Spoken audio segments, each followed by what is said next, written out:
As they came through the tunnel earlier, the Pacers were all ready and all...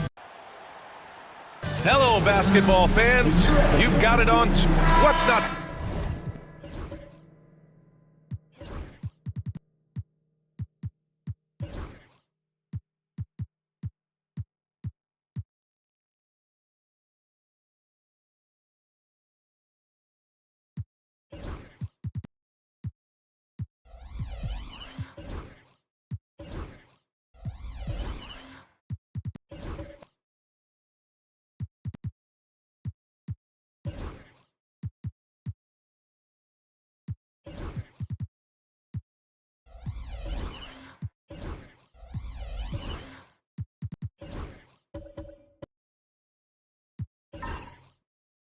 love about opening day, Grant. Every team with an equal chance to do something special. Oh, B.A., that's the way these teams look at it. Regardless how your previous season went, you have a chance to do something special, something great. Time to start fresh and build on that optimism. And a look at the starters for the Bulls. They've got Isaiah Hartenstein, Jabari Smith out there with Johnson. Then it's Donovan Mitchell, and it's Brogdon in at the point guard position. Murray against Mitchell. Murray passes to Butler.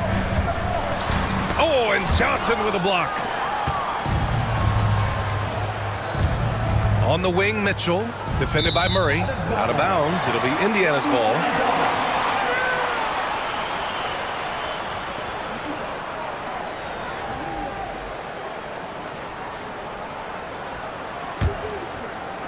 And here's Indiana now. They beat the Bulls during their last encounter in Chicago.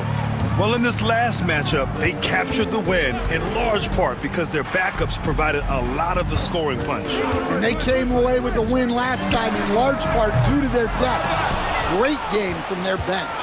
Smith with it, guarded now by Williams. Let's go now to the sideline and catch up with Allie LaForce. Earlier I spoke with Rick Carlisle. And guys, Coach stated the number of different ways that Donovan Mitchell can be productive. The emphasis for this defense is going to be limiting his touches throughout the game and trying to trap him when they can. It's a tall task for the defense, B.A. Thanks for that, Allie. It's time to take a glance again at that superb block. I mean, letting them know up front that he's on the hunt tonight and eager to knock away shots. I love it.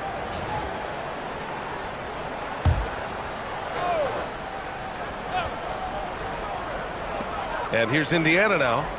It's a three-point game. Here's Butler, and he knocks down the 10-footer. Well, he may not make his living as a jump shooter, but Butler can still give the defense a headache with that shot. And the Pacers started last season all offense, Grant, but even they knew that would not be sustainable. Yeah, Coach Carlisle prodded them to at least get to average on the defensive end. And there's no question they have the tools to do it. Now here's Murray. The three is up. The shot by Butler, no good. Far from an ideal start, only 1 for 5. Let's see if they can turn it around. Outside Mitchell. Over Murray. And there's Mitchell on the assist by Brogdon. Nice, confident stroke from Mitchell, setting an example for his guys. Johnson against Butler. Mobley down low. Chicago with a rebound. I think this is a rare case of being overcommitted. He tried to go all out at the rim, and they stifled him. Now here's Smith. Not going to go that time. Some solid defense from Williams. Murray passes to Butler. Back to Murray. Butler, a screen on Mitchell. Here's Murray. Smith with the rebound. Bulls leading by 3. Right side Johnson. Smith with a screen on Murray. Back to Smith. Pass to Johnson. Three-pointer. Gets the 3-ball to go. Yeah, so good to see Smith passing the ball like this, wanting to improve as a distributor in the NBA. Indiana has gone 0 for 2 from outside. Mobley outside. Now Holiday.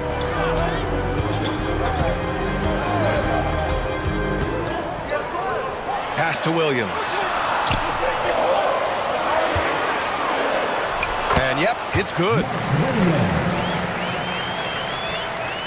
Johnson with it.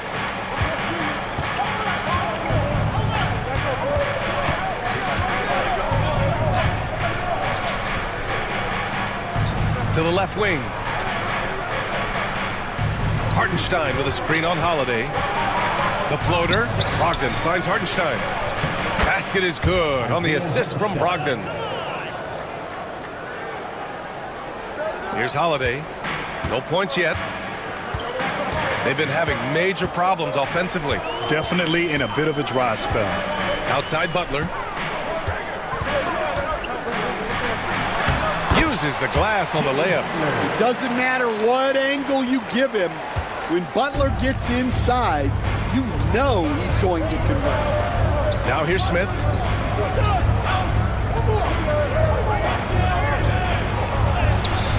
Some solid defense from Williams. Well, give credit to the defense for cutting him off. Normally, that'd be easy points for him at the rim. Mobley outside.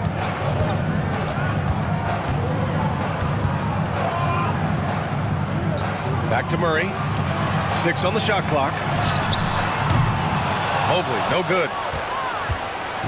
And so it's Johnson with it. He brings it up for the Chicago Bulls. Smith in the high post. Mobley's on him. Outside Mitchell.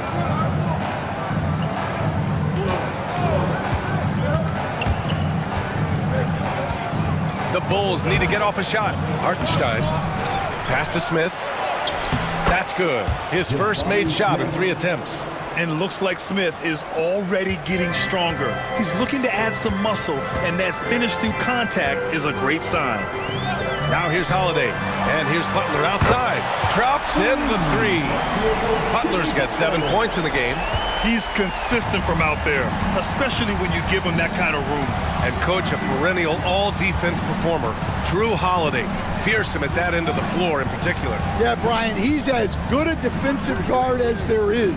Great size and strength at the point guard spot. You combine that with his IQ and his competitive will, he is a problem on a nightly basis. Now here's Holiday. Hasn't gotten one to fall yet. Back to Butler. And it's Butler with the jam. Well, if you give Butler an opening, he will exploit the defense. And we'll have a timeout called by Billy Donovan. He wants to give him a breather and talk things over. Stan, it's hard to believe, but the Bulls have not won a playoff series since 2015. Well, look, Brian, it's hard to win in this league. And when you're rebuilding, trying to find the mix that'll get you over the top is a difficult chore. Long way from those Michael Jordan glory days. The Pacers making a switch here. Hields checked in. Marjanovic checked in for Chicago. Henderson comes in for Mitchell. Smith in the high post. Brogdon up top. He's covered by Holiday. 4 on the clock. Shoot from the baseline. Smith no good. I love how they've attacked the boards here in the first quarter. Murray passes to Holiday.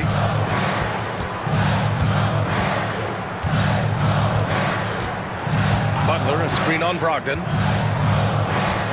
Pass to Butler. Lets a floater go. And he'll draw the foul. He'll head to the line for 2. It's going to be on Jabari Smith. And, Coach, when we get to the playoffs, Jimmy Butler plays his best basketball. Well, Brian, look, it's tangible. You see his numbers go up in the postseason.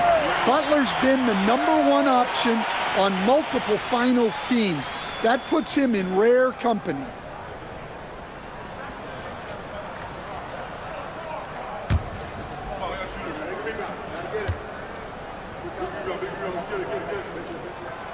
And now they lead as the free throw drops in for him.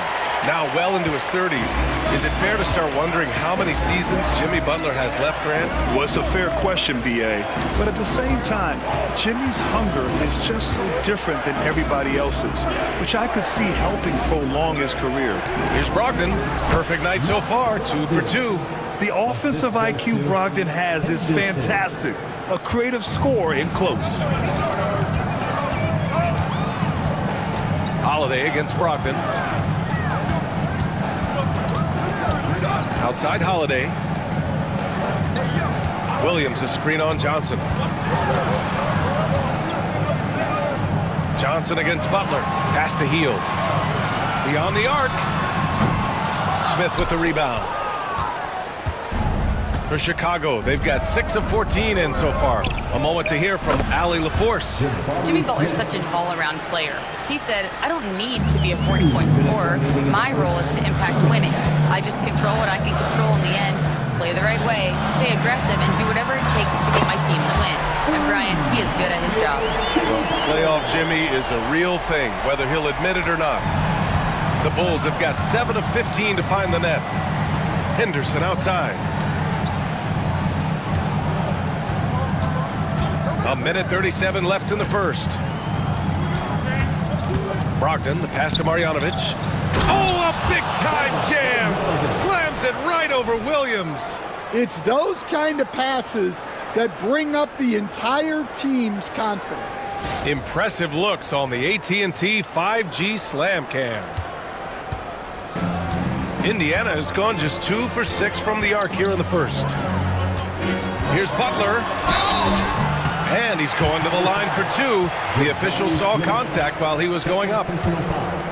Yeah, Butler's certainly not shy seeking out contact. He can live at the line. That's good from Butler. So both teams making some changes here. Butler hits them both. Will stand for the Bulls. The DeRozan, Levine, Vucevic era didn't lead to the playoff success they'd hoped for. No, Brian, 2 losses in the play-in tournament and just 1 playoff appearance, which resulted in a quick first-round exit. Changes were definitely necessary.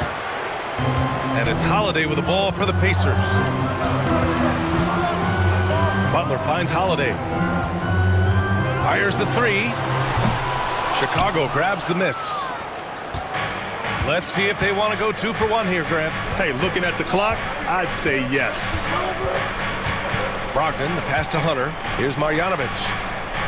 Back to Hunter. And the layup is good after a nice lead pass. And the Bulls lead by 2. Attacking in the painted area. Clearly that was their game plan coming in.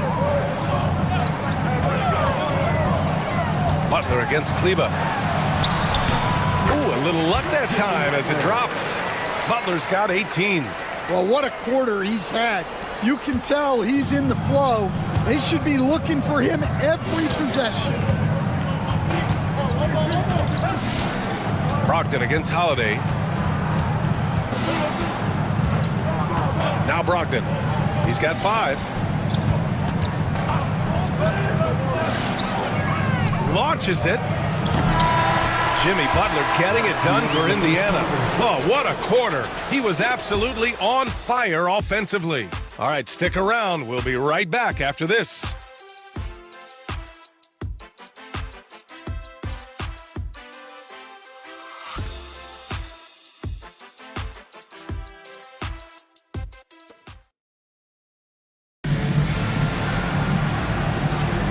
And if you're just joining us, it's been a pretty even game through the first quarter.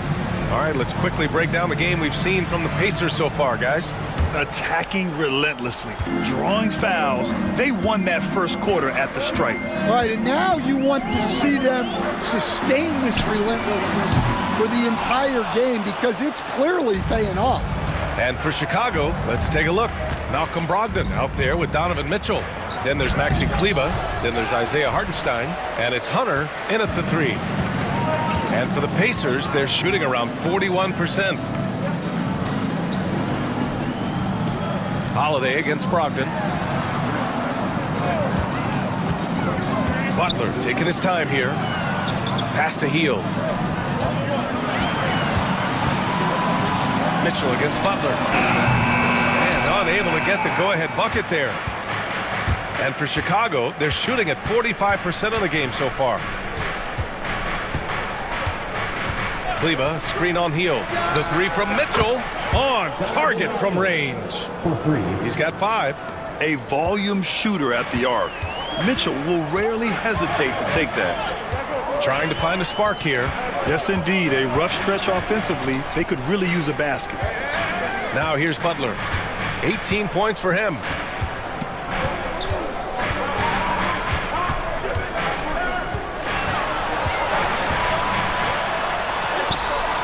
Goes for it inside. Yeah, that's good awareness of the shot clock situation. Jimmy calmly gets one off before time expires. Brogdon finds Hunter. Here's the pick. Pass to Kleber. And the foul is called. He missed it, so he's got a couple of free throws coming his way. All right, Grant, let's give it to us straight here. What's the deal with star treatment in the NBA, you think? Star treatment? What is that, B.A.? No, I think some players have a reputation which might help them on 50-50 calls. And you could argue that some players have a reputation that hinders them on the 50-50 calls. So it really just all depends.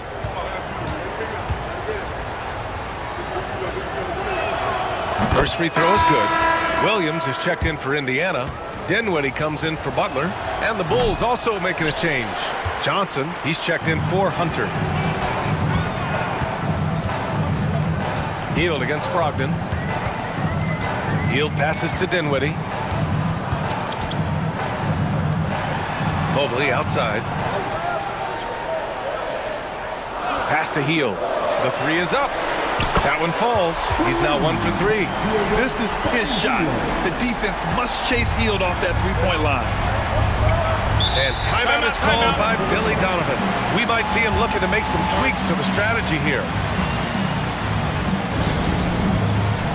Chicago making a switch here.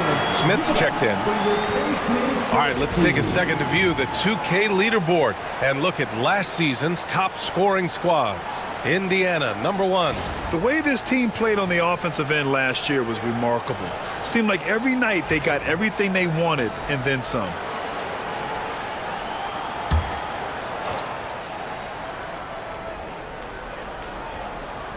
Here's Brogdon.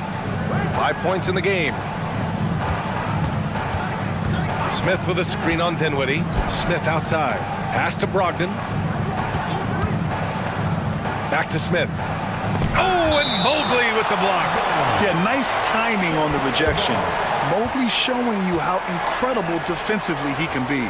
And now it's time to take another view of that huge swat.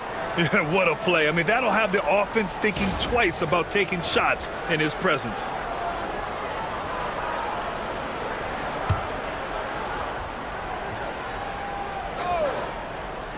Just 5 to shoot. Outside Mitchell. 4-3.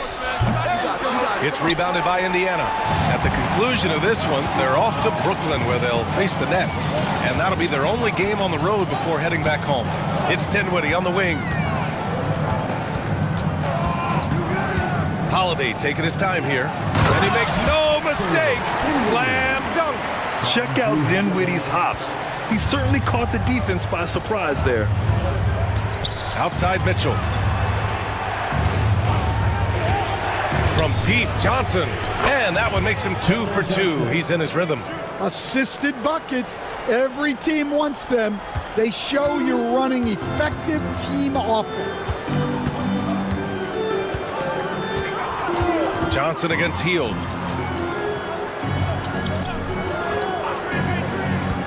Lets it go from the wing. Chicago with a rebound. Hartenstein's got 6 rebounds now in the game. Outside for Mitchell. The 3. Mobley grabs the board.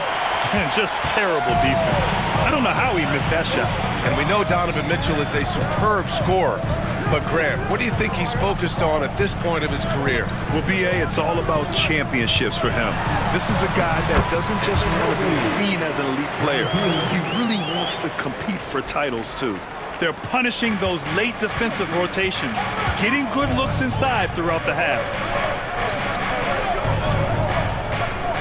Outside Johnson. Brogdon from outside.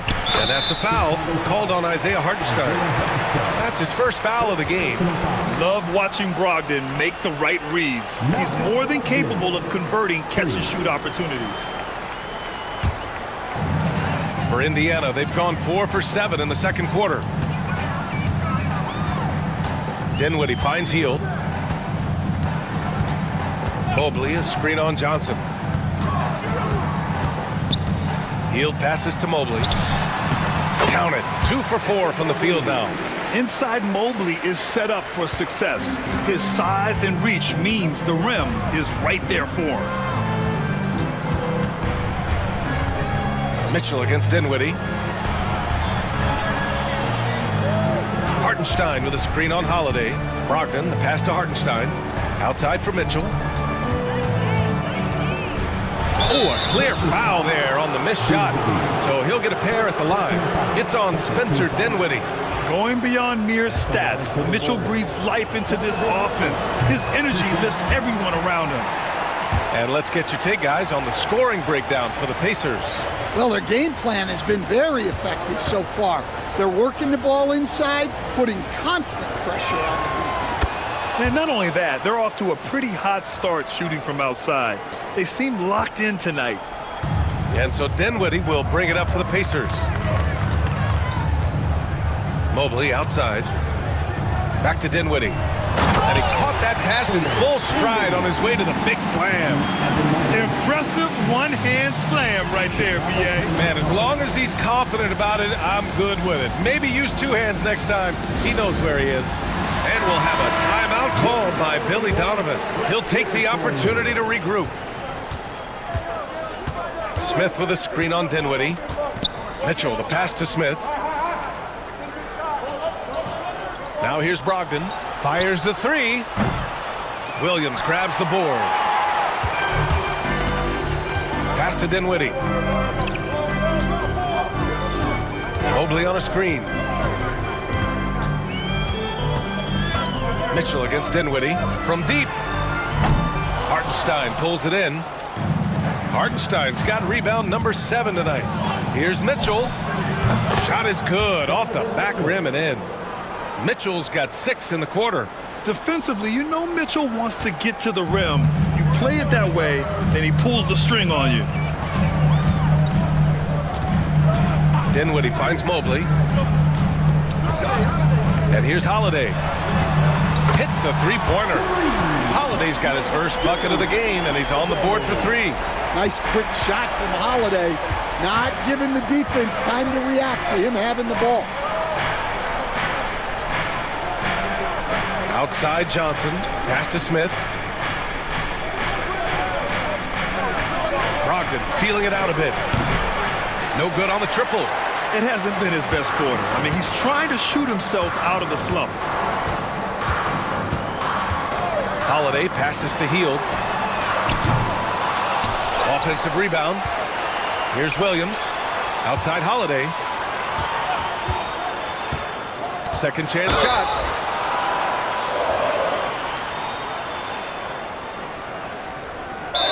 And they're going to count that bucket, and they'll send him to the line. It could be a three-point play.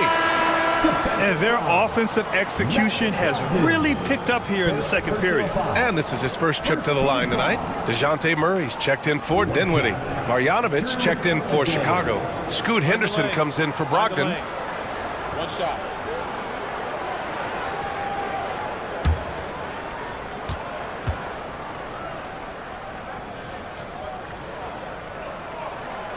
And the free throw, no good. Will stand in this league. The opportunity always exists to make a name for yourself. It certainly does, Brian. And guys that maybe haven't gotten their opportunity, if they're ready when they get it, then they're going to burst onto the scene, and they'll no longer be under the radar guys. Look at a guy like Jalen Brunson, second-round pick, bench guy in Dallas for a long time, and then now an all-star. Here's Hield after the basket by Chicago. They kick it out to Murray. Williams, a screen on Mitchell. Murray finds some space. Indiana again missing. Well, if you give him that shot again, I'm willing to bet he nails it, especially with that lack of defensive effort. Outside Mitchell. Pass to Smith. Johnson with it. Henderson outside.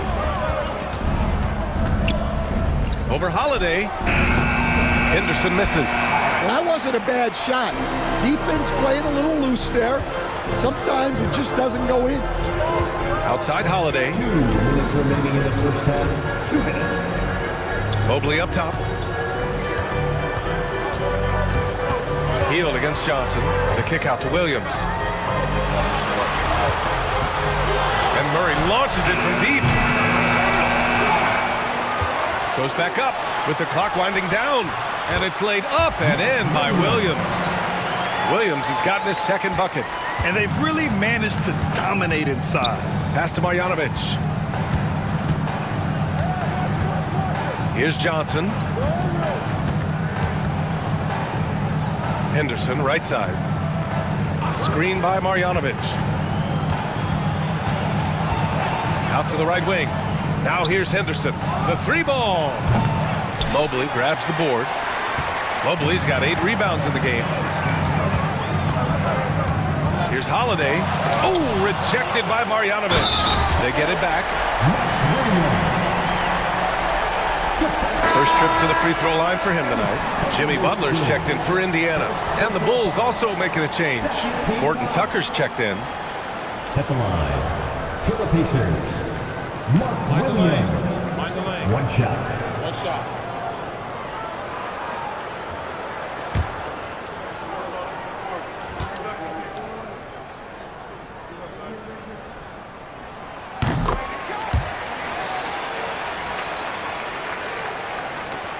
The Bulls trail by 8. Mitchell, the pass to Horton Tucker. Smith against Mobley. Pass to Mitchell.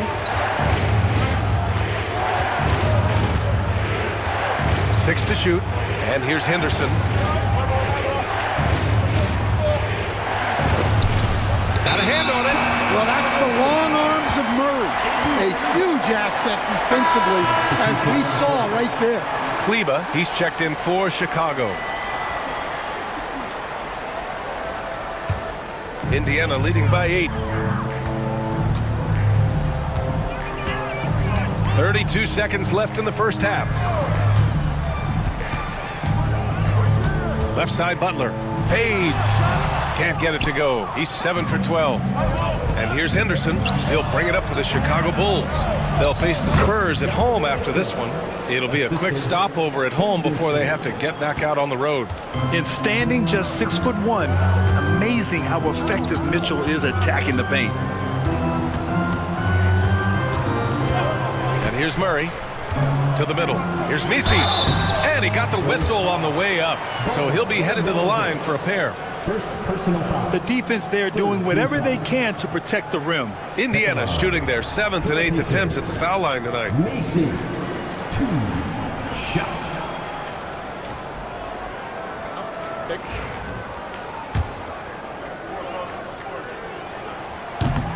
And he makes a first.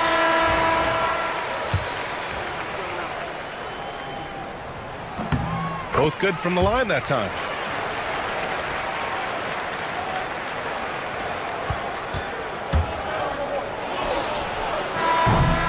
And so that brings the first half to a close.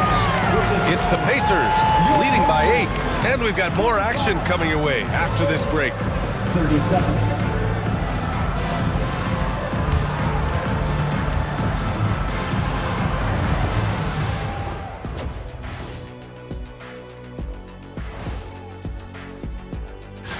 They're getting manhandled.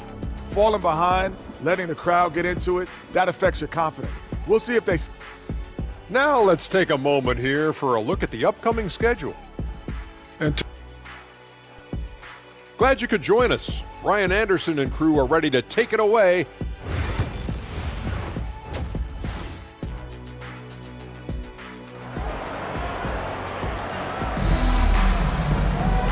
And if you're just joining in, one half is in the books. One half to go. It has been one outstanding game from Jimmy Butler. Through the first 2 quarters, he's been on fire. Explosive offensive performance. Yeah, and in terms of slowing him down, I think they're going to have to change things up. Give him some different looks. We've got Jimmy Butler. Williams is out there with Evan Mobley. Then there's Drew Holiday, and it's Murray in at the shooting guard position. That's the group for Rick Carlisle, getting going here in the second half. So it's Chicago now, after the basket by Indiana. Back to Brogdon.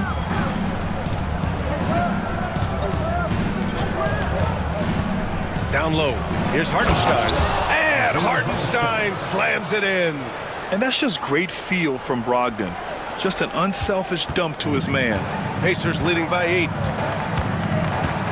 Outside Butler. And there's a whistle. He'll head to the line to shoot 2. And growing up in California, Stan, when did you first fall in love with the game of basketball? Well, Brian, my dad coached for a long time, and I just remember going to his practices and going to his games. I can't remember a time where I didn't love the game. Well, Butler embodies toughness. He plays hard every single minute that he's on the court. Pass to Mitchell. Inside. Here's Johnson. Oh, and Johnson slams it in. And what an aggressive move to the rim. He's really trying to fire up his teammates right now. Boy, it's not hard to feel inspired after a teammate makes that kind of finish. Well, that's exactly what's needed when you're trying to turn things around. Here's Butler. Chicago making their last shot. Shots blocked. Third quarter of play with just over 1.5 minutes gone by. Oh, it's blocked by Williams. Butler passes to Murray. Chicago grabs the miss. Hartenstein's got rebound number 8 now. Butler against Johnson. Now here's Brogdon. He's closely guarded. The 3 from Mitchell. Williams grabs the board. Williams has got 8 rebounds in the game. To the inside. Holiday passes to Butler. Ooh, stolen by Smith. Pass to Johnson. Just under 2.5 minutes into this third quarter now. Butler against Smith. Outside Brogdon. Over Holiday. And once again, off the mark by Chicago. Well, when they're playing off you, you have to make them pay. And he couldn't. Outside Butler. 3 minutes gone now in the third quarter. Butler pushing through the contact. keep getting him the ball. He's been a huge part of this offense. And we'll have a timeout called by Billy Donovan. He wants a few moments to regroup with his players. With a break here, let's see which teams racked up the assists during last year's campaign. Number 1, the Pacers. It was a joy to watch these guys play. Constant ball movement and player movement. Defenses were worn out by the end of games. Hardenstein passes to Johnson. Outside Mitchell. There's the 3. Smith outside. From downtown, Indiana with a rebound. Well, I hate to say it, but he hasn't done a lot to help their cause tonight. He's been a little erratic from the floor. And you got to be in awe of incredible defensive efforts like this. Yeah, good offense comes from great defense. This lead is only getting stronger with plays like that.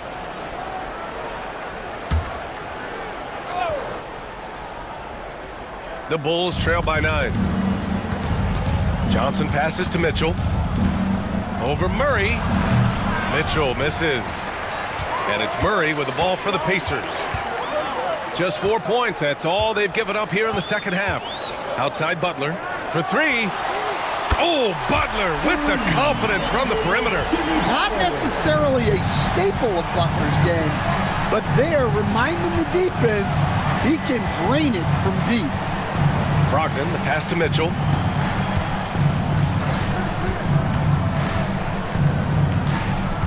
Hardenstein with a screen on Murray. Here's Mitchell. Grown man points from Donovan Mitchell. Intelligent decision by Mitchell, using the pick and roll to break up the defense and get open. Pass to Holiday. Back to Murray. Mobley, a screen on Mitchell. To the paint. And Mobley throws it down. Easy does it. Mobley is such a fluid athlete for his size. And Grant, DeJounte Murray, a bit of a throwback player. He's comfortable attacking at all 3 levels. Yeah, B.A. I mean, he does a lot of work in the mid-range for a guard. He's very comfortable with any shot on the floor. Not shy about putting up a ton of attempts if that's what's needed. Pacers leading by 9. Here's Holiday. He's got 5. Butler finds Holiday.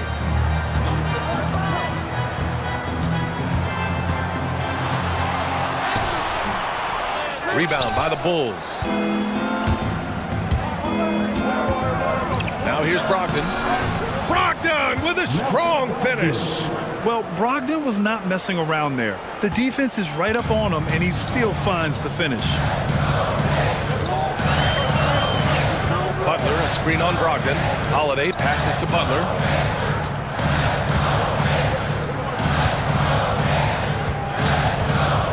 Clock at 6. And there's the rejection. Here they come with numbers in transition. From deep, Mitchell. And good. Coming on the assist by Brogdon. And now just a 4-point Indiana lead. And now we get a little perspective here on how the hustle game has been for Chicago. Well, I love how connected they've been defensively. They're right into shooters and piling up block shots.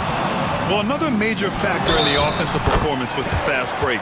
Converting on those chances when they get them tonight. Well, he has owned this quarter. A major reason they're up right now. He's had 6 attempts at the line. He's made 5 of them. Both teams deciding to change it up. At the line, for Indiana, Jimmy Butler. 1 shot.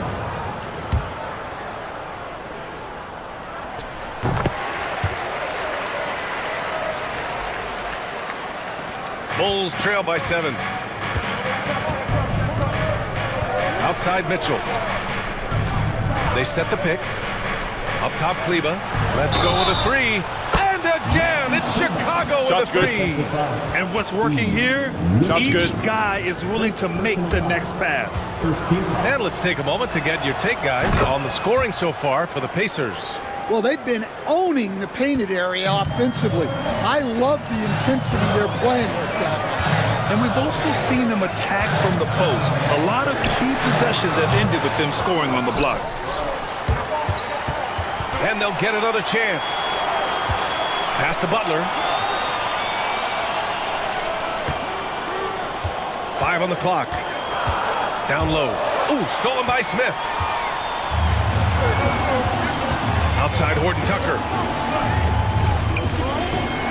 Here's Mitchell. Indiana with a rebound.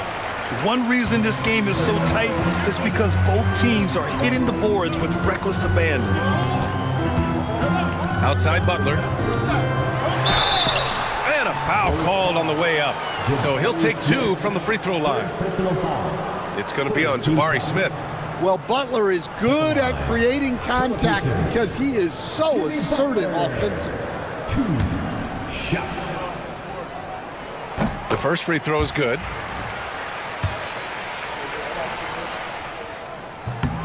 And so he's able to get 1 of 2. Bulls trail by 4. Horton Tucker with it. He's scoreless. Outside Mitchell. Over Murray. And the shot no good. A bit short. Indiana's gone 1 of 2 shooting from the perimeter since halftime. Pass to Messi. Dinwiddie outside.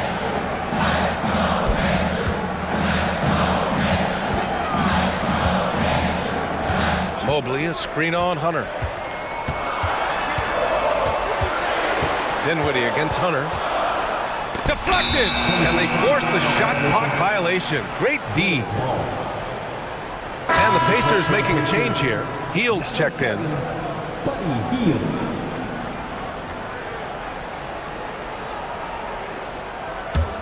Bulls trail by 4.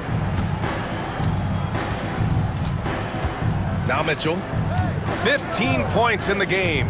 Lets the 3 fly. Indiana with a rebound. Mobley's got double-digit rebounds now in the game. Here's Murray. Buries it down low. Murray's got his first 2 points. And when he gets to the rim like that, it's almost impossible to take away options from Murray.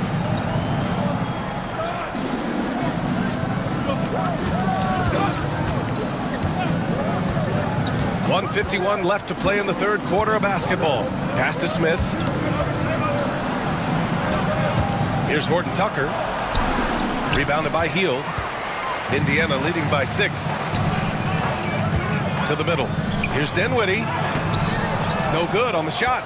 Hunter with some nice D. Mitchell feeling it out a bit. To the wing, right side. Kleber, screen on Hield. Back to Kleber. Dinwiddie against Smith. And it's Hield, that time on the assist by Dinwiddie. Hield's got 5 now. And now, almost all their points coming from the paint. Outside Mitchell to snap the cold streak. Mobley grabs the board. Mobley's got 11 rebounds in the game. Outside Murray. There's a screen from the arc. Chicago grabs the miss. Well, his team has the lead, but this has to be a bit of a concern for him. The shot isn't falling, and it's been a forgettable night. Brogdon's checked in for Kleber. Number 12, Malcolm Brogdon.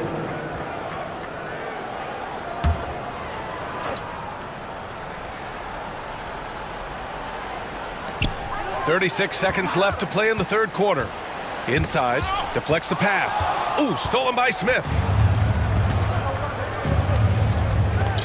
And here's Horton Tucker, still without a bucket. Smith with a screen on Murray. Brogdon from outside, from deep, Brogdon! They are unconscious from outside, and so far, the defense has had no answer. Look, when the 3 is falling like this, there's not a whole lot you can do defensively. Dinwiddie finds Hield. Now here's Mobley. Hunter covering. 1 second left. Oh, no good on the last second attempt there. The third quarter comes to a close. The Pacers out in front. They lead. And a moment now as we take a look at our State Farm assist of the game. You talk about painting a magnificent picture with that dime. Just a great decision and a perfect delivery. Well, that was an absolute masterpiece of an assist. He knew exactly when to deliver the ball, and it made for a beautiful score. And it's been a very competitive game so far as we get rolling here in quarter number 4. On the court for Chicago, we've got Donovan Mitchell. Johnson is out there with Jabari Smith. Then there's Isaiah Hartenstein, and it's Brogdon in at the 1 spot. Take a break. Take a break. 2 shots.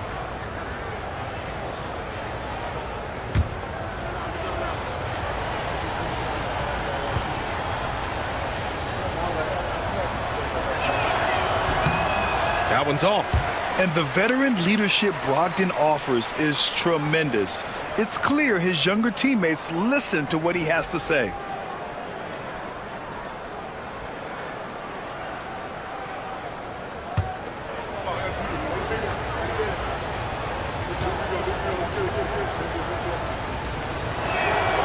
Good on the second one. Just a tough miss at the line. They're down 2 baskets now. And so it's Holiday who brings up the ball for the Pacers. Outside Butler. Pass to Williams. Brogdon against Holiday. Outside Butler. The 3 connects from downtown. Butler's got 15 points in just the second half. Well, when Jimmy Butler is on, he is one of the scariest matchups in the league. The 3, Smith. Williams grabs the board. Williams has got rebound number 11. I'll tell you what, they've been aggressive and they've been physical. Oh, Butler, aggressive as always. We've seen that more than once today. An effortless basket inside. Brogdon, the pass to Johnson. Smith with it. Outside Brogdon.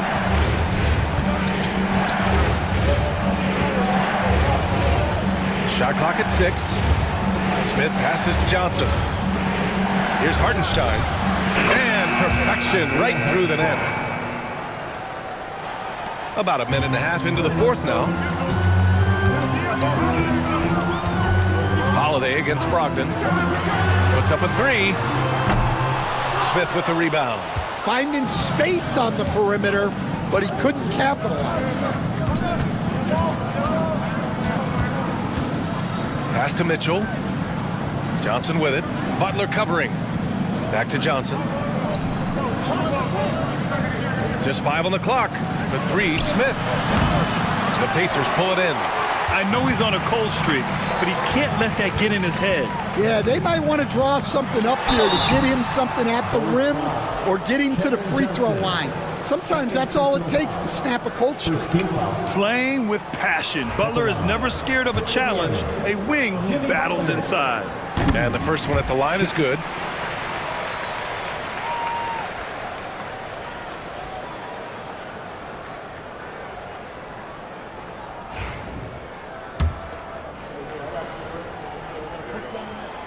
That one falls, so he hits both of them. And here are the Bulls now. They trail by 9.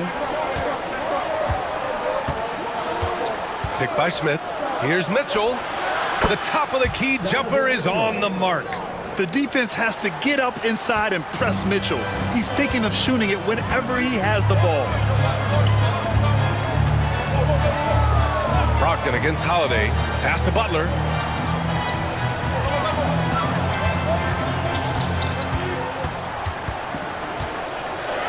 Ooh, plenty of contact on that shot. Officials call the foul, and he'll take 2 free throws now. It's going to be on Cameron Johnson. Fearless play from Butler. Defenses should know he's going to try and draw a foul while shooting. 2 shots. No good on that one. Man, you got to love his mentality in the second half. Attack, attack, attack, and get to the free throw line. And the second free throw is good. Just over 2.5 minutes played now. Final quarter of regulation. Brogdon against Holiday. Pass to Johnson. Now here's Brogdon. Looking to get it going. Ooh, and he took a hard foul on the shot. So he'll head to the line to shoot a pair. It's going to be Evan Mobley. And the number 3 pick in the 2022 NBA draft, Smith Jr.'s ceiling is considered to be very high.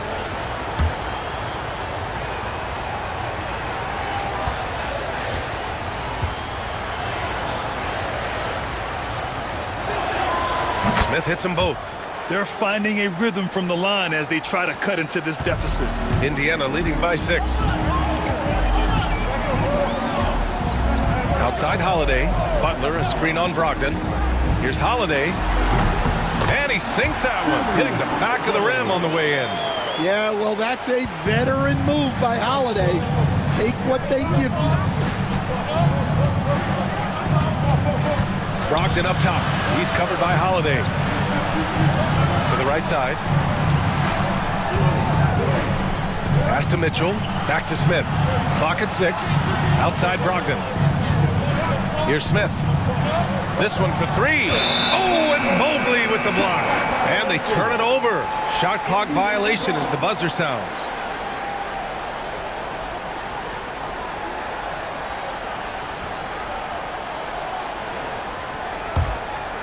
Fourth quarter of play, and over 3.5 minutes have gone by now. Brogdon against Holiday. Pass to Butler.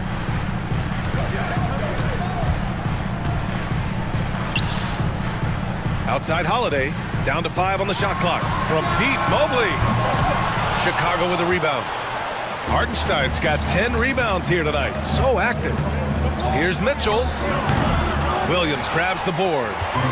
Williams has got 13 rebounds in the game. Glass eating.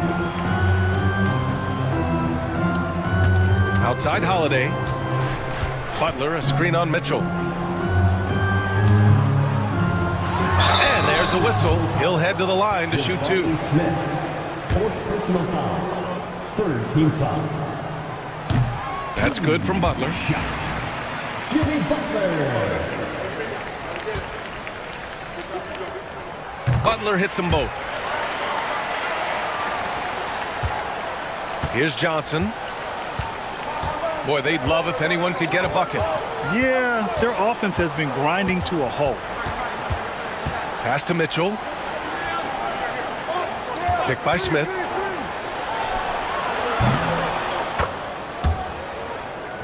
Fires for 3.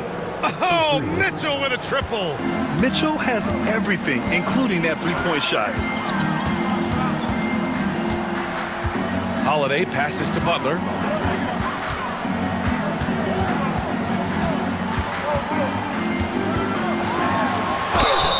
Oh, and he got fouled on his way up. He'll head to the line to shoot 2. 3rd personal foul. Great job drawing the foul and almost converted the shot as well. For Indiana, Jimmy Butler. 2 shots.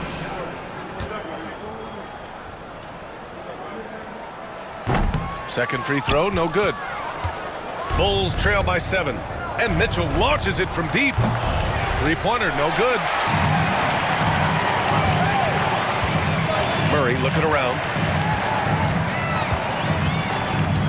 Pass to Mobley. Now Holiday. Right side, Williams. Indiana needs to get a shot off. And here's Butler outside. Hartenstein pulls it in. Hartenstein's got the glass covered here tonight. That's 11 boards for him. And here's Brogdon. Hartenstein a screen. Left side, Brogdon. Takes the 3. The Pacers pull it in. They held a 12-point lead earlier. Their strong work ethic has been evident on the glass, really getting after it and being physical. Butler, a screen on Mitchell. Murray passes to Butler.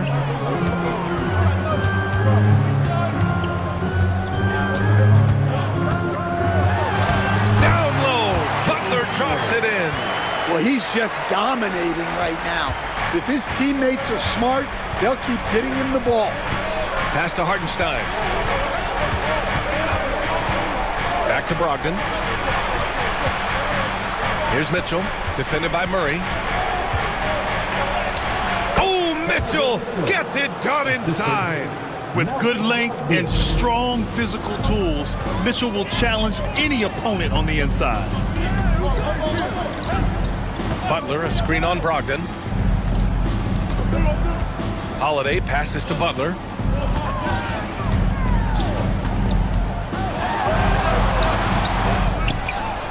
Out to Mobley. Outside Butler. Chicago with a rebound. Hartenstein's got a rebound number 12 here already in the game. Johnson for three. That one's good. Mitchell making the play. Mitchell's got 4 assists in the game. They've been pretty lax with their perimeter defense, giving up a lot of three-pointers. Now here's Murray. Pass to Butler.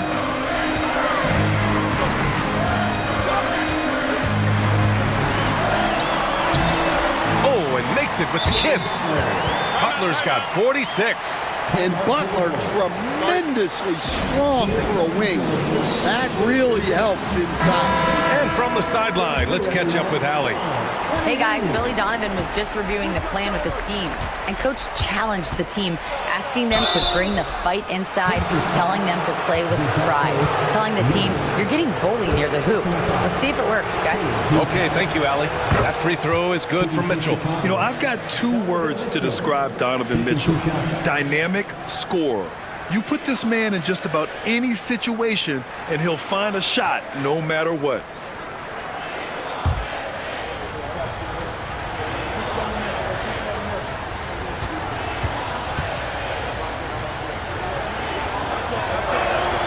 And so he hits both. In a tight game, this is who they want taking these shots. And so Holiday will bring it up for Indiana. They lead by 4.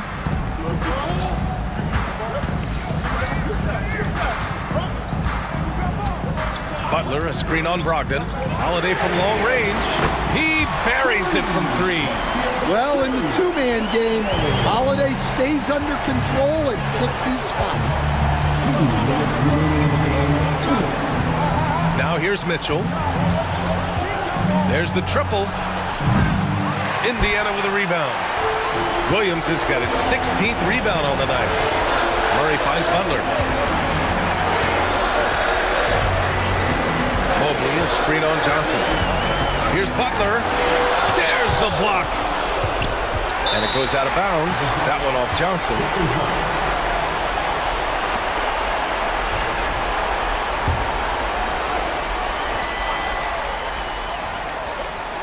1:36 left in the game.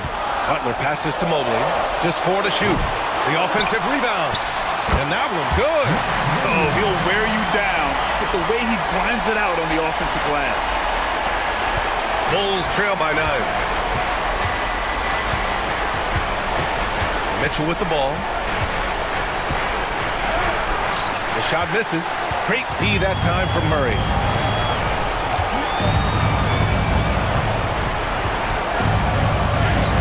Butler, a screen on Mitchell. Murray passes to Butler. 6 to shoot. Out to Mobley. Over Smith. Mobley, no good. Yeah, loose coverage by the defense, but he just couldn't make them pay. Brogdon against Holiday. Jacks up a 3. And it's Brogdon missing. And here's Indiana now. They held a 12-point lead earlier. Holiday passes to Mobley. That one falls. Nice feed that time from Holiday. This has to feel good. They gave their fans a show and secured the W. Yep, the crowd gets to go home feeling good about the win tonight. Their team looked impressive. Here's Mitchell. And it's out of bounds. Still Chicago's ball. Substitution on the court.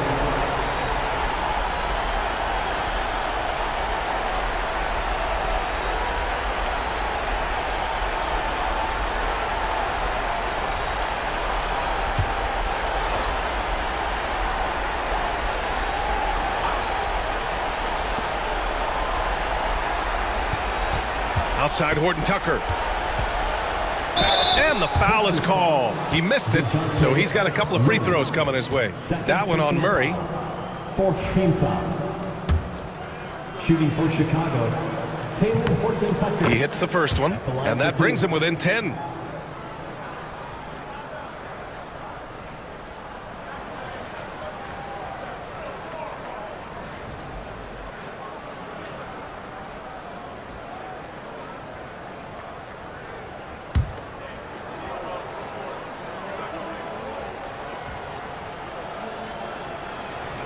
And that's good as he hits both shots.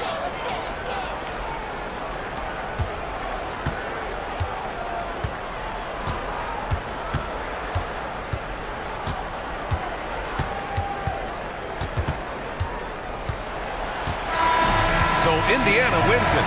This one was a fun one to watch. They were clearly in the driver's seat down the stretch. They really were, B.A. They played with great intensity on both ends of the floor, and they didn't allow their mistakes to get the better of them. All right, let's go courtside to Allie LaForte. All right, Allie, good stuff there. Thanks for that. And that'll do it, folks. For Greg.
The starting lineup for the visiting. Coaching.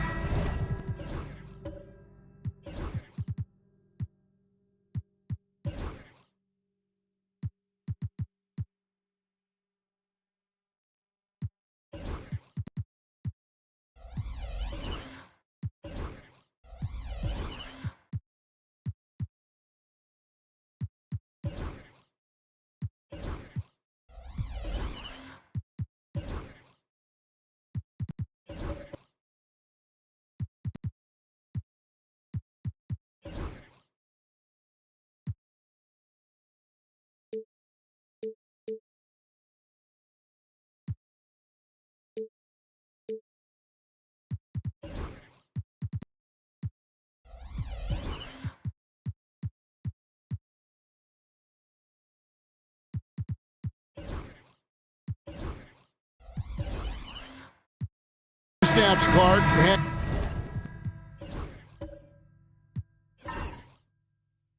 Have certainly grown since your time in the league. Do you think that can lead to too many voices in the locker room? I really don't think that's an issue, Kevin, because no matter how many coaches you have, typically they are all in sync, and the head coach has usually put his staff together, and therefore they're moving in the same direction. And the starting group for the Grizzlies. Wiggins is out there with Pascal Siakam. Then there's Emmanuel Quickly. Then it's Sabonis, and it's Rozier in at the point guard position. And so it's the Mavericks getting on the board first. Sabonis, high post. Pass to Wiggins. Just 5 on the clock. Here's Siakam. Not enough on that one as it misses. Very surprising that he came away empty there, especially given room to operate. Here's Harden. Outside for Curry. Harden outside. Looking for Ayton. He gets it in there. Harden outside. Off the mark there with the three-point shot. And so quickly we'll bring it up for Memphis. Last time they came together was in Dallas, where they fell to the Mavericks. Yeah, and they got beat last time these two teams met, and really free throws were the story. Yeah, you know, that differential jumps off the page to me, and whether it's more disciplined defense or more aggressive offense, they've got to look to flip that script tonight. Nailed from three-point land. The ball handling of Steph is sometimes undervalued. I mean, he's much more than a shooter. This guy has mad skills as a handler. Now, here's Rozier.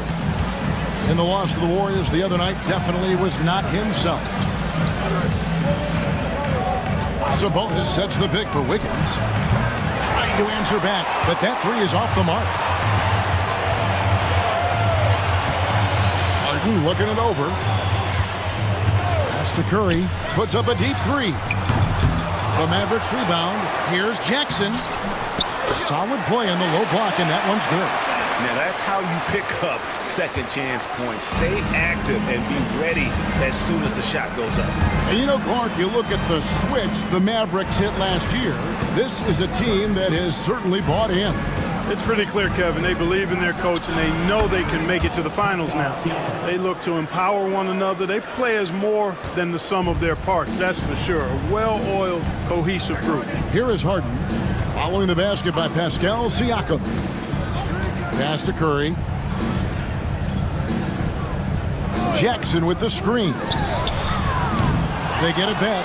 A second chance effort, and the layup is up and in.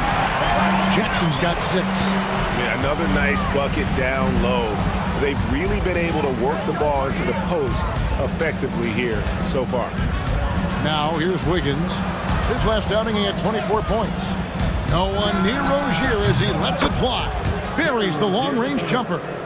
You know, when Rozier gets a look he likes for the three-point shot, he'll knock it down on you. Wiggins against Curry. Puts up a deep three. Tries again. And the Mavericks getting another bucket right there. And that keeps him perfect from the field this quarter. And here's Rozier. He brings it up for the Memphis Grizzlies. Trailing by 4. Sabonis kicks to Siakam. And here's Quickly for 3. It's rebounded by Dallas. And I think that one could have easily have fallen for him. Pass to Ayton. And contact on the shot, so he'll be shooting free throws here. And at 7'1" and 250 pounds, Ayton is a handful. Not easy trying to guard him without fouling. The Mavericks shooting their first free throws of the game on this trip to the line. And their free throw percentage as a unit last year, 76%, right around the middle of the road. And those aren't the kind of numbers they can afford to repeat throughout this season.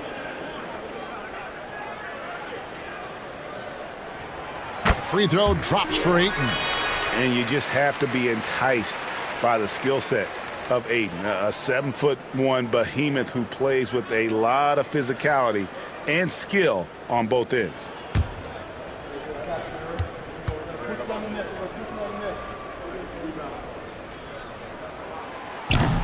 Ayton hits them both. It's an odd stat, but what I'm going to throw out there anyway, the Memphis Grizzlies set an NBA record last season for players used in a season.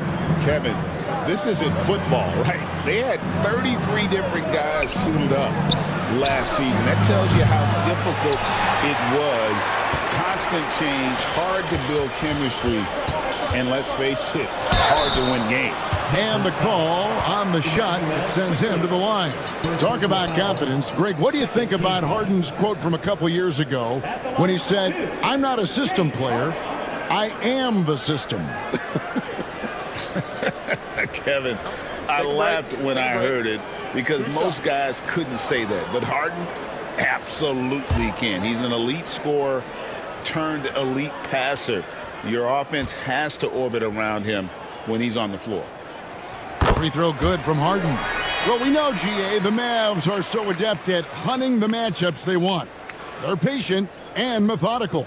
Yeah, they never look like they're in a rush, right? Even when you send a double or trap the ball, the Mavs stay calm and know where to go. It's what makes slowing down their pick and roll so difficult. And both free throws good for James Harden. Greg, no one questions the Grizzlies' talent. The challenge has always been availability. Yeah, whether it's been injuries or suspensions, it's hard to get into a rhythm when you're missing key players. But when they're all on the floor, Kevin, they can beat anyone. Now Caldwell Pope following the three-point attempt by Andrew Wiggins. From the arc, and Harden with the basket on the assist by Curry. Harden's got 5.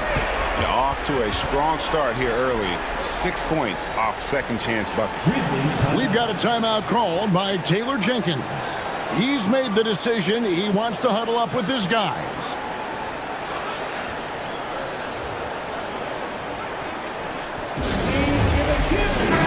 All right, a chance to check out stats for Harden. Great showing for him last season. He was around 16 points per last year, 8 assists and 5 rebounds. It's hard to wrap your head around numbers like these, but that is just what he delivers night in and night out. You know, it's so easy for us to take him for granted, to get spoiled with what he does. I think we've got to be more appreciative of the kind of impact this man has in every game he plays.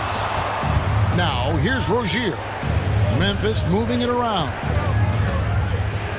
Greg, give us one word to describe Domantas Sabonis on the offensive end. Kevin, I guess I'd say dominant, but that only scratches the surface. The way Sabonis drops dimes, hits shots, and controls the glass, dominant just doesn't even really begin to say enough.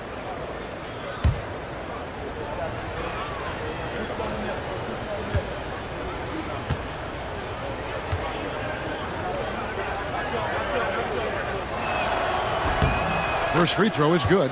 Boy, you look at these role players the Mavs have, Clark. They've done a great job. They really have, Kevin. I mean, the front office identified who the players were that could best play with their core stars. Needed defenders and guys that could catch and shoot the three. They went out and loaded up the roster with those perfectly fitting role players. He doesn't get the second one.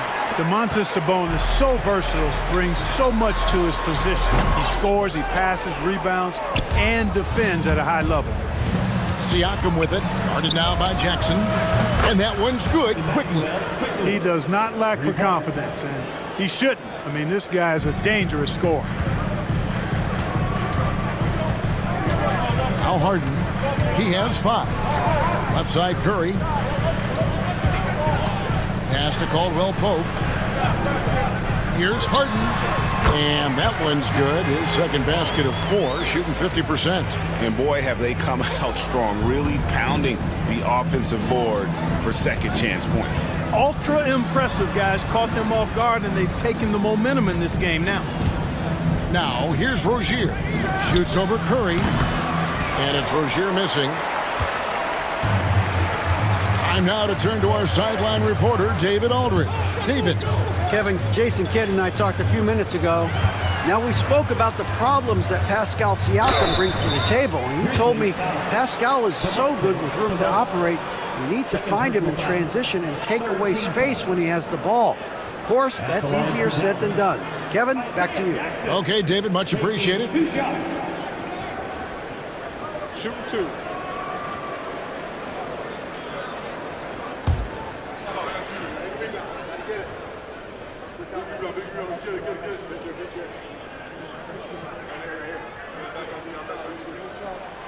And that one falls for Jackson.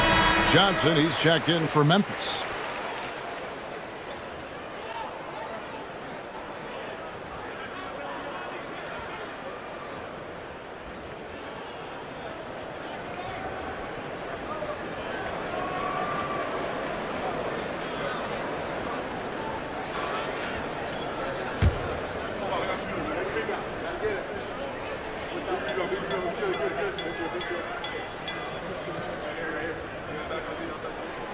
So after making the first, he goes 1 for 2.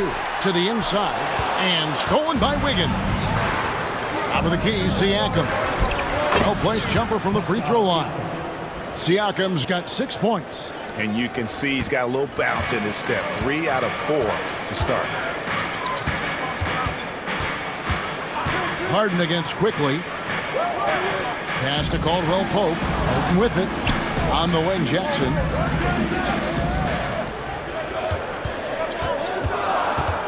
Now, here's Caldwell Pope.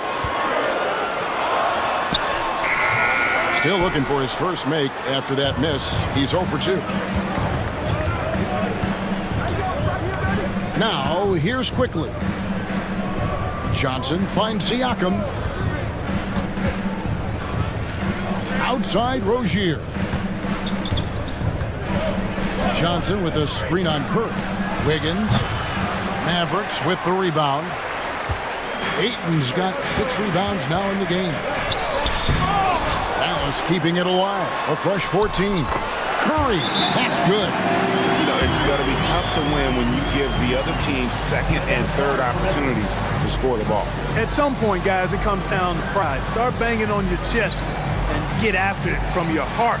You got to at least offer some resistance. You can't just let guys do what they want in there. We've got a timeout called by Taylor Jenkins. Wants to talk some things over. Might be seeing some things to adjust.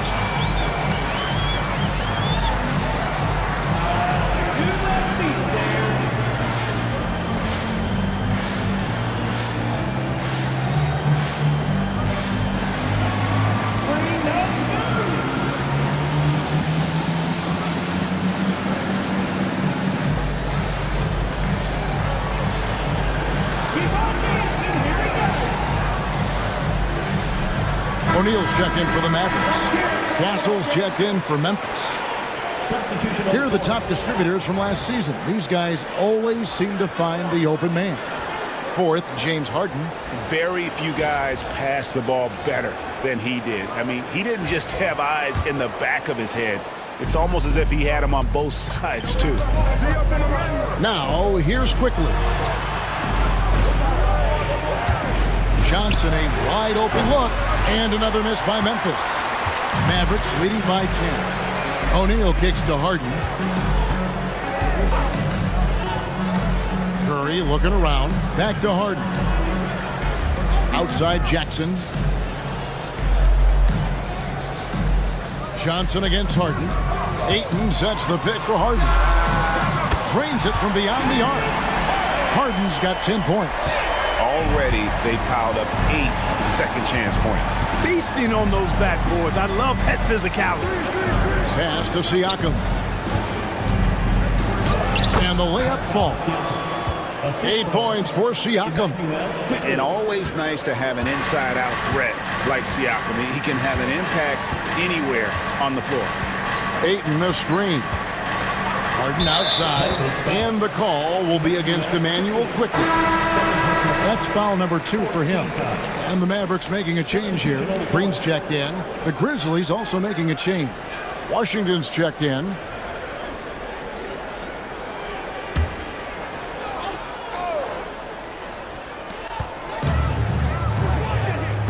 Green against Washington.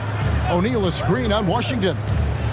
6 on the shot clock. He muscles it in through the contact, and they call the foul. He's on his way to the free throw line. These kinds of buckets are what get Green hyped up. He takes a lot of pride and pleasure in cooking the defense.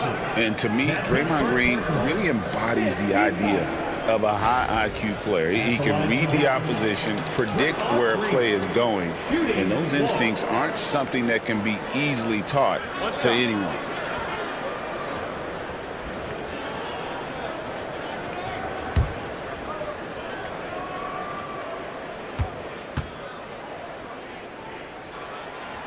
Free throw good, Green. There's always a spot for a guy like Draymond Green on your side. An incredible defender. He's unselfish offensively and a highly skilled passer. Now here's Wiggins. Still scoreless. Takes it inside. He's just scored his first basket with that shot, making him 1 for 4. Pick works well there. Not much resistance from the D. Yeah, that's not the defense you need. You got to be tougher defensively. Here's Curry.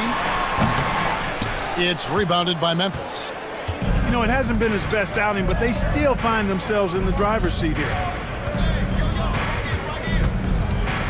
Here's Siakam. It's in, and he's a very efficient 5 for 6 on the game. With a harmonious blend of length and strength, Siakam has become a dependable interior scoring option. Now here's Curry. He's got 5. Harden, that's good. Yeah, they've built up this lead 3 points at a time. And I like the strategy. It's a great strategy. Bury those threes early, and it'll open up the inside for him later on. Here's Siakam. And that'll be 2 free throws coming up. Officials on the call with the foul. That one on 8. A big man who can score, rebound, and pass. This is why Siakam has become a huge piece of this team.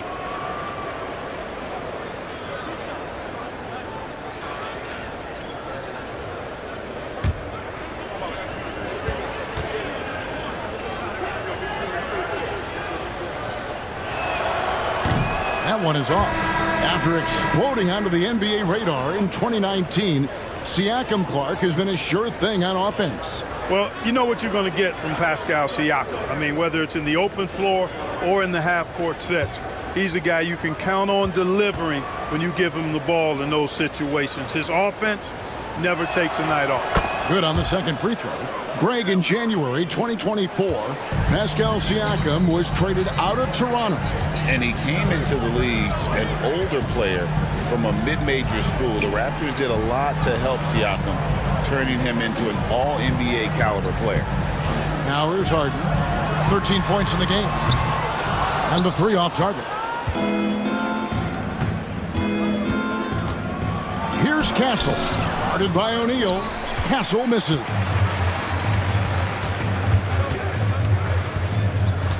In the corner, O'Neal with it. Good. It's Harden with the assist that time. I like their focus coming in. Terrific execution so far. Go! Yes! At the buzzer! Wow, what a way to finish up the quarter. That's an impossible shot, man, even when you don't have the clock to worry about. So as we end the first quarter, already a double-digit ball game. Mavericks ahead, up by 12. And we'll get going after this from the American Airlines Center.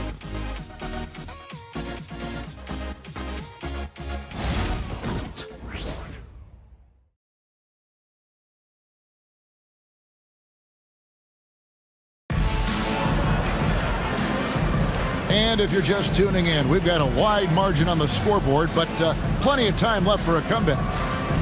And to look at how the offensive approach has been going here so far for Dallas. You know, right from the start, it seemed they got hot from three-point range, pulling apart the defense and racking up the points, too. And let's not forget how terrific they've been on the offensive glass, throwing themselves on that backboard and being rewarded with additional points. You've got Stephen Curry. Kentavious Caldwell-Pope is out there with Draymond Green. Then it's Harden. And it's Yurtseven in at the 5. So that's who Dallas starts the second with.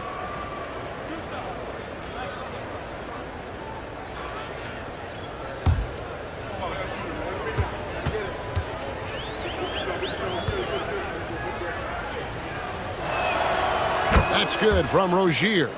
We know the 90s were a different era, Greg. Either win the game or win the fight. Remember that? Do you miss that physicality? Well, I will say, Kevin, it made for some great stories, but I don't think we're missing much without all the extracurriculars.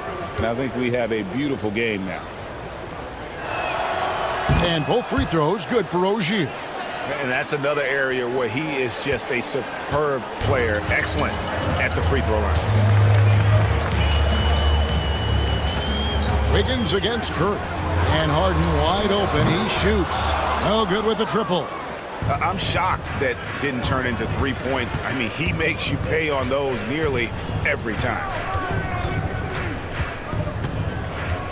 Siakam outside.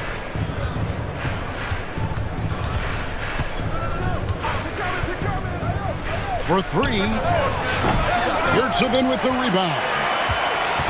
And so it's Harden bringing it up for the Dallas Mavericks. The biggest lead of the game, 15 points. But me just kind of stepping aside and letting him get to the rim. There's a reason, GA, the lead is what it is right now.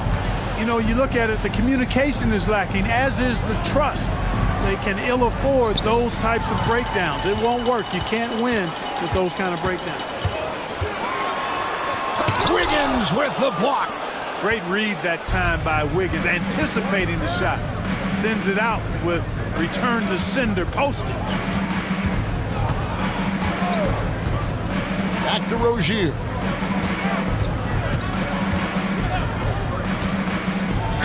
Green with the block. And we're a little over a minute and a half into the second quarter of action. Harden kicks to Curry. Here's the screen. And there's a whistle. That goes on Terry Rozier. That is his first foul of the game.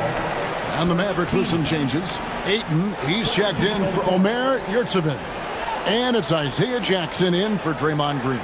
Manuel Quickly, he's checked in for the Grizzlies. And so here is Dallas. Only giving up 2 points this quarter. 6 to shoot. Here's Curry with the 3. And it's out of bounds. They say it was last touched by Jackson. Taking a look here at the numbers for Curry. He's coming off an excellent season. And, of course, he was among the best in the league when it came to putting the ball in the basket. Top 10 in scoring. And back to his free throw shooting percentage, second in the league. I never saw lapses in his concentration at all. Always completely focused, completely automatic. The Grizzlies trail by 12. Here's Rozier. He's got 5. Sabonis' screen on Harden. And again, Memphis no good. And a big lead for them on both the scoreboard and the backboard thus far.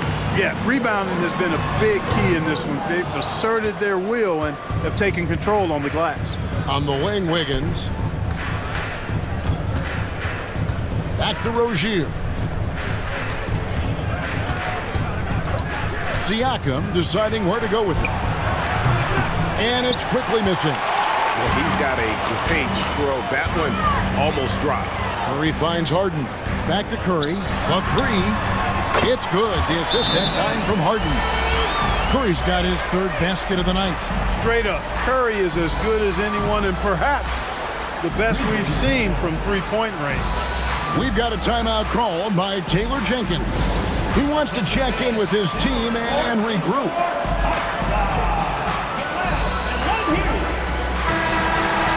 At the break in the action, we've got a chance now to look at last year's top rebounders. Domantas Sabonis is on top. And, you know, he took a lot of pride in being at the top of that rebounding list. When all was said and done, he was a man among boys. The Grizzlies trail by 15. Quickly the pass to Sabonis. And here is Quickly. Misses and the dry spell continues. Not sure why he keeps trying his luck from deep here. It's just not his night. And here's Harden for three. Offensive rebound. Jackson kicks to Caldwell Pope. Outside Curry. Just 4 to shoot. Looking for Ayton. He gets it in there. Yes, that goes in. And a strong showing of physical strength there from Ayton. Defenders have their hands full when he's around the rim. Now here's Wiggins. Back to Rozier. Memphis moving it around. Pass to Siakam. Sinks the three-pointer. Siakam's got 14. Well, you certainly can't fault him as the reason they're behind. He's been on target and on top of his game. Harden outside. Fires from deep. And Sabonis pulls it down. Sabonis has got 5 rebounds tonight. No doubt it's been a bit of a struggle for him here in this quarter in terms of scoring. Wiggins passes to Siakam. Sabonis sets the pick for Siakam. That one drops for him. 16 points for him. Oh, the numbers speak for themselves. Siakam showing great versatility on the offensive end.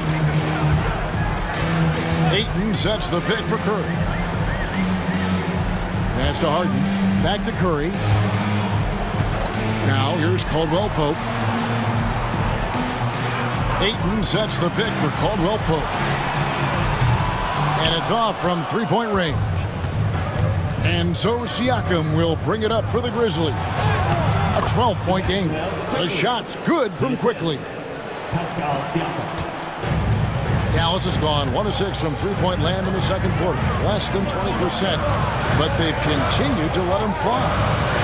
Now here's Curry. 8 points for him. And Jackson throws it down hard.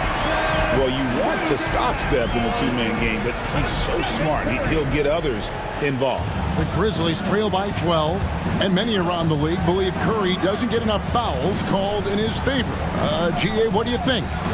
There could be some truth to that. He gets held and grabbed more than anyone when running off screens, but especially blatant on drives to the rim. It has not been his game so far. I mean, he's trying his best, giving great effort, but little has gone his way. And Caldwell Pope has improved as a passer. Nice to see that development in his game. Siakam outside. Back to Rozier. Pass to Wiggins. Sabonis' screen on Caldwell Pope. Hits it from three-point range. Wiggins has got 5 points so far. Boy, the progression of Wiggins' game out beyond the arc. He now is not only shooting that shot, he's expecting to make it. With a short break in the action, gives us a chance now to send it over to David Aldridge. Thank you, Kevin. Now, Pascal Siakam is nominally a power forward, but his versatility at both ends of the floor allows him to play a number of roles. Siakam says that's where the NBA has been going. It's always positionless basketball, and I feel like I can do anything. And in today's game, Kevin, that means tremendous value for Siakam. Back to you. Doesn't it? My goodness, David, he is something else. Thank you very much. Rare you'll see him miss such an open look. Harden the pass to Curry. Back to Harden. Ayton a screen on Rozier. And Ayton throws it down. Love how aggressive Harden is in the pick and roll. Exceptional at shooting and passing after getting the screen. Wiggins outside. Floats it up for Wiggins. And it's Wiggins with the jam. The finish was nice, but the setup was better. Yeah, G.A., the pick working to full effect before the stuff. And, you know, not enough help from the defense there to compensate. He gets a clean look, and that's exactly how you draw it up. Releases from 15, and Curry the bucket on the assist by Harden. Harden's got 4 assists now tonight. The Grizzlies trail by 15. Pass to quickly. Back to Rozier. Siakam outside. Curry against Rozier. Sabonis sets the pick for Rozier. Shoots over Curry. Mavericks with the rebound. Jackson's got rebound number 8 now on the night. Curry against Quickly. And that's good. Stephen Curry for 3. Curry's got 8 points in the quarter. And he's on a good pace here from three-point range. Made 1 in the first, 2 more here in the second. It seems like with more to come. Rozier looking around. Pulls from the top of the key. And the rebound goes to the Mavericks. Jackson's got 9 rebounds in the game. Getting it done. And Ayton throws it down. Great game for him. Double-double now. 10 points and 11 rebounds. Talk about execution on the offensive end. They're leaving nothing on the table right now. Yep, they're starting to stretch this lead out. Too much offense to keep pace with. Now here's Wiggins. He has 7.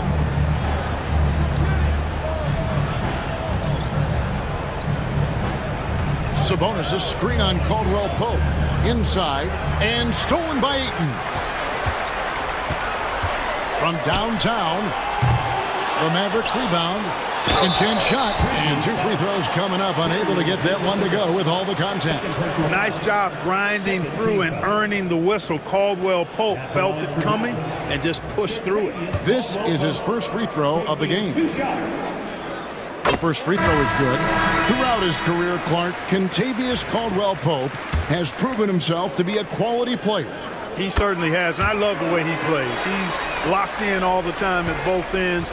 Really not only understands his role, Kevin, but embraces it. He's out there to space the floor with his shooting and then provide a lot of energy and versatility on defense. Sabonis, no good. That's a surprise. I mean, really out of character for him to miss when the defense is not right up on it. Shot from 12. The Grizzlies pull it in. Here's Castle. He's coming off a 10-point game against the Golden State Warriors. Trying to get something going. It's been all about Stephen Curry for depth. He ends up dropping in 2 from distance, making a difference from long range in this one. And now we'll send it over to David Aldridge, who is standing by courtside. David. Thanks very much. Taylor Jenkins is here with... All right, David, thank you. And stay with us, folks. We'll be back just after halftime to get the third quarter started.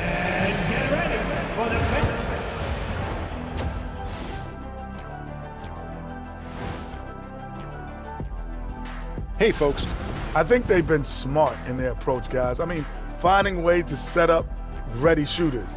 And if you don't have it, just make... And now let's... And that concludes halftime. Now time to...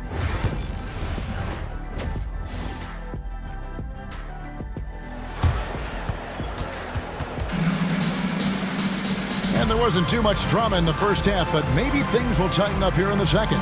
You look at Pascal Siakam in this game, he's been everywhere. Man, he's been running wild on him through that first half. Absolute dynamite on offense. And you know what? I'll be interested to see just how much he's got left in the tank. That first half had to take a lot out of him. So on the floor for Memphis, they've got Sabonis. Emmanuel quickly out there with Rozier. Then it's Pascal Siakam. And it's Wiggins in at the 3 slot. Harden against Quickly. Ayton a screen on Quickly. The three from Harden. Offensive rebound. Jackson, that's good. Jackson's got 15. Second chance points always hurt. Just not enough effort to block out. Hey, guys standing around spectating. I mean, you got to get in there and get tough. Now, here's Quickly. It's rebounded by Curry. Mavericks leading by 21. Jackson setting the pick here for Curry. And the dunk by Jackson. Oh, nice feed.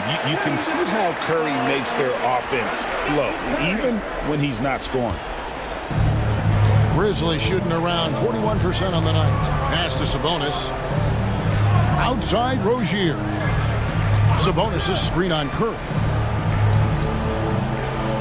Rozier finds Quickly. Here's Wiggins. It's deflected.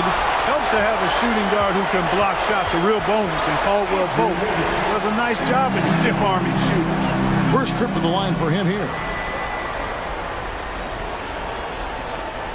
Take a break. Take a break. 2 shots.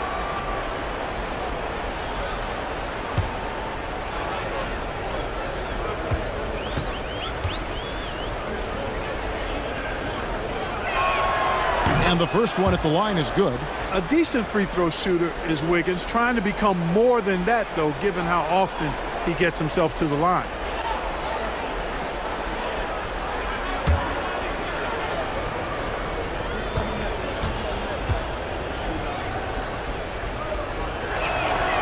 And both free throws good for Wiggins.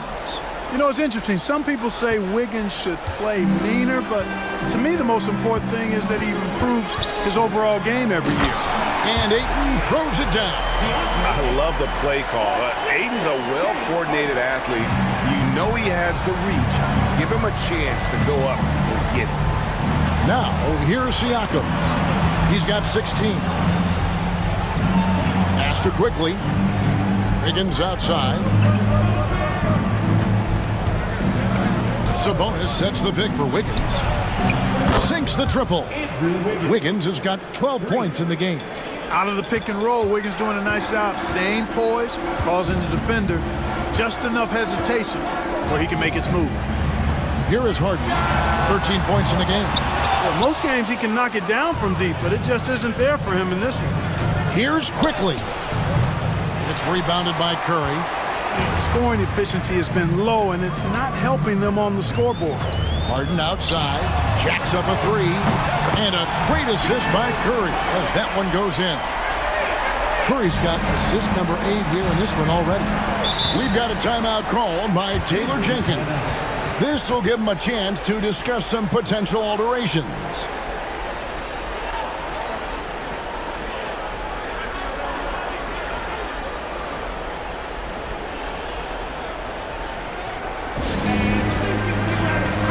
Checked in for James Harden. Right now, let's bring up the 2K leaderboard and see the teams that really knew how to clog the passing lanes last season. The Grizzlies 4th. Boy, they had so many guys with quick feet and quick hands on that team. I mean, they put relentless pressure on the opponent. And as a result, they came up with an awful lot of steals. I mean, this team has been very impressive defensively.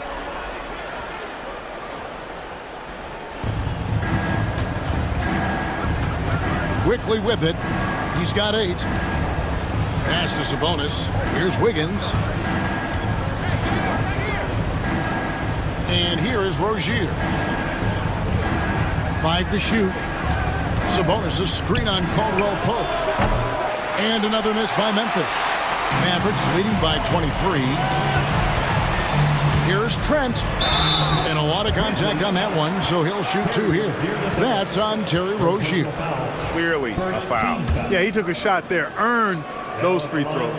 The Mavericks have shot the ball well from the free throw line, 8 of 9. Mike Conley's checked in for the Mavericks. And he sinks the second. And things seem to be getting tougher for the big spending teams, Clark, but we're seeing a lot of them go all in before the toughest penalties take effect. Yeah, you know, the frozen pick provision kicks in next season, and the season after that, luxury taxes ramp way up. Powerhouse teams trying to make hay while the sun shines is a pretty good strategic business move, but the landscape is certainly changing. And that's going to be too many steps. Gets the whistle on the travel. And that's turnover number 2 on the game, doing a nice job in terms of ball control. Holding on to the ball and holding on to this lead. Mavericks making a switch here. O'Neal's checked in. Rozier the pass to Siakam. And another miss by Memphis. And so it's Trent with it. He brings it up for Dallas. They lead by 24, their biggest margin. And he makes that one. Conley's got his first basket of the night. Pretty much all of their buckets coming from inside the paint now. Astor quickly. Jackson against Siakam. And here is Quickly. Sabonis sets the pick for Quickly. The top of the key jumper is on the mark. Quickly's got 5 points in the quarter. Dallas has gone 1 of 4 in three-point shots here in the third. Ayton a screen on Quickly. Trent with the wide open look. His three-pointers off the mark. You know what, though? Sometimes you can be too open. I think it may have surprised him, and that's why he missed. Wiggins surveying the floor. 9 feet out. And there's Sabonis. That's good on the assist by Wiggins. Mavericks leading by 22. Conley dishes to Ayton. Pass to Trent. O'Neal sets the screen for Trent. Lets it go with a 3. Connects from three-point range. Indeed, just sagged off just enough and no hesitation on his part. Rozier the pass to Siakam. Quickly setting the pick for Siakam. Quickly with it. And right away they match it with a three-pointer of their own. Quickly's got a pair of threes now here in the third for the Grizzlies. With every passing season, Quickly's role seems to expand. Yeah, you know, Kevin, he's had to prove himself over and over. And now that he has, I don't think you'll find nearly as many doubters as he had when he first came into the league. And the foul on Andrew Wiggins. That's his first foul. On the Mavericks with some changes. Yurtseven comes in for Ayton. And it's Draymond Green in for Isaiah Jackson. Washington's checked in for the Grizzlies. Johnson comes in for Andrew Wiggins.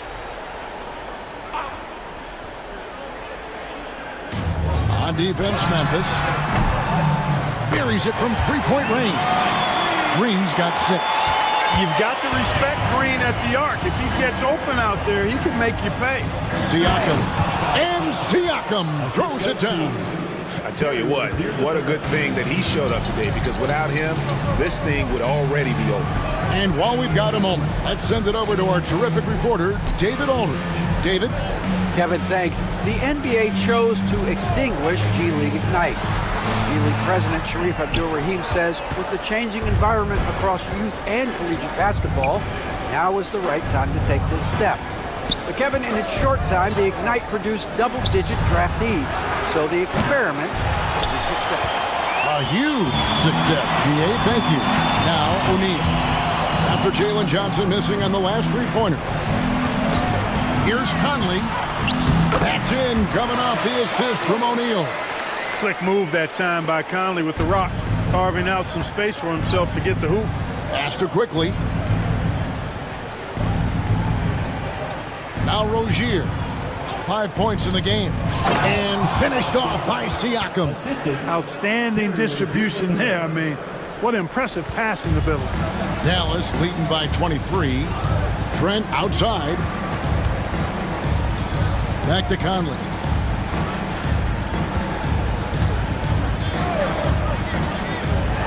Down low. O'Neal passes to Green. Clock at 6. And oh boy, a lot of contact there, but he gets the call and will shoot 2. And one of the top 10 teams in our league in terms of points off turnovers. They recognize that the best time to attack is when the opponent is scattered all over the floor. You talked about their steals, and defense really was a focus for them. They went out there with the goal of making things as uncomfortable as possible for their opponents.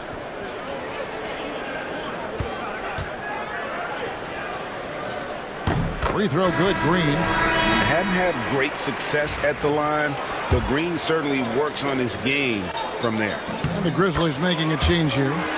Castle's checked in. And so it's Memphis with it. Rozier, the pass to Siakam. Over Yurtseven. Green with the rebound. And that's really just not heads-up basketball. Don't try a fadeaway when nobody's guarding you. O'Neal a screen on Washington. Green inside. Washington's on him. We got a moment now to check out how the points have been divided between the starters and the bench for the Grizzlies. This is his third trip to the free throw line. And he was 73% from the line a season ago, an average number in that regard. He hits the second from the line. The Grizzlies have gone 7 of 15 from the field here in the third quarter. Pass to Johnson. 2 minutes remaining in the third. 2 minutes.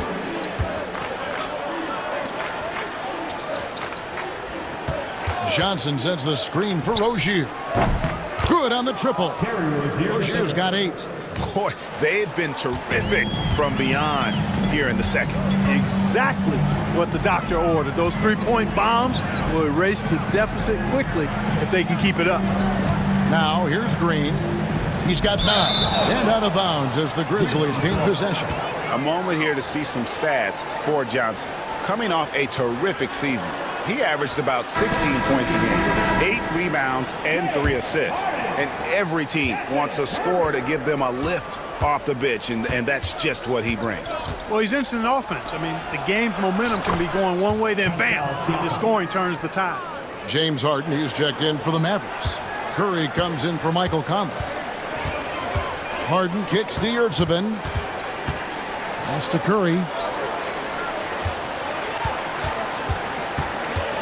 1:07 left in the third quarter of the game. And Curry's really a master at drawing contact. The defense has to be careful when defending him. What do you guys think so far about the offensive approach for Dallas? And they're playing beautiful basketball right now, racking up the assists by playing so unselfishly, just finding the open man. You know, they've been knocking down triples, too. They've continued to make the most of their opportunities from behind the arc as well. Dallas making a switch here. Caldwell Pope checked in. And both free throws good for Curry.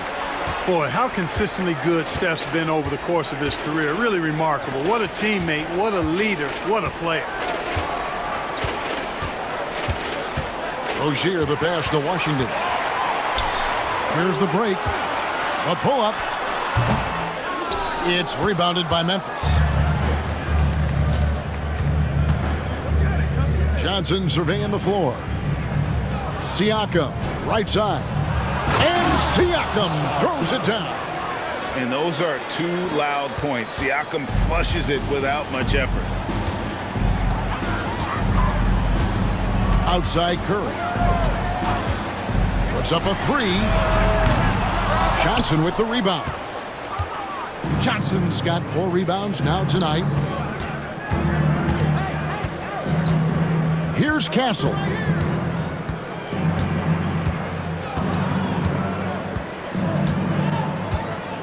Johnson with a screen on Caldwell Pope. Castle misses.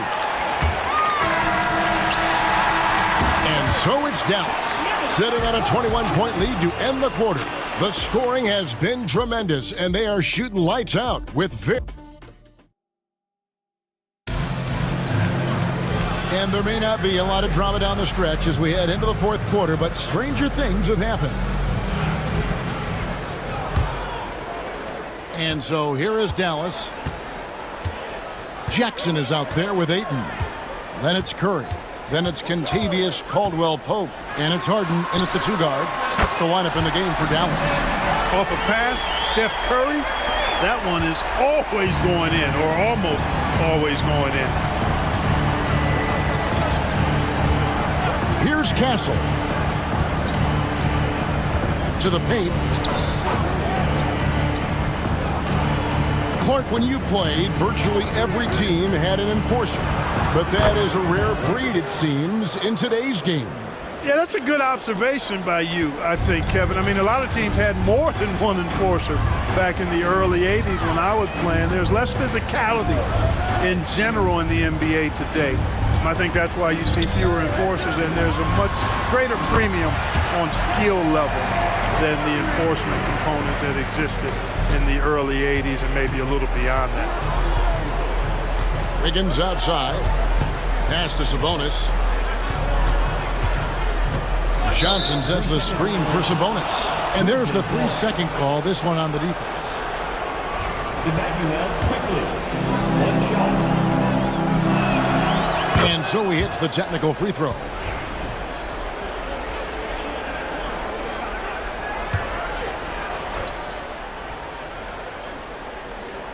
Fourth quarter still young, just over a minute play. Sabonis a screen on Caldwell Pope. And it's Wiggins missing. Mavericks leading by 23. Caldwell Pope dishes to Harden. Pass to Ayton. And he could not get that one to go. Out of contact, and he'll go to the line for 2. An absolute beast inside. Love how Ayton uses his size to draw these fouls. 2 shots.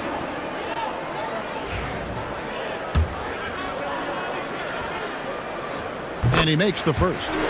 Clark, I've always heard that every team when on the road will have a team dinner. You know, that's typically a practice that most teams employ, and those dinners are memorable, especially if the food is good. But more than the food, I think, is the camaraderie and the bonding that takes place when you break bread together, coaches and players. Back to Curry. Lets it go from deep.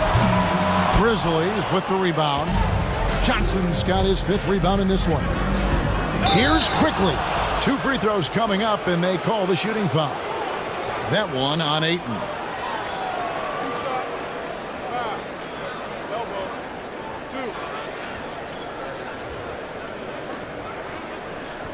Emmanuel quickly. 2 shots.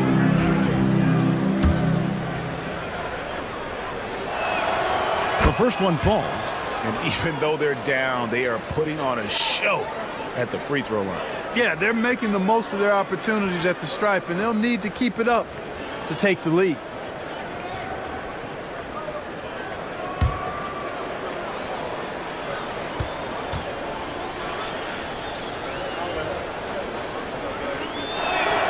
And Quickly drops them both. Game moves along. 2 minutes gone here in the 4th. And here's Curry, who brings it up for the Mavericks. Ayton sets the pick for Curry to the middle. And Ayton throws it down. Impressive at using the pick and roll. Ayton slips well to the basket after setting that screen. Here's Castle. Johnson with a screen on Curry. Pass to Quickly. Bangs home the trifecta. Quickly's got 14 points here in the second half. They're giving him a little too much space out there. That's his 3rd triple since halftime. Outside Curry. Fouled on the shot and picks up 2 points. So 1 free throw coming up. And Curry's not the biggest guy, but he can sense the contact coming and makes the adjustment. Second team foul. At the line for Dallas. 1 shot.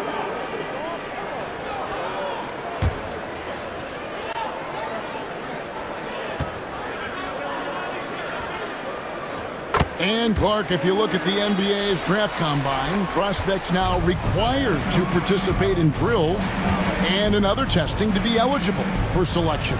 I like that, Kevin. I really do. I mean, it's part of being a professional. You can't just opt out of things because your agent says you should or you don't feel like it.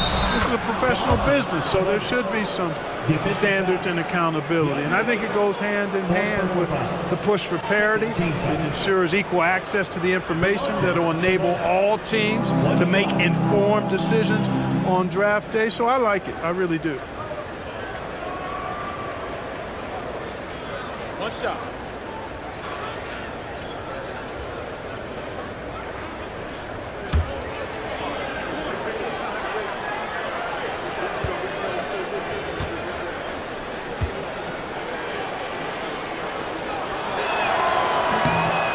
Free throw good. Sabonis. And like his dad back in the day, Domantas has an innate ability to process and make quick decisions.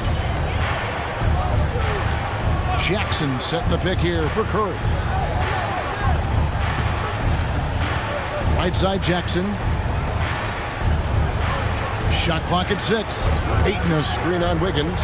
Caldwell Pope on the Mavericks getting another bucket right there. You got to give respect to Caldwell Pope's mid-range jump shot. He's got the green light to take this shot, and that green light is always on. Pass to Sabonis. Wiggins with it. He's guarded by Caldwell Pope. Wiggins kicks to Sabonis. Quickly, that's for 2. Rebounded by Jackson. Jackson's got 13 rebounds in the game. Seeding. He finds it. Takes the alley-oop pass and dunks it down. Yeah, just proving how fast he can heat up. Once Ayton finds that rhythm, he is going to work. Here's Castle. Pass to Quickly. Here's Castle. Sabonis' screen on Curry. Here's Castle, guarded by Curry. Puts up a deep 3. And again, Memphis no good. And maybe he thinks he has that type of range, but I'm not sure who'd agree with him. Yeah, you know what? Sometimes guys have the green light to take that shot, but I don't think he's one of them. As hot as he's been this quarter, the game plan is simple, folks. Get him the ball and get out of the way. Wiggins outside to stop the run. And the rejection by Jackson. Outside Curry. Jackson setting the pick here for Curry. And it's out of bounds. They say it was last touched by Jackson. Royce O'Neal's checked in for Dallas. Trent comes in for Caldwell Pope.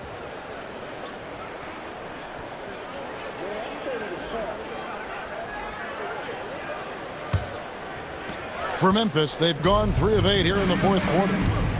Quickly the pass to Sabonis. And here's Wiggins, defended by Trent. Now, here's Sabonis. Pass to Wiggins, just 5 to shoot. The shot's good. A welcome sign for sure. When Wiggins is connecting with the J, his offense becomes lethal. Harden against Quickly. And looks like the illegal pick was set. Yep, that's right. That'll get their attention. Look at the turnover situation, guys. It's not been that bad. Just a handful, and when you take care of the ball like that, that can help you build a lead. And the Mavericks with some changes. Yurtseven's checked in for Ayton. And Draymond Green's subbed in for James Harden. Memphis also making some changes. Washington comes in for Andrew Wiggins. And it's Rozier in for Quickly. Sabonis' shot is off. Dallas has gotten off 4 3-pointers in the final quarter, and 2 of them have fallen. Trent kicks to Green. Curry outside. Sabonis grabs the board. Sabonis has got 9 rebounds now tonight. Memphis moving it around. Outside Rozier. Mark, some people have claimed there is too much talent now in this NBA and not enough teams. Interesting point. I don't know if I fully agree with it. Clearly, talent has always been the driver in the league. I think because the league is generally younger, that the talent is not as refined, so therefore you have a little disjointedness with teams. But the blend of talent into teamwork is still what the best teams do at a high level. Again, the miss by the Mavericks. You know what, though? Sometimes you can be too open. I think it may have surprised him, and that's why he missed. Sabonis' screen on Curry. Rozier for 3. The Mavericks pull it in. Yurtseven's got his 6th rebound on the night. Curry passes to Yurtseven. Trent outside. O'Neal looking around. Curry kicks to O'Neal. Fires for three. And it's Green. Missing. And here's Rozier. He brings it up for the Grizzlies. Washington finds Rozier. Johnson with it. And here's Washington outside. Yurtseven with the rebound. Outside, Green. Back to Curry.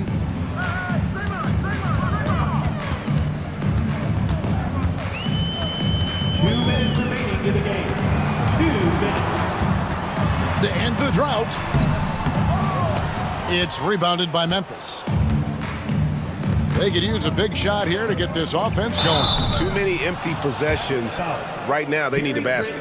Clark, we were just talking. P.J. Washington has improved his defense, hasn't he? He really has been intentional about getting better at that end of the floor. And, you know, he always had a good foundation for potentially being an outstanding defender, but then he put the work in. You know, he does a great job with his positioning. He's got excellent positional size, and because of all of that in his work, he's a versatile defender now that can make an impact at that end of the floor. That free throw good from Washington. We've seen the NBA feature several overseas games, Greg, the last couple years. Always growing the sport, aren't they?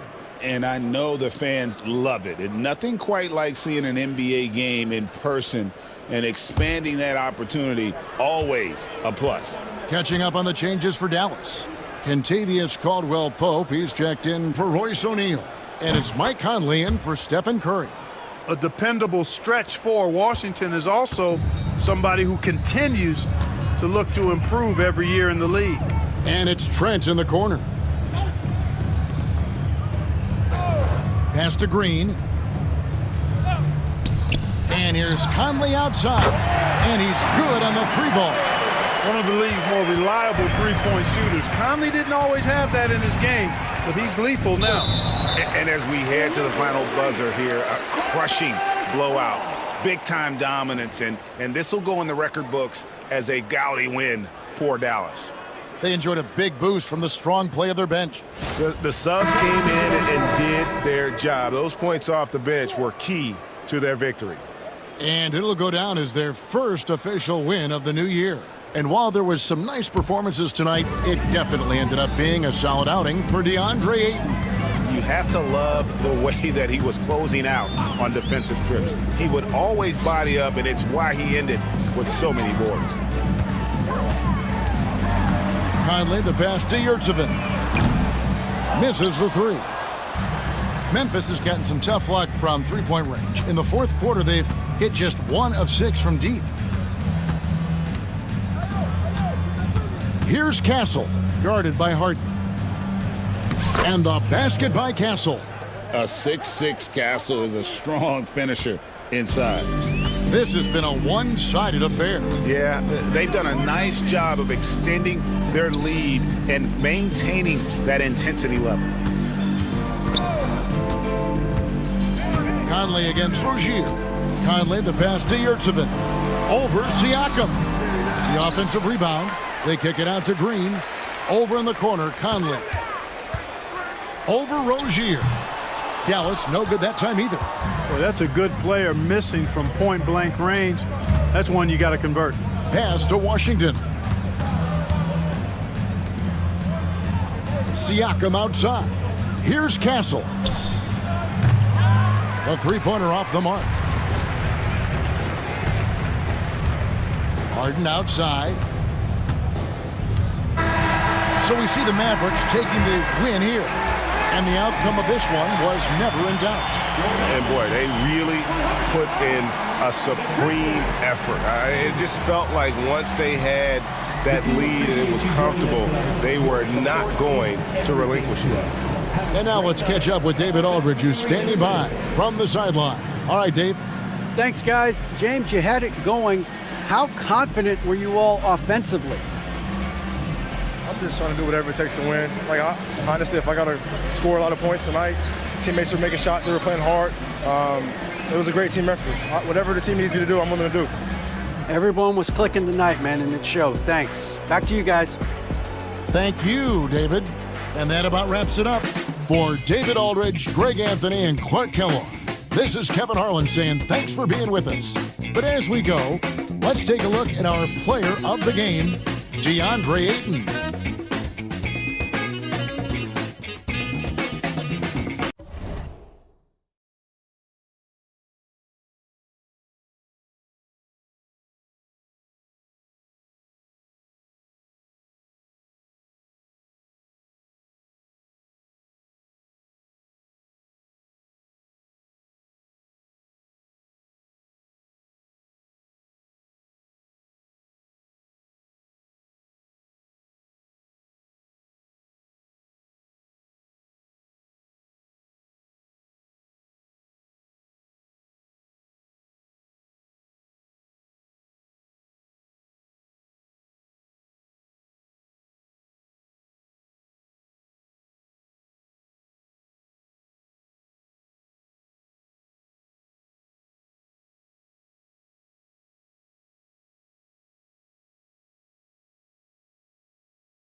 Let's review our handle.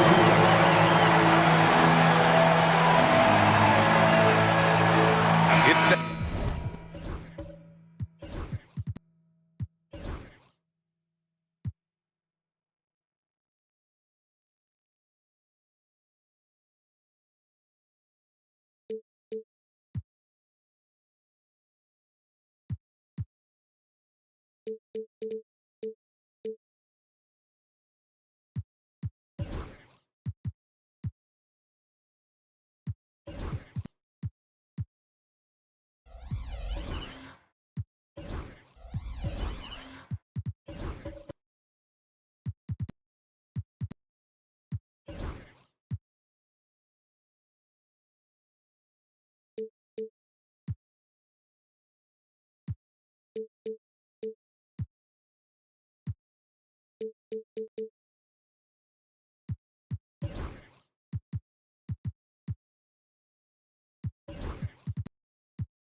that time of the year, everyone.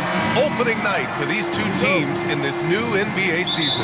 And we've been waiting all summer, BA, to kick this thing off. So much excitement, so much hope, so much possibility. I'm sure both of these teams are going to come out with a lot of jitters and nervous energy, but we're going to settle in, and we're going to see the highest level of play right in front of us. It's time for the NBA to get it started.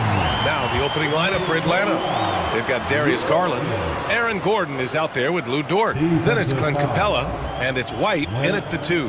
And while Nikola Jokic has lots of years left in this league, he's already an all-time great, Grant. You know, BA, not many guys have won multiple MVPs and a title. But Jokic has already accomplished so much. And with his size and skill set, Jokic can be elite for a long time and add to that impressive resume.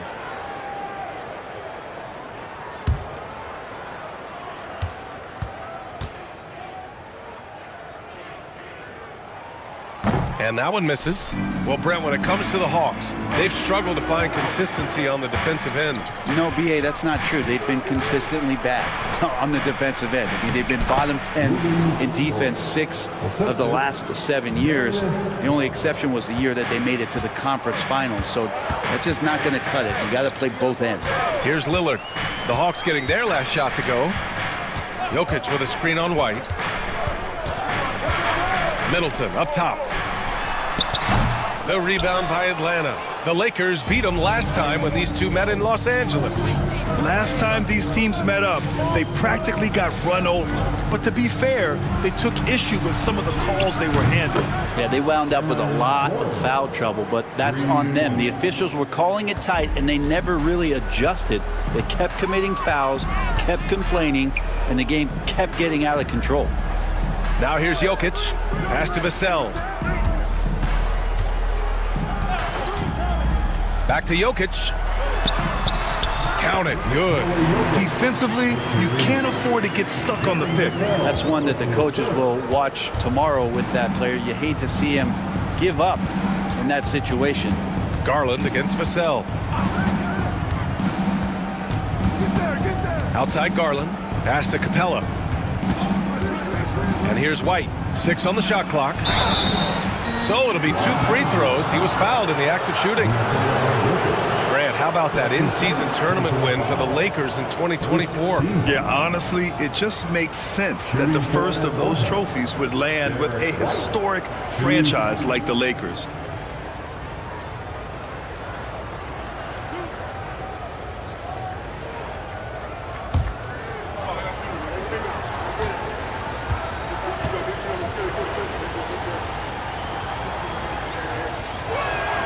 First one falls for him.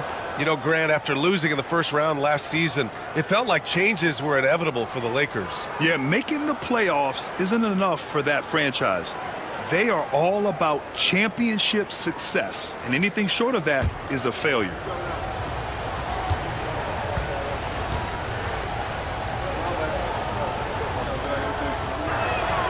White hits them both. And you look at the history of the Hawks, Brent, they've won 1 NBA championship. That was back in 1958. Yeah, B.A., tough for people in Atlanta to even recognize that because the team wasn't there in 58. They were in St. Louis, and they were led by the great Bob Pettit, who was one of the first really impressive, agile big man of his era.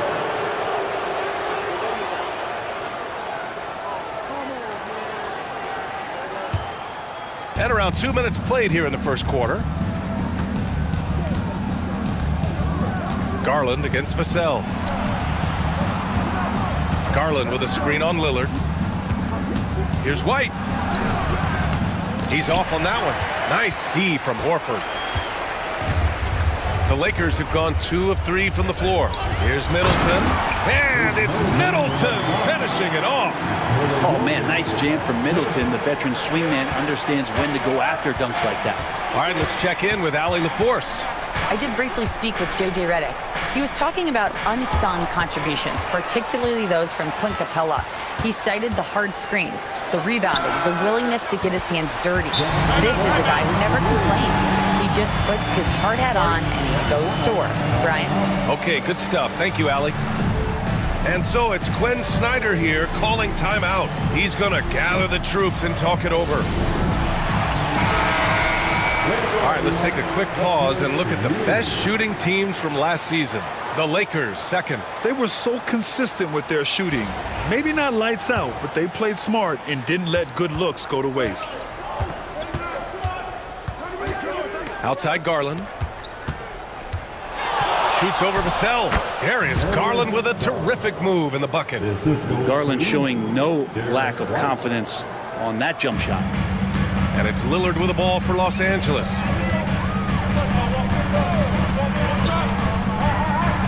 Pass to Vassell. Back to Lillard. From outside the arc. Gordon pulls it in. The Hawks have gone 3 of 4. Off to a nice start. Out to Garland. Gordon outside. Takes a 3. Yes. And a nice assist from Garland. Garland's got 3 assists now in this one. Man, right off the bat, super sharp here offensively. 4 of 5 so far. Now here's Jokic. Nice open look, but it's no good. I know it's about defending the post and the three-point line these days, but still got to be active in the mid-range area, and the defense gets away with one there. Gordon can't hit. Lakers trail by 3. Pass to Lillard. And here's Jokic. Now here's Vassell, guarded by Garland. And it's Vassell penetrating. Shot clock at 5. Here's Jokic. And the officials called goaltending, so they'll award the basket. I mean, he had the right idea, but his timing was just a little off, and it resulted in a goaltend.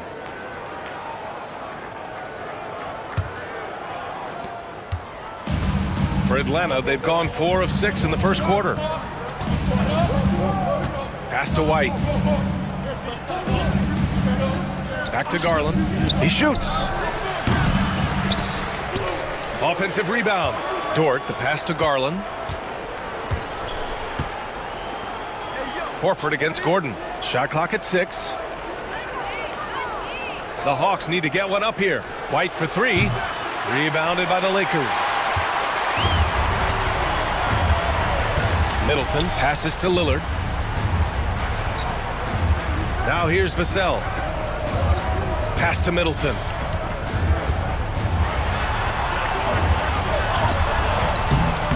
And he misses the go-ahead basket.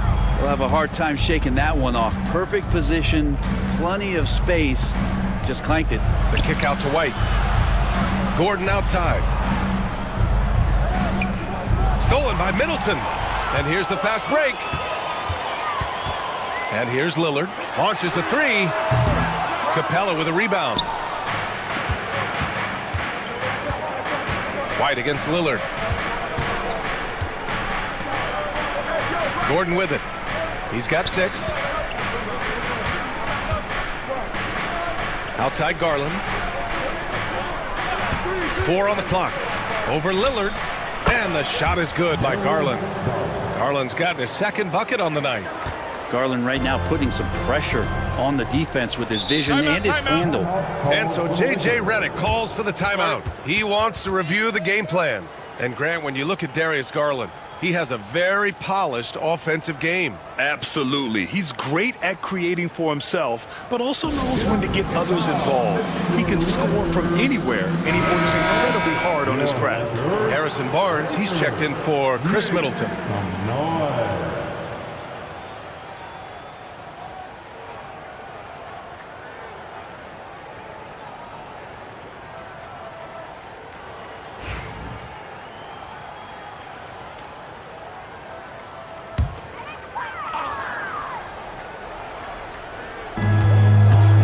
Barnes finds Lillard.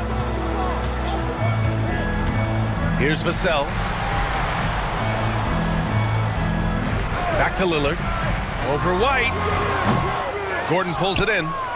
Atlanta leading by 3. Now Garland. Gordon outside. Now here's White.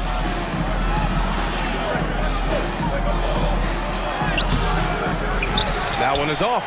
Ooh, excellent D there from Barnes. Jokic passes to Lillard.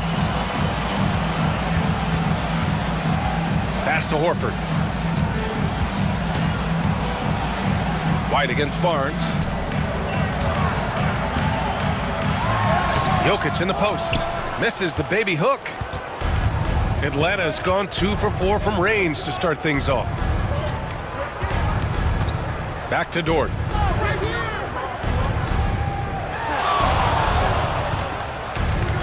Fades and shoots. And it's good. Off the back rim and in. And the Hawks lead by 5. And Capella must be feeling a little bit confident because that's just a tad outside of his range. Pass to Vassell. Back to Lillard. From behind the arc.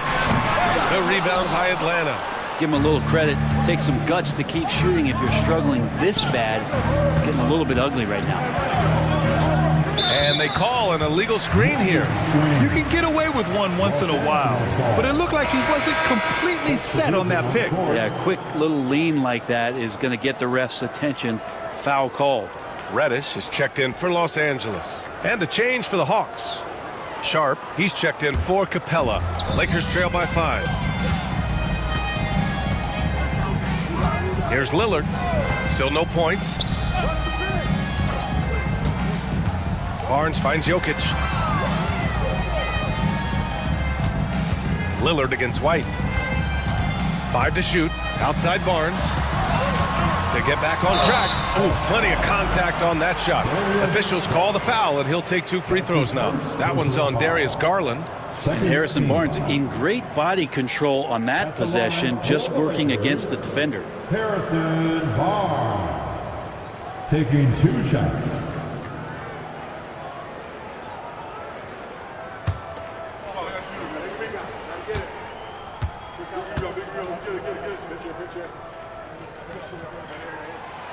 No good on the free throw. And one thing about Harrison Barnes, Brent, he is efficient on both ends of the floor. Yeah, it just feels like Harrison Barnes is one of those guys, BA, that's super steady, right? You know what he's going to do on a nightly basis, the shots he's going to take, and he has confidence in every one of those shots that he gets. So committed to both ends of the floor and a real team helper.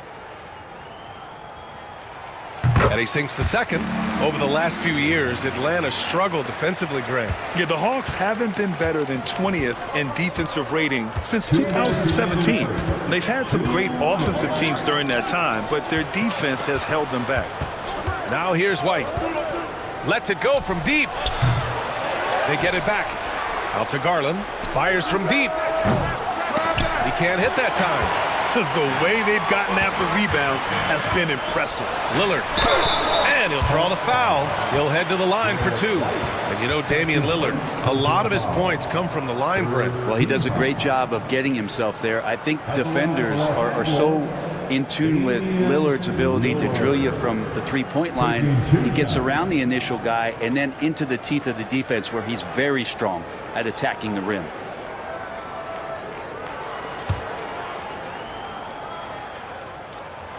Free throw good. Lillard. Well, Grant, there are few players in the league who can attack a defense from the logo, but Lillard is one of them. Yeah, and he makes it look so easy. You have to pick him up at the half-court line, and it's been that way for about a decade. Now here's White. Outside Garland. We've got 1:28 left now in the first quarter. Dort against Reddish. Outside White. Over Lillard. White can't hit. He's giving his all, but you can't force yourself back on track. Here's the 3. Knocks down the triple. Vassell's got 6. The team counts on Vassell for this, a reliable producer of three-point buckets. Gordon outside. 50 seconds left in the opening quarter. They get it back. Here's White. Soft touch off the glass. And the Hawks lead by 1. And the lead just keeps changing hands. 5 times already, and we still haven't gotten out of the first half. Barnes passes to Lillard.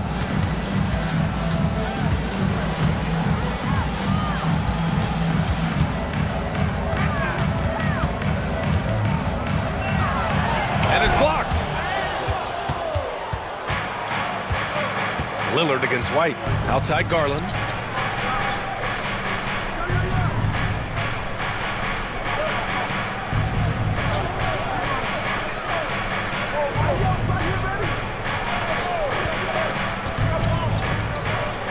Three-pointer. And at the end of 1, a closely contested game so far.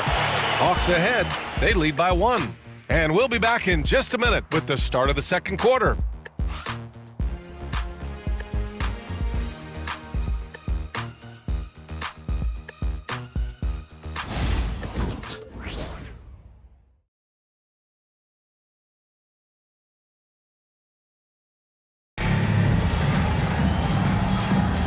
And it's been a pretty even game here after one quarter of play.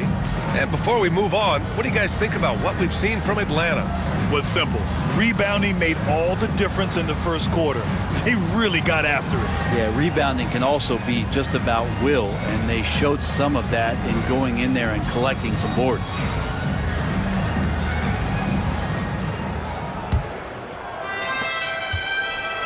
And so it's White with it. He brings it up for the Atlanta Hawks. Nikola Jokic is out there with Harrison Barnes. Then there's Damian Lillard. Then there's Devin Vassell. And it's Middleton in at the 3 spot. That's the group for the Lakers to kick off the second quarter. Really left him alone that time. Garland's got 7. Well, good to see Garland score the ball without dominating it. Time now to hear from our reporter, Allie LaForce. KBA, the Hawks are figuring it out. Coach Quinn Snyder said, growth isn't linear. We want to just keep improving. The players have bought in. They're working. They're practicing hard, hitting the film. Everybody has been absolutely coachable. I think we're learning. Guys, it's all about the journey here. Yeah, I'm trying to take that next step. That's how it's done. Thanks, Allie. And Capella gets it to go. Every year, Clint Capella up there, one of the highest percentage field goal shooters we have in the NBA. Lillard against White. Pass to Vassell. Back to Lillard. From the arc.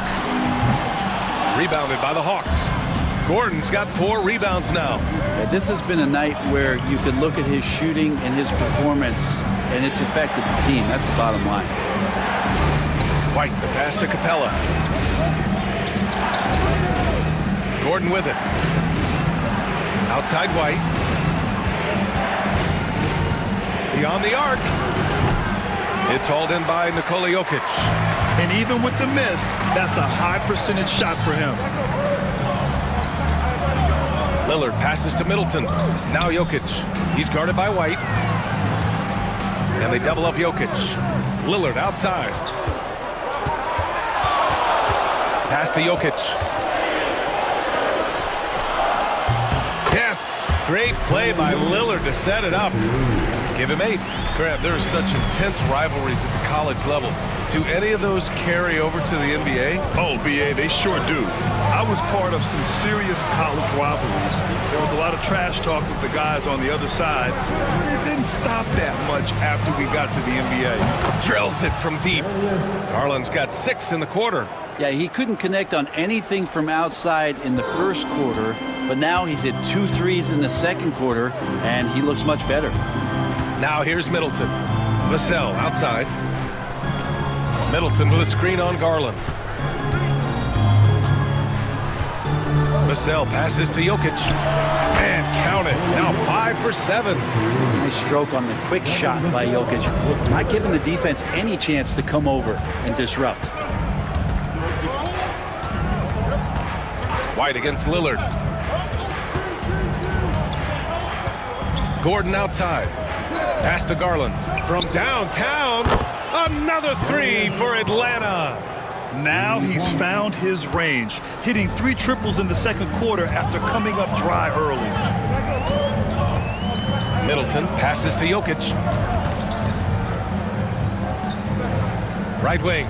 Middleton outside. Jokic with a screen on Dort.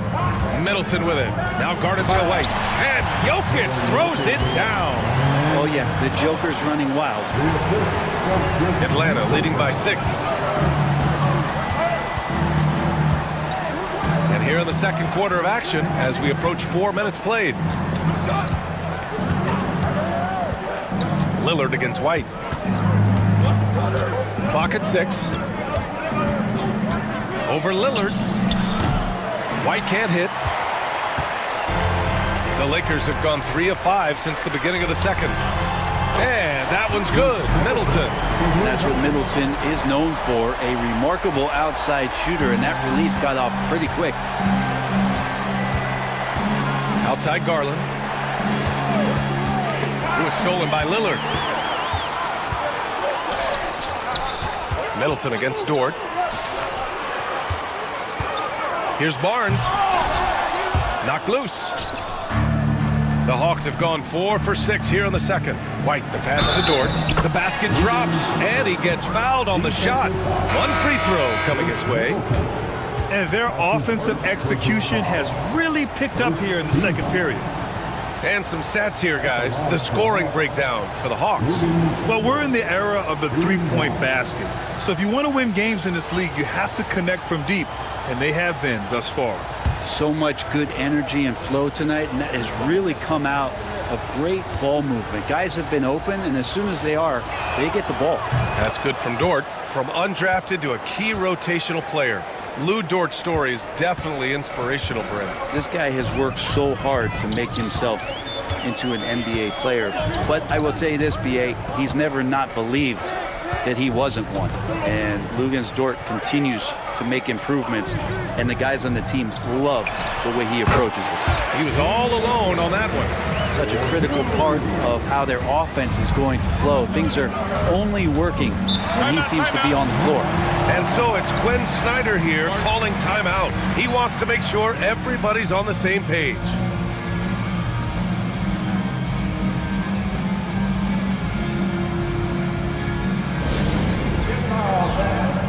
On the court, your hype on. It's now time for our T-shirt giveaway. Let's hear you get loud.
The 2K leaderboard highlighting last season's assist leaders.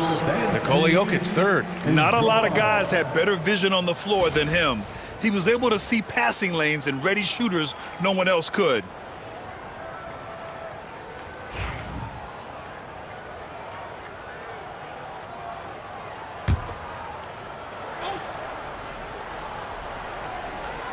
Here's Ellis.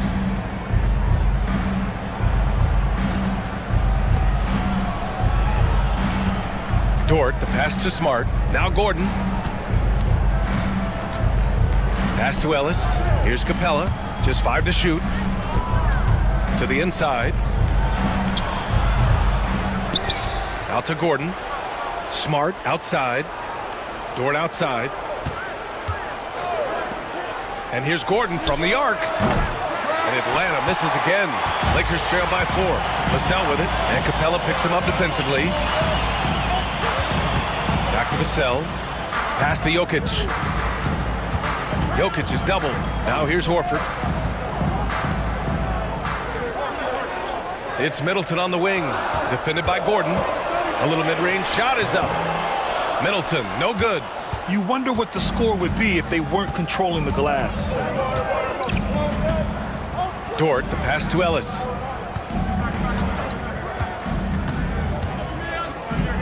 Capella, screen on Lillard.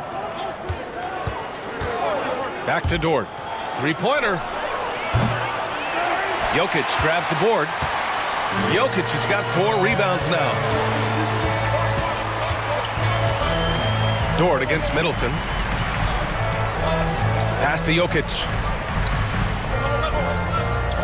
Now Vassell. Fades back. Oh my, came close to a 4-point play. He'll head to the line for 3 free throws. They'll pin that one on Marcus Smart. Grant, compared to some of the flashier scorers, Devin Vassell has a more workmanlike approach. Yeah, he can quietly drop a big game on you. He doesn't draw attention with stylish plays and big circus shots. He just grinds it out by finding his looks.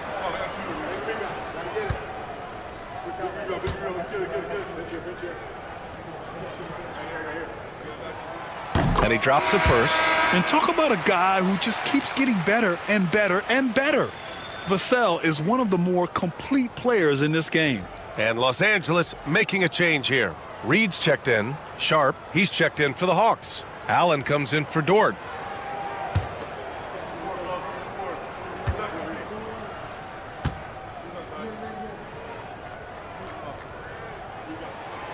And he's good on the second.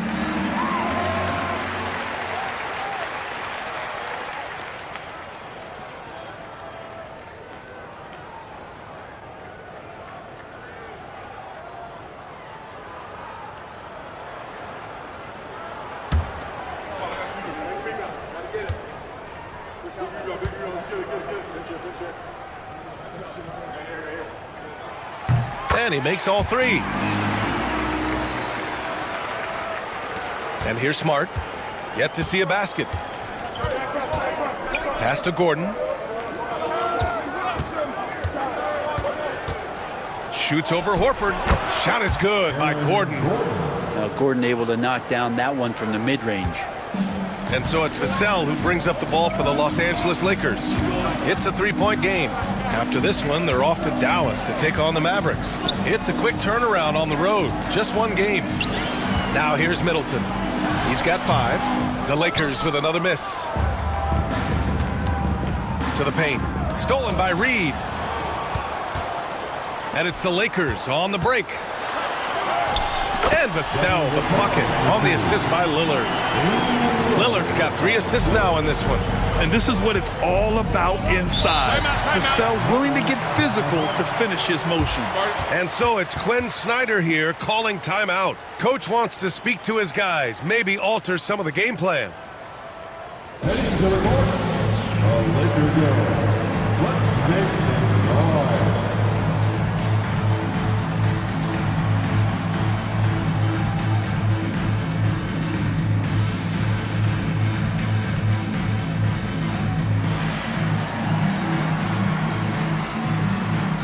And the Lakers making a change here. Reddish is checked in.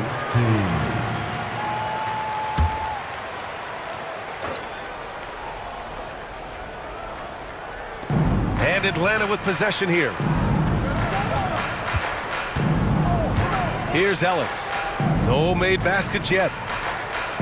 Sharp a screen on Reddish. 6 to shoot. Allen, pass to Sharp. Back to Allen. The 3-ball. Horford pulls it in. Los Angeles has gone 1 for 3 from downtown here in the second. Lillard with the ball. Lillard, a screen on Smart. Here's Vassell. A chance there to take the lead, but a miss. Well, after getting off to a great start, hitting those first 2 shots, he's definitely regressed a little bit in this quarter. Allen outside. Smart with the ball. He's picked up by Vassell. And no good, trying to use the glass. Good idea with the fadeaway, but the defense was just all over it.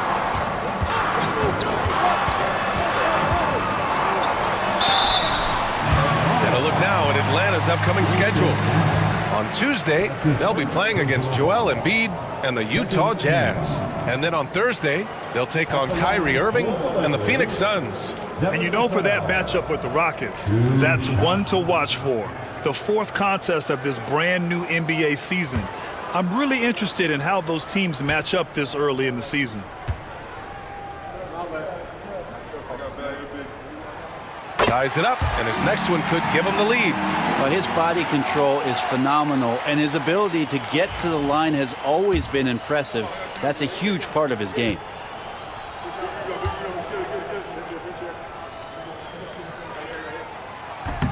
He does not get the second one. He was able to tie it up, but he has to be disappointed that he could not give his team the lead. Allen outside. Pass to Sharp. Here's Ellis. Takes the 3. Knocks down the long J. And the Hawks lead by 3. You like how their perimeter game is building out. They're feeling it right now. Vassell outside. And the whistle blows. It's going to be on Naz Reid. That's his first foul.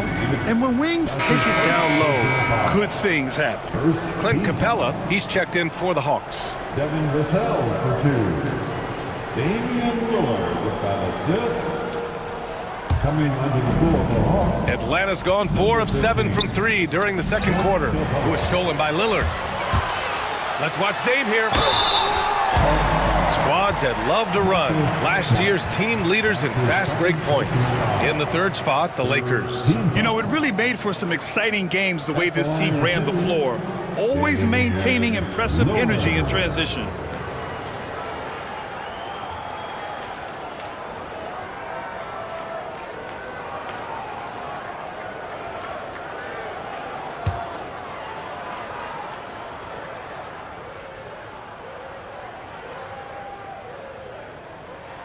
Ties it up, and his next one could give him the lead. Voted one of the top 75 NBA players of all time. We should be enjoying the seasons that Damian Lillard is putting up in the next couple years. He's making the most of every trip to the line, providing for his team. Pass to Capella. There's 38 seconds left in the second. And here's Gordon from the arc. Rebound, the Lakers. Reddish finds Lillard. And here's Vassell, defended by Smart. Here's Lillard. The Lakers with another miss. Been a struggle for him tonight, but if they can make this lead hold up, he can just chalk this up as one of those nights. Oh, and there's the whistle on the shot. So 2 free throws for him coming up.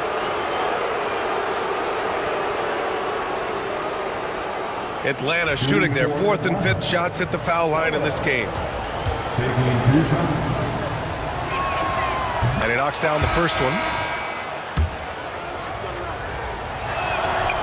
That's also good, so he hits both free throws.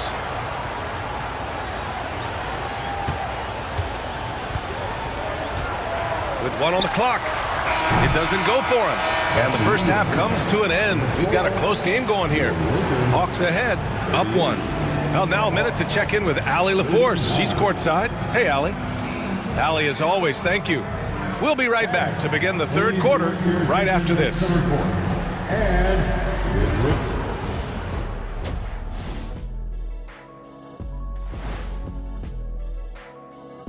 Hey, I like what they're doing. Playing with physicality, they've worked hard to gain the edge in areas like rebounding. Yeah, that's the difference in the game. And guys, let's take a moment to Thanks for joining us.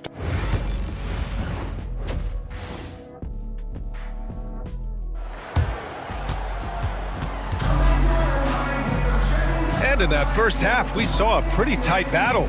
We'll soon find out what sort of adjustments were discussed during halftime. You look at Devin Vassell, he's been playing really well. Can they come up with an answer for him coming out of the half? They have to change something defensively. Yeah, just way too easy out there, and I'm sure coach is going to make that a priority at halftime. Getting underway in the second half. Here's the 5 for Quinn Snyder. Darius Garland is out there with Derek White. Then it's Clint Capella. Then there's Aaron Gordon. And it's Dort in at the 3 slot.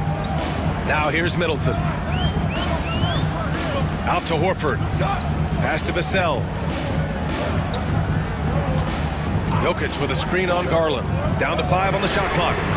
Vassell's shot is good. Oh, Vassell is feeling it. Just knocking down shots and playing with terrific enthusiasm. And let's send it over to Allie LaForce. Damian Lillard last season becoming the 51st NBA player ever to cross the 20,000-point threshold and the 17th fastest to ever do it. He said it's a great accomplishment and a rare space to be in. I'm like, man, I might be able to get 27 or 28,000 if I can stay healthy. Ryan, I wouldn't put it past him. Yeah, me either. Thanks, Allie. Man, you get so caught up in the bravado of someone scoring on you and you wanting to even the score. Unfortunately, he couldn't answer back. Now here's Lillard. He has 6.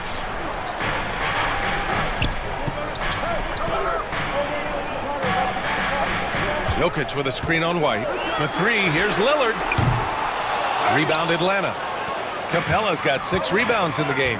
One place Clint Capella really knows how to throw his weight around is on the glass, Brent. Yeah, it's been a little while, BA, since Clint Capella has led the league in rebounding. And, of course, that was a little bit different offensive system. But he has the size and the instincts still to go up and get the ball off the rim or from lob passes to be effective inside. Atlanta again missing. Talk about things at halftime, and then you come out and you go 0 for 3. I'm sure that wasn't up on the board. Jokic finds Vassell. Capella on the double team. Here's Jokic. And Jokic throws it down. Wait a minute. Jokic has got some vertical too? Wow. Hawks trail by 4. They need something good to happen here. Yeah, they've gone way too long without a score. Gordon outside. And Garland gets doubled. Out to the right wing. White against Lillard to win the drought. White can't hit. This feels like it's snowballed a little bit on them. The more he tries to shoot his way out of this slump, the worse it seems to get. They need him to get it together. Now here's Jokic. 14 points for him. He drops it from range. This looks like he's got more feel tonight, like he's really got a good grip on that ball as he's letting it go. White, the pass to Gordon. The 3. It's hauled in by Nikola Jokic. Jokic has got 5 rebounds in the game. Just under 3.5 minutes played here in the third quarter. Middleton from the outside, and Los Angeles another 3. Their ball movement on this run has been tremendous. It's led to a lot of good, clean, open looks. And here's White. He'll bring it up for the Hawks. Still looking for their first bucket of the second half. And Quinn Snyder decides to call timeout. A moment to rest and confer on the game plan.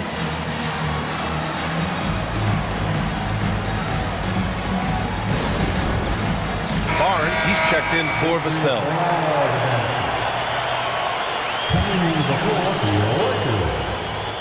Number 21. Harrison. Just over 3.5 minutes through the third. Garland finds White. Back to Garland. Shot to stop the run. And he's 6 for 12 after that one. Now, Garland started the game at 6'1", but the way he's playing now, he's got to be feeling 7 feet tall. Pass to Jokic. Barnes with it. Back to Jokic. Out to the wing. Horford passes to Barnes. 5 on the clock. Over White. Barnes, no good. Hawks trail by 7. Outside White. Up top Gordon. Horford covering. And Garland gets doubled. And Gordon with the basket on the assist by Garland. Gordon's got 10 points. Aaron Gordon is one springy dude. When he gets the ball down low, it's hard to stop him. Middleton, left side. White against Lillard. Here's Middleton. And it's Middleton finishing it off. Oh, not the defensive effort they need to cut into the lead. Boy, good call. You have to at least try to protect the rim. Good job to recognize the opportunity. That's just very solid offense. Garland, the pass to White. Driving in. Inside. White gets it to go. And those are the kind of signs where Garland is improving his overall awareness to find teammates. Now Lillard. He has 6.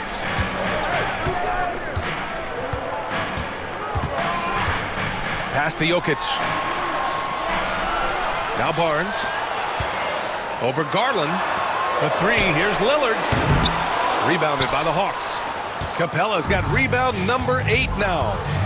Inside. Out of bounds. It'll be Lakers ball. And while we have a break, here were some of the top free throw shooters in the game last season. Damian Lillard 4th. Very steady at the line. He's a guy who isn't rattled easily, and that shows in his free throw shooting numbers. Reed's checked in for Los Angeles.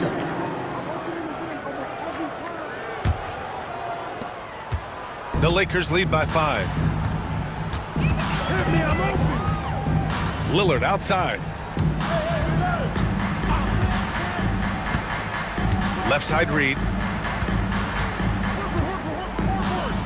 It's Middleton on the wing.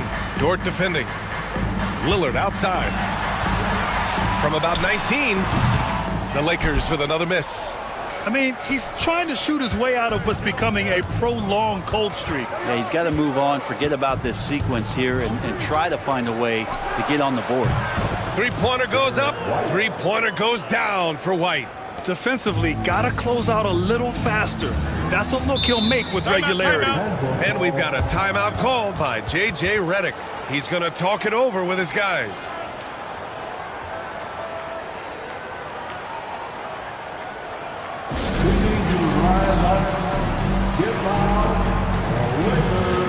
And the Lakers making a change here. Reddish is checked in. Allen, he's checked in for Atlanta. Ellis comes in for Garland.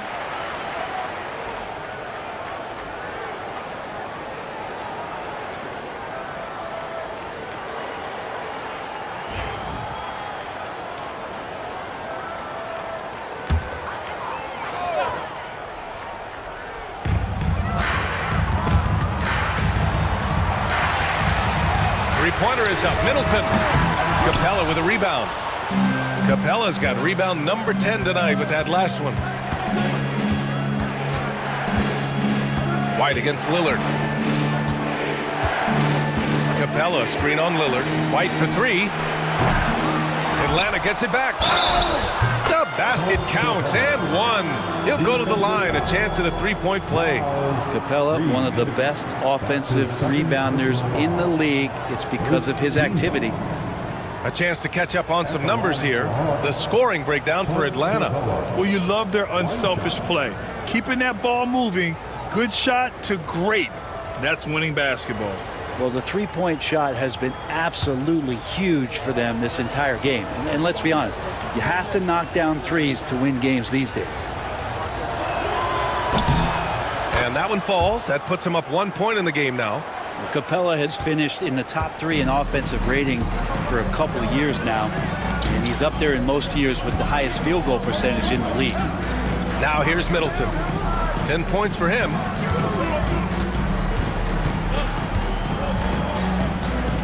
Six on the shot clock. Middleton is doubled. Here's Reddish. No good, and they can't put it into the drought. Atlanta's gone 2 for 5 from 3 since halftime. Back to White. Gordon outside.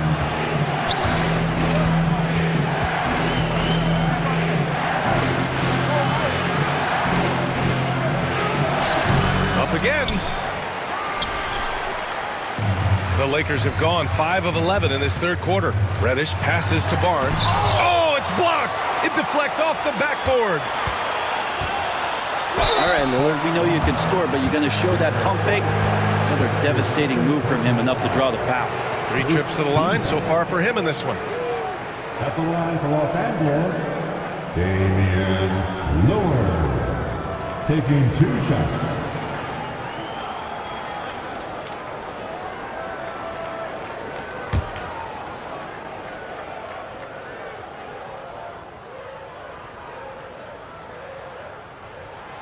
First one falls. You love Lillard because he loves the game. And this is a guy who just wants to be out there. He wants the ball in the hands. And he tries not to get caught up in all the drama that happens around the game. It's 100% focused on it. And the Hawks making a change here. Smart's checked in. And both free throws good for Lillard. Now here's Smart. No points so far. Pass to White. Reddish against Allen. Capella screen on Reddish. Allen finds Capella. 2 minutes. Allen against Reddish. Allen can't get it to go. The Lakers in the lead. Here's Barnes.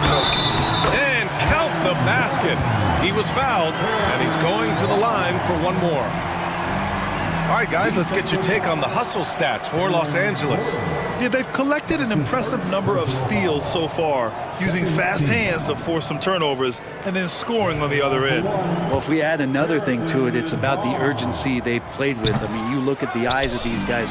They're focused, wanting to get up tempo. That's helped them score on the fast break. Now here's White. 9 points in the game. Allen outside. White with a screen on Lillard.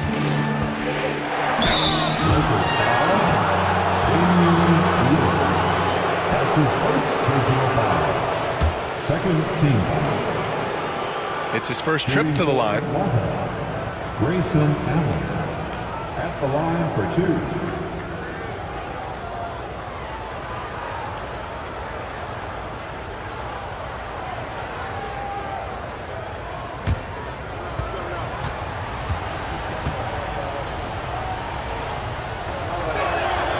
First free throw is good. Vassell, he's checked in for Damian Lillard.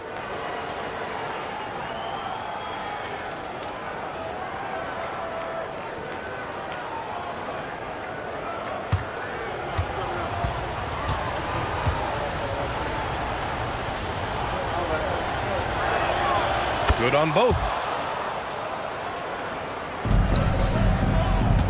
A minute 31 left in the third quarter here. Vassell passes to Middleton. White against Vassell. The three from Barnes. Sinks the tray. Barnes has got his second basket on the night. And when it comes to the three, they've been really dialed in here in the second half. Allen outside. 1:05 left in the third. And here's Gordon from the arc. Rebound by Middleton. Yeah, the defense there in chill mode. We all know he can burn them from three-point range.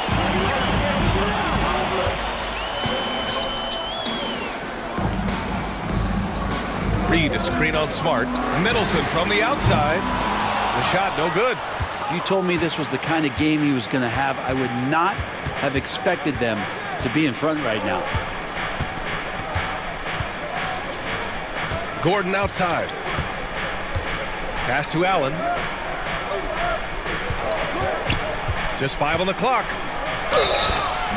And he was fouled while in the act of shooting, so he'll take 2 free throws. It's going to go on Cam Reddish, and this is his second trip to the line tonight. At the line for the Hawks, Grayson Allen. 2 shots.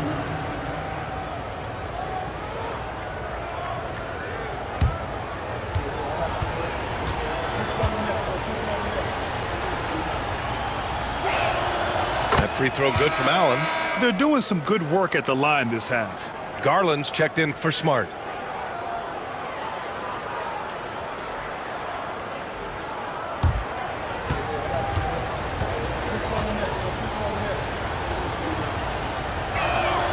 So both free throws good from Allen. And so it's Vassell who brings up the ball for Los Angeles. They've led by as much as 10.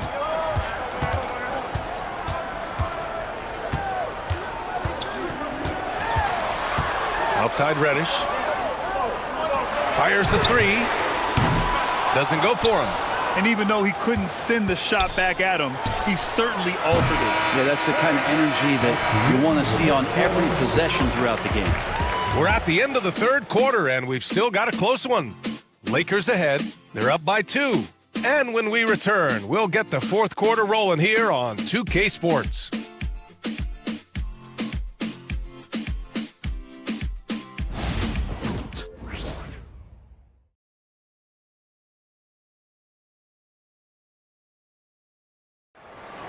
Let's hear it, fans. And with these teams locked in a very close contest, this fourth quarter promises to be a good one.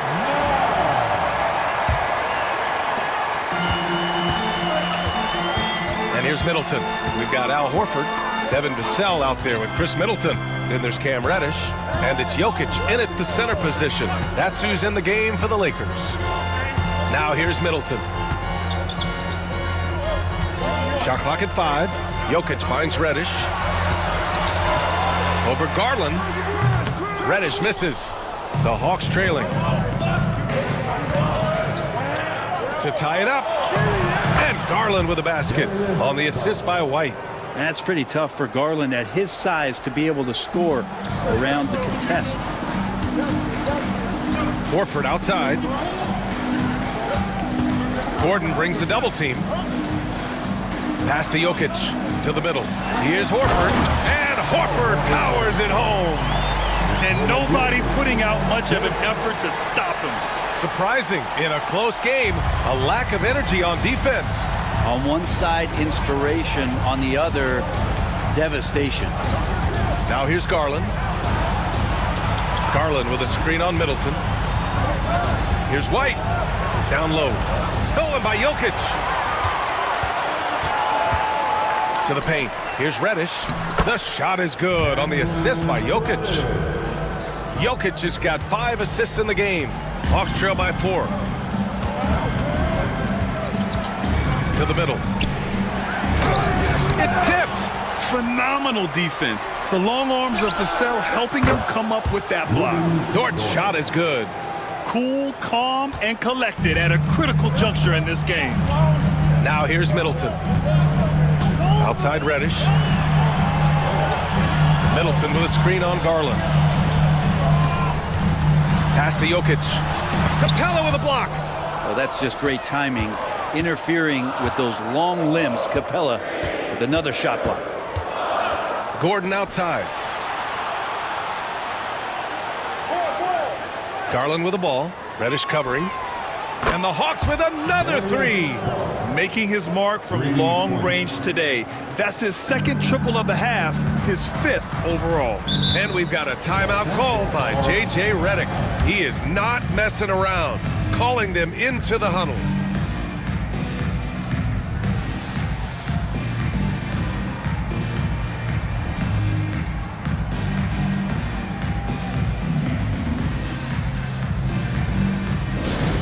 Attention fans, now court is your Damian Lillard's checked in for Los Angeles. Gives us a chance to catch up with Allie LaForce.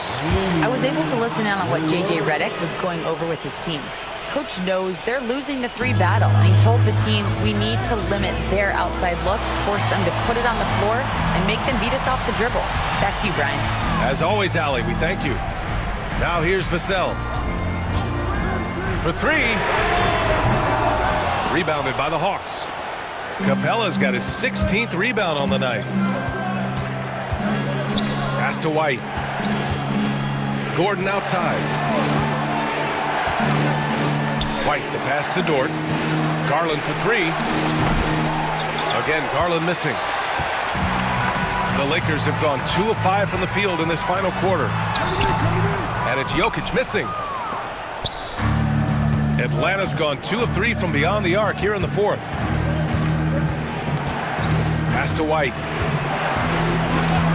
Gordon outside. Let's go with a 3. Rebound, the Lakers. Vassell outside. And here's Jokic. Gordon pulls it in. Gordon's got a rebound number 12 here already in the game. White, the pass to Gordon. Back to White. Ooh, the lead pass was in the perfect spot to set up the layup. A slow start for him, but making amends here in the second half. Lakers trail by 4. Lillard deciding where to go with it. Over to the wing. To the inside. Jokic. In deep. That's easy work for Jokic. This is a nice battle inside. It's a matchup where Jokic has the size and the moves to probably take advantage of the defense. Gordon outside. There's the 3. That's bucket number 5. He's 5 for 12 now.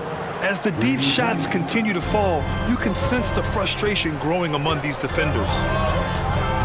Lillard passes to Jokic. Now here's Middleton. Jokic is double. Back to Middleton. Horford, a screen on Dort. Middleton from the outside. The shot comes out. Now the Hawks with it. Stringing it together. They've got an 11-2 run going. Back to Garland.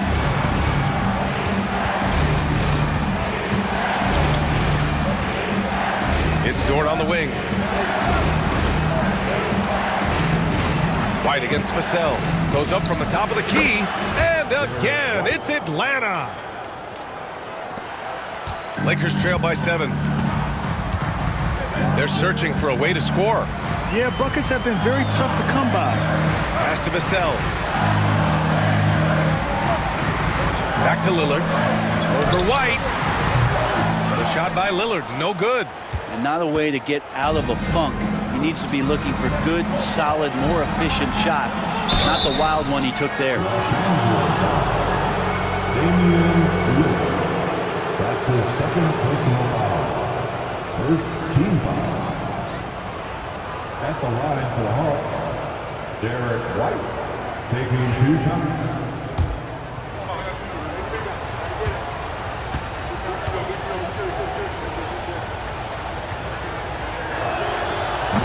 That free throw no good. And Los Angeles making a change here. Barnes is checked in.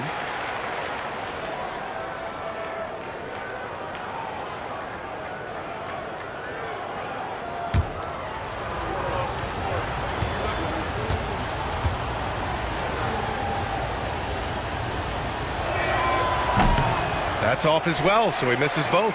That's a strange trip because typically he's pretty much money from there. No debate there. He got hammered. His third personal foul. First team foul.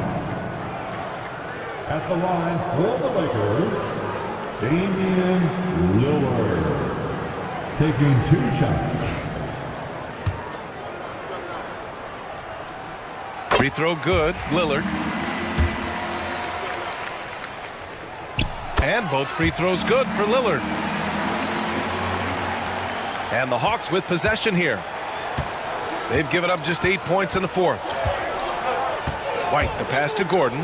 From deep. It's rebounded by Los Angeles.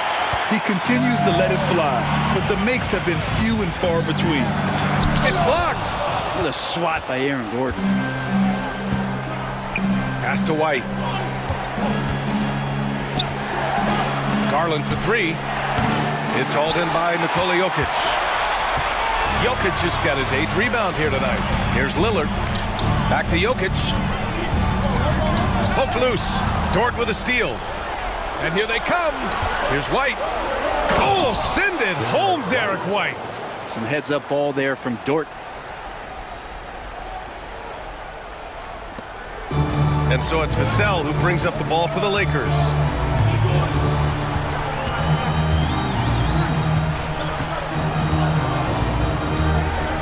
Pass to Jokic.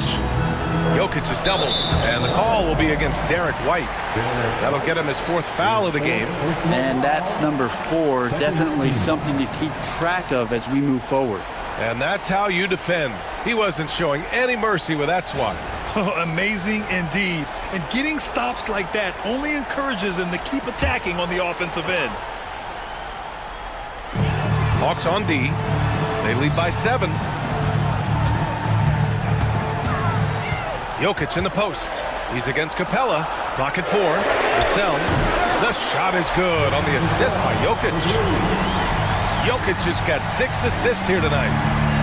Atlanta's gone 3 of 7 from the perimeter during the 4th. Gordon outside. White against Lillard. Back to Gordon. Pass to Dort. Outside White. And here's Capella. Jokic grabs the board. Here's Vassell, guarded by Garland. Now Lillard. Back to Vassell, over Garland. And Vassell, the bucket, on the assist by Lillard. Lillard's got 9 assists now tonight. The Hawks have gotten 7 to go out of 13 attempts during the 4th. White, pass to Capella. Stolen by Vassell. Knocks it loose. It's stolen by Garland. Into the lane. The defense slow to react to Garland's play on that possession there. Instinctive to do whatever it takes to get to the foul line. He gets the first, and that makes it a 3-point lead. So he goes 2 for 2 at the line, and it's a 4-point ball game. You see why he's one of the guys they want at the line in these situations. And so J.J. Redick calls for the timeout. He wants their game plan to be crystal clear at this point.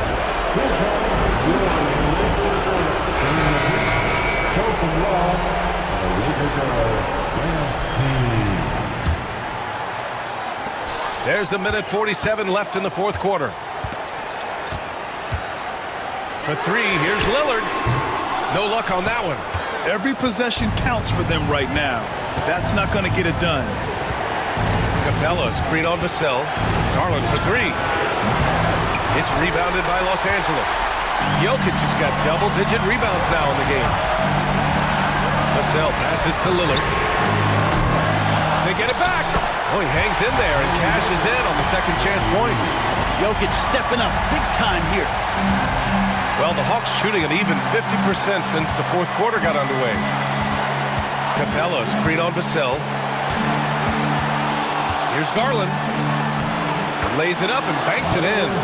Garland's got 12 points in just the second half. You know, I think this guy just loves the game of basketball. The preparation, the interaction with his teammates. He has fun out there on the floor. Pass to Jokic. 50 seconds left in the fourth. Jokic doing a better job as the years have gone on, just drawing more contact and getting to the line. And that's a good thing. He's an over 80% shooter there. At the line for Los Angeles, Nikola Jokic. 2 shots. He drops the first one, and that narrows the lead down to just 3.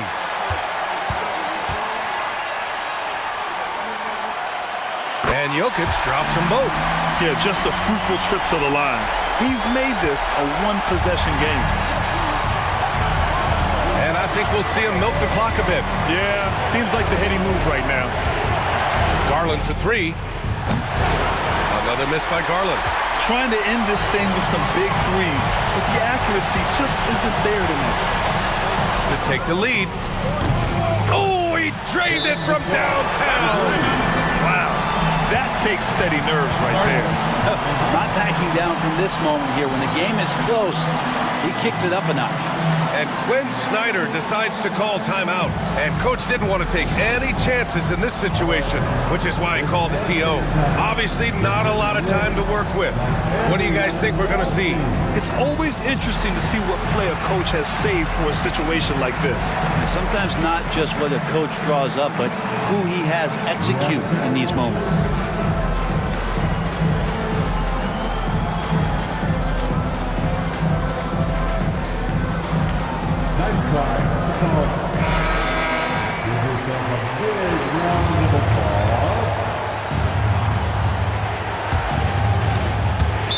And we've got 28 seconds left to play in the fourth quarter.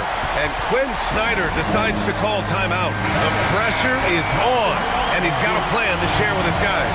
How do you think this is going to play out? It's always interesting to see what play a coach has saved for a situation like this. And sometimes not just what a coach draws up, but who he has execute in these moments.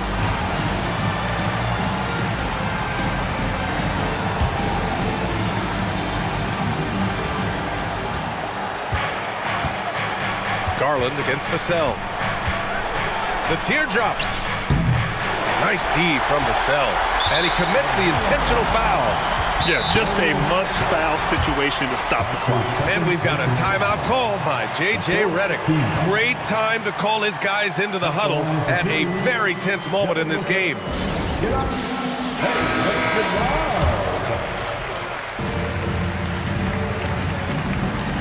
Good on the first, and that'll put him up 2.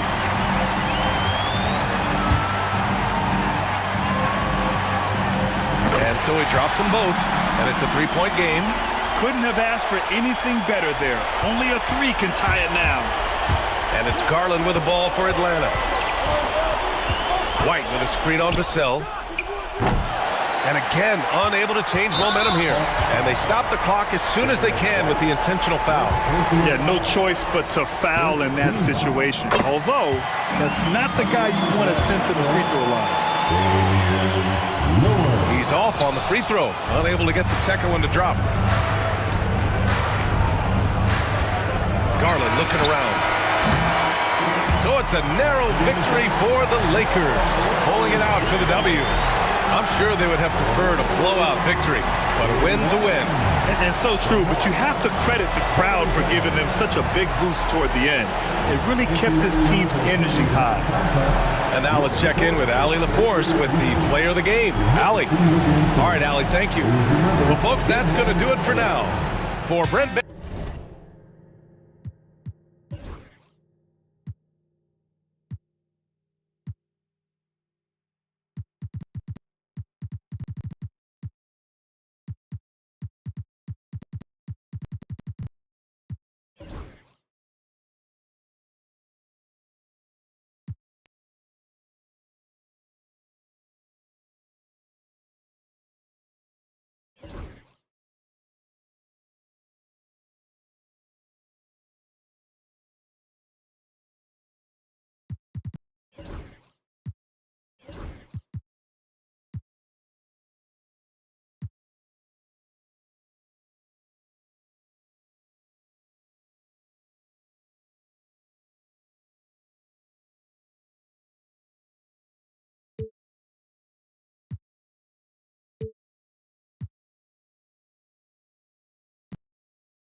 Let's meet the starting lineup. Here on opening.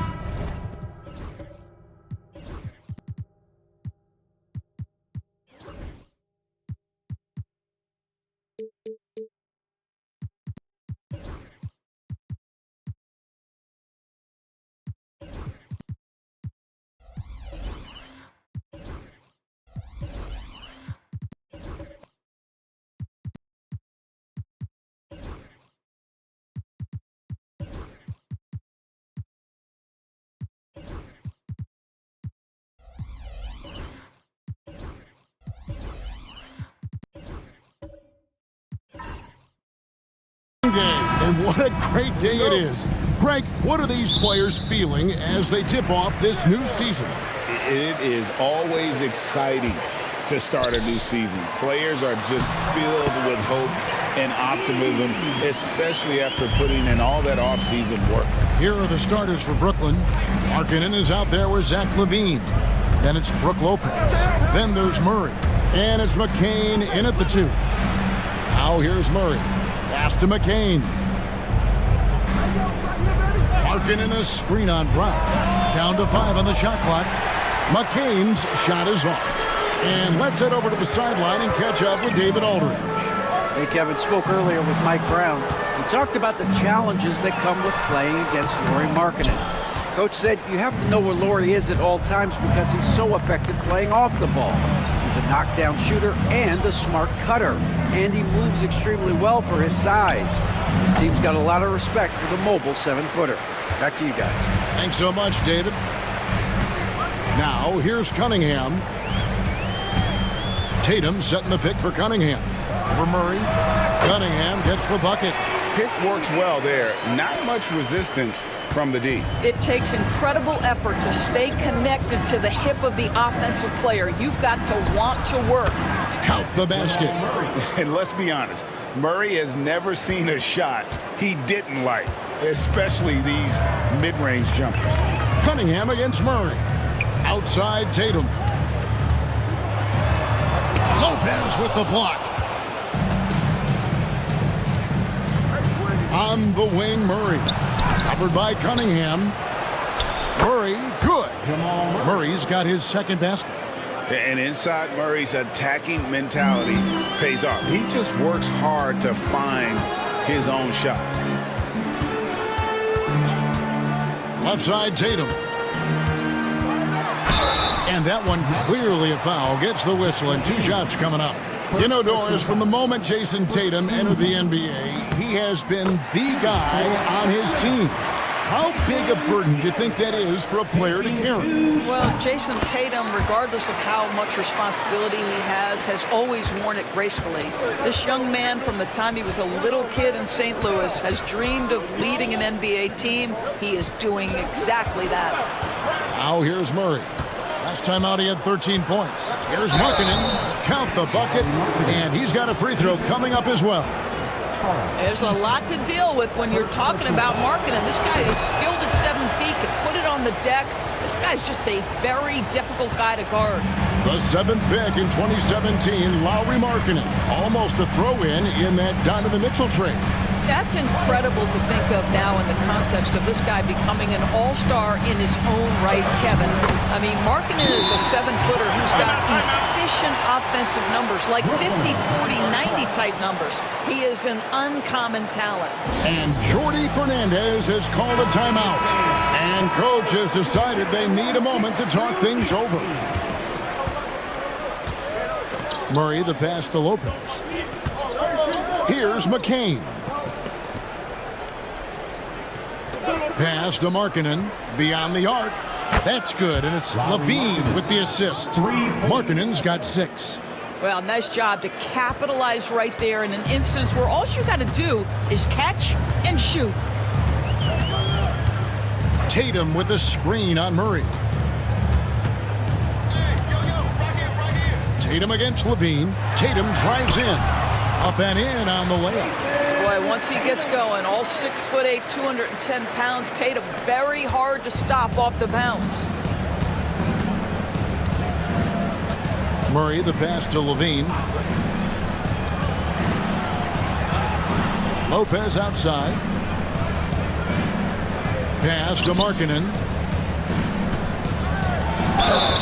And he gets the whistle. 2 free throws coming up. And what I love about Markkanen, he takes care of the basketball, and that's a result of being patient, playing smart, and just generally getting his points within the flow of the offense.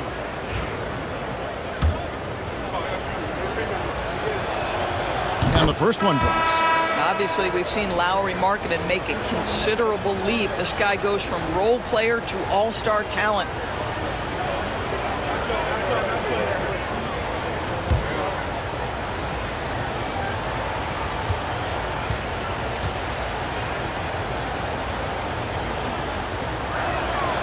And Markkanen drops them both. Hey, Greg, one thing that the Kings have had work for them over the last few seasons is their depth. And have made some shrewd moves to fill out their bench. Got great contributions from their 6 through 10 players. It's been a big part of their recent success. Now here's Brown. And a miss there on the triple. Levine against Tatum. Back to Levine. And Levine throws it down. Yeah, this guy, when Levine gets to the cup, he's going up strong. That's nicely done. Last game for the Kings, they picked up the W against the Warriors in San Francisco. Murray against Cunningham. Pass to Tatum.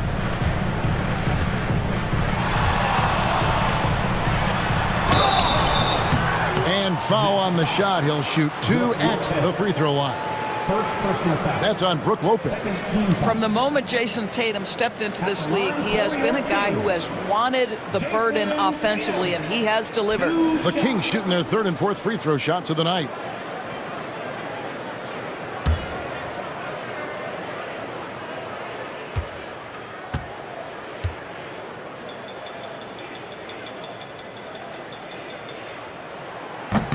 He misses the free throw. It's safe to say Jason Tatum is a bona fide superstar. He certainly is, Kevin, and really been a big-time star from the time he was 23 years old. Lots of pressure on this young player, but Jason's not only embraced it, he's thrived under it.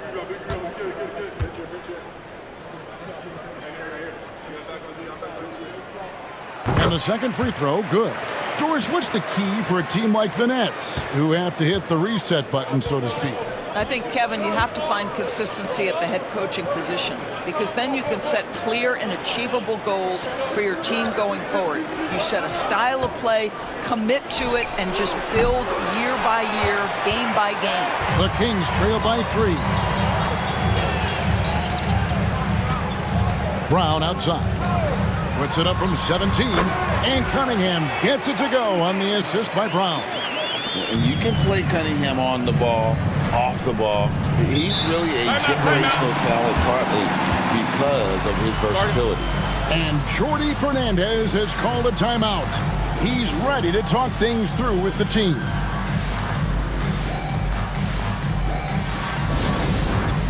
All right, fans, it is dance cam time. Get ready to dance like everyone's watching.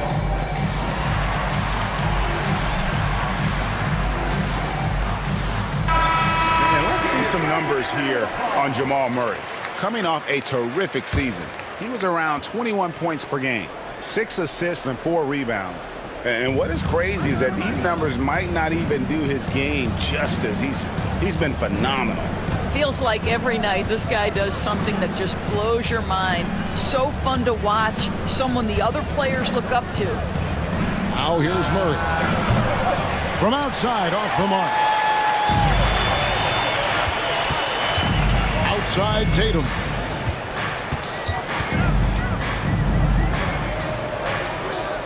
Pass to Edey. Back to Tatum. And the dunk by Tatum. And we've seen several lead changes tonight. Neither team giving an inch. And right now you love the chess match, right? The ability of each side to adjust to what the other is doing. It's Cunningham with the rebound. Well, this is the kind of shot we've come to expect him to make. He's got to be upset with that one. Here's Brown. Lopez with the block. just superb timing. Lopez stretches out beautifully to send that back. Outside, Markkanen. Good on the three-point shot. Markkanen's got a couple of threes now in the first for the Nets. Several lead changes going on here in the early portion of this game. It reminds me of that Cameo song, Back and Forth. Now here's Brown. Back to Cunningham.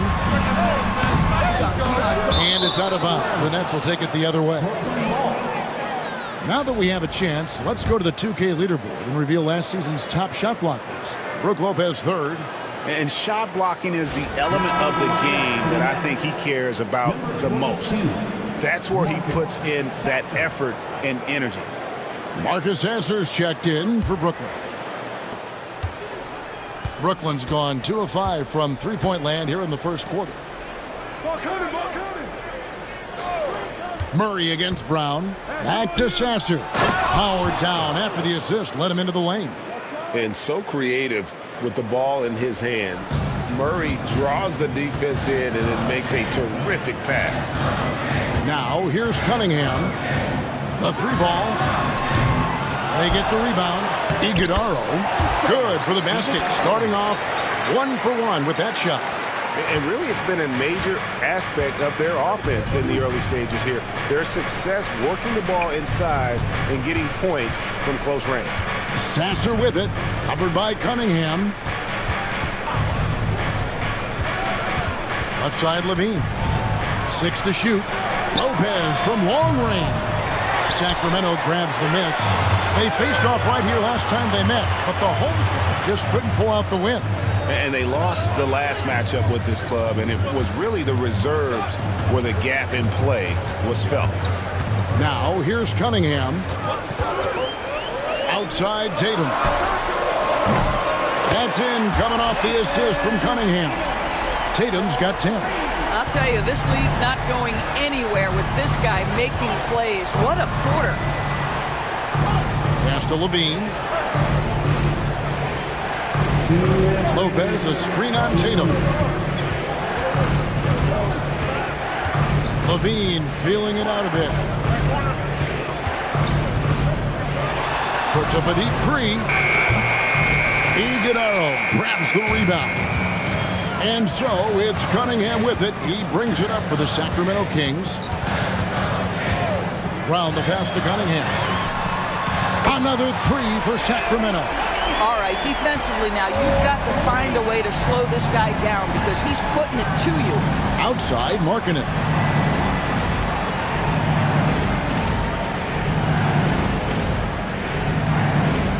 Lopez sets a screen for Markkanen. Deflects the pass. Let's check in with our reporter, David Aldridge. Hey, Kevin, the Brooklyn Nets wasted no time hiring their next coach, Jordi Fernandez, shortly after the conclusion of last season. Despite his youth, Fernandez has been on the rise after stops as an assistant with the Kings, Nuggets, and Cavs, as well as coaching the Canadian national team. Kevin? You know, DA, we've been talking about Jordi Fernandez for a long time. Now his big break, and I'm very happy. I know we all are for Coach Fernandez. Hey, David, thank you.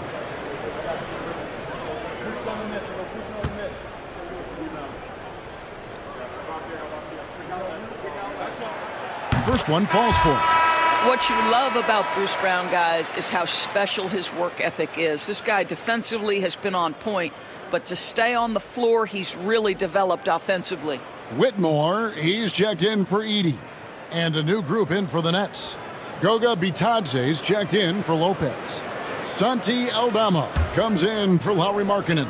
Warren's checked in for Zach LaVine. And it's Reza Shea in for Jamal Murray. And that's good as he hits both of his shots. Since moving back to Brooklyn in 2012, the Nets, Greg, have won just 2 playoff series. And just think about the all-stars they've had. KG, Pierce, Durant, Kyrie, Harden. I could name more. The Nets just haven't been able to put it together. They blow the whistle just as he gets it off. That's 2 points with a chance for another one at the stripe. Well, when you possess T.J. Warren's scoring ability, shots for your teammates will become available, and T.J. delivers the pass on time and on target. Just one. One shot.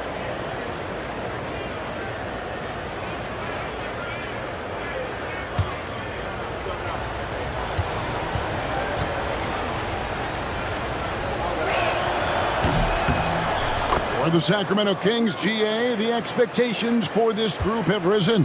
Well, it was about just making the playoffs for this franchise and breaking that drought. Now, Kevin, it's about advancing in the postseason. Just getting there isn't good enough. Now, here's Cunningham. He has 7. Basket good. Wow, unconscious has he been this quarter. They're riding that hot hand. Nets trail by 5. Sasser with it.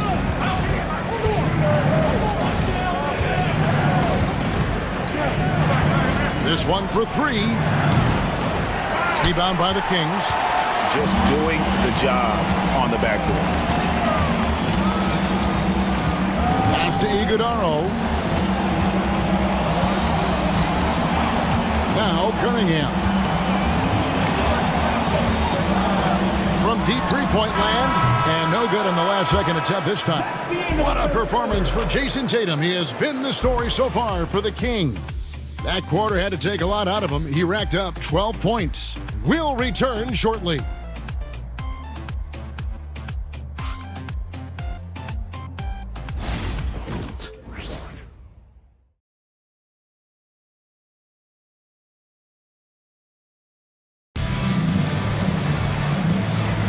And thanks again for tuning in. If you're just joining us, we've played through 1 quarter of action so far. And for the Kings guys, what jumps out to you stats-wise? Well, when you control the glass, you control the second chance opportunities on both ends. And that's how they controlled the first quarter. I thought they were the much more physical team. On the court right now, second quarter starting for the Nets. They've got Reza Shea. Santi Aldama is out there with T.J. Warren, and it's Bitadze in at the 5 down low. Here's McCain. Scoreless thus far. There's a screen by Aldama. From outside the arc. Goes back up. And it's good on the way in. And defensively, they are on their heels every time the ball comes inside. Cunningham outside. Tatum setting the pick for Cunningham. Tatum draws the double. Brown feeling it out a bit. Tatum setting the pick for Brown. In the corner. Tatum with it. A baseline J. The shot's good. Brown making the play. Brown's got his 4th assist in this one. Nets trail by 5. Quarter number 2 with just over a minute gone. Pass to Bitadze. Warren with the ball. He takes it in. Well, strong desire to get on the interior. T.J. Warren attacking with ferocity. Sacramento leading by 3. Good ball movement here by the Kings. Tatum a screen. There's the 3. Aldama with the rebound. And they had some botched coverage that turned into no coverage. To the paint. There's Bitadze. That's tipped, and he gets it back. Pass to Reza Shea. 3-pointer. It's good. He makes his first shot of the game. Got to get out on that if you're the defense. This rookie Reza Shea can really do damage from the perimeter. Here's Cunningham. 7 points in the game. And here's Tatum for 3. Drills the 3-pointer. Tatum's got 5 points now in the quarter. Well, they're winning largely because of this guy's play. He has been sensational. And Jordi Fernandez has called a timeout. He's going to have a discussion here on the sideline. Edey's checked in for the Kings. And then for Brooklyn, Markkanen, he's checked in for Santi Aldama. Zach LaVine comes in for T.J. Warren, and it's Jamal Murray in for Rizachet. Kings leading now by 3. Brown outside. When a team, Doris, is on a losing streak, what lessons can be learned from that? Yeah, Kevin, you know this. Losing streaks seem to be inevitable in the NBA. The season is too long to go through without some adversity. What I think you learn is grit and how to keep fighting, even when you don't have your best game available. Dennis Schroeder's checked in for Cunningham. Number 17, Dennis Schroeder.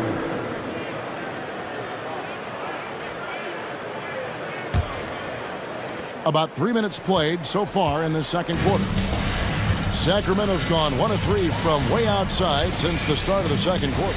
Tatum with the screen on Murray. Schroeder finds Tatum.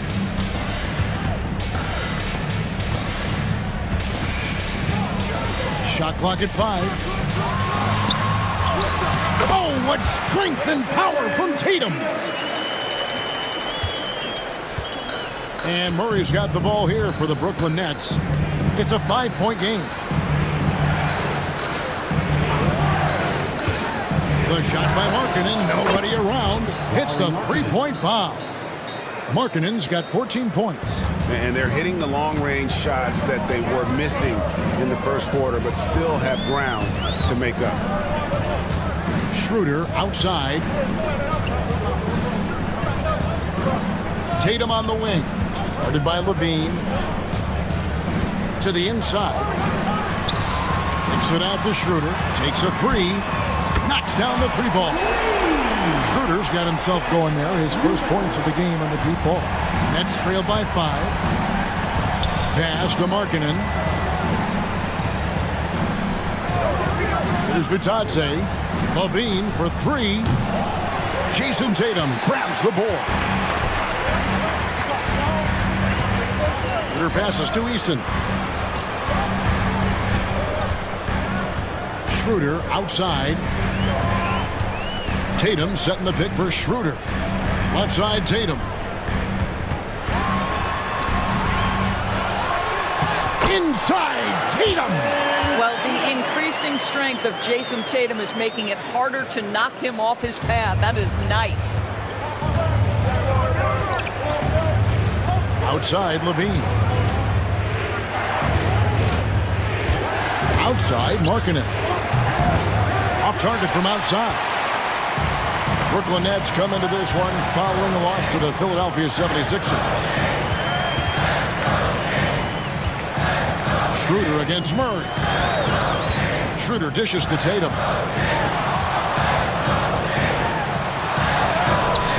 It's blocked, and that's out of bounds. Sacramento will retain possession.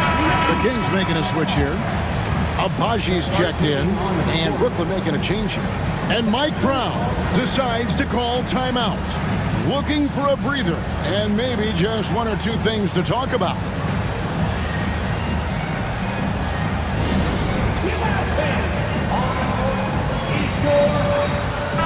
And looking now at the numbers for Brook Lopez. Good season for him last year.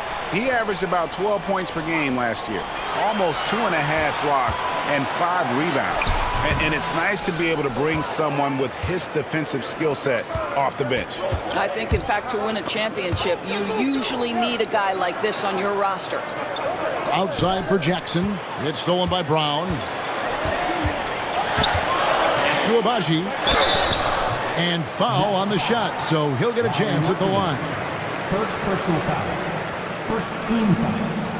And what do you guys think so far about the offensive approach for Sacramento? And guys, I love the movement, doing a great job of just getting the ball on a string, creating some opportunities. The other thing that's gone exceptionally well for them tonight is the shooting they've displayed from beyond the three-point arc. That one is no good. And not too long ago, Doris, there were such high hopes for the Nets' future.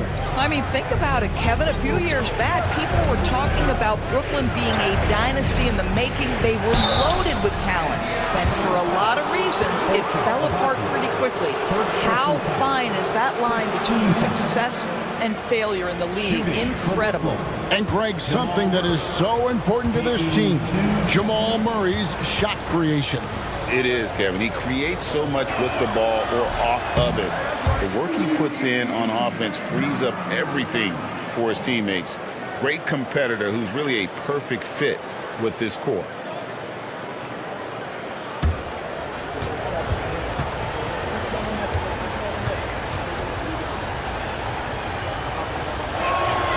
And he's good on the second. And what I like about Murray is how he just goes at you. He doesn't hold back on either end and uses his motor to wear you down. Here's Eason. No scoring in this one. Outside, Levine. Pass to Jackson. Three-pointer, Markkanen. That's good, and it's Jackson with the assist that time. Well, this has always been Lauri Markkanen's calling card, right? A 7-footer who can space the floor with that three-point shooting ability. Schroeder outside. Shot from 12. And that one, good. Schroeder's got 5 points now this quarter.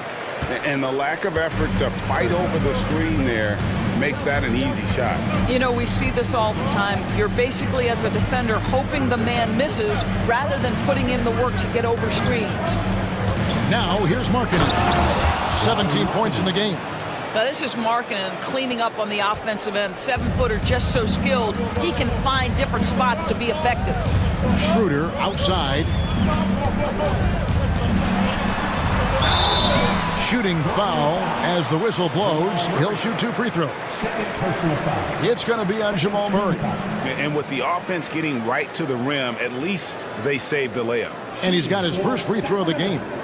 Dennis Schroeder, 2 shots.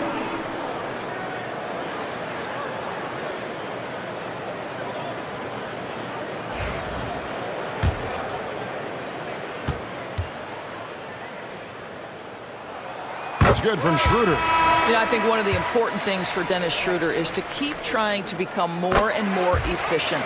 Let his offense come naturally and improve as a distributor. The Kings making a switch here. Dosumu's checked in. Now here's Levine. He had a 33-point outing in their last game against Philadelphia. And it was an unselfish night for him as well. He got plenty of assists to go along with all those points. To the wing on the left. Here's Schroeder. In the corner, it's Eason. The rebound by the Nets. I didn't see that miss coming. I mean, he's usually been money from that range. Markkanen passes to Murray. Inside. And Jackson with the basket on the assist by Murray. Murray's got his 4th assist in this one. They're getting on a roll inside. Their last 3 field goals have come from the paint. And Mike Brown decides to call timeout. He wants a minute here to get things straightened out with his team.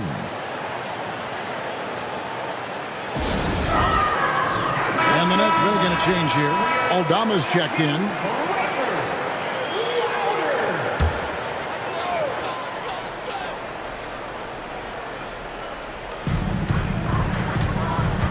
The drive by Schroeder. And the rejection by Jackson. There's Levine. It's good. This game is all even. Levine's got 4 points now in the quarter. And over the years, Levine has put on the muscle, which helps him on those challenging finishes at the rim. Now here's Schroeder. He's got 7. Lets it go from 14. Good work there as it goes.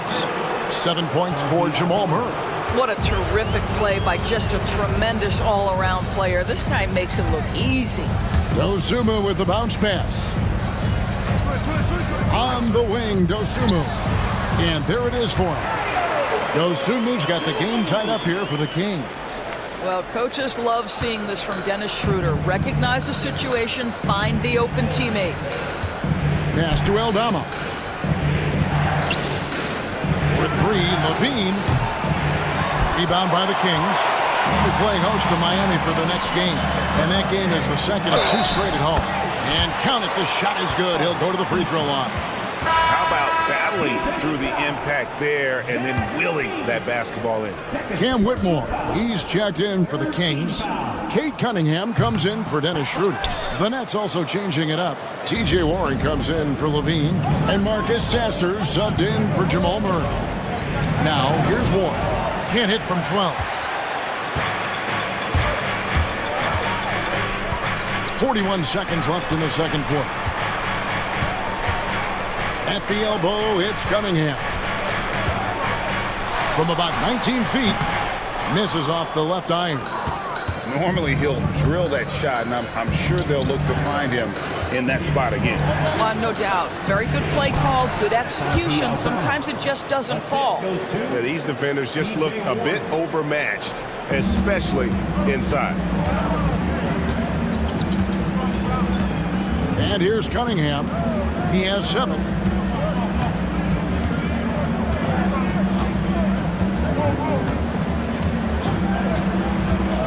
Fires the 3. Gets it to go from beyond the arc. Cunningham's got 10 points.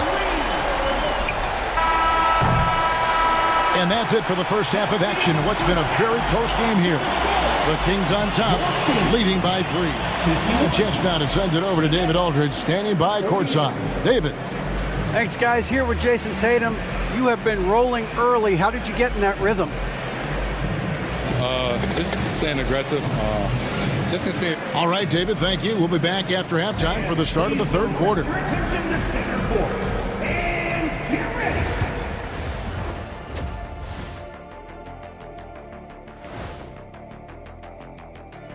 And greeting. The energy in their hometown is electric, man.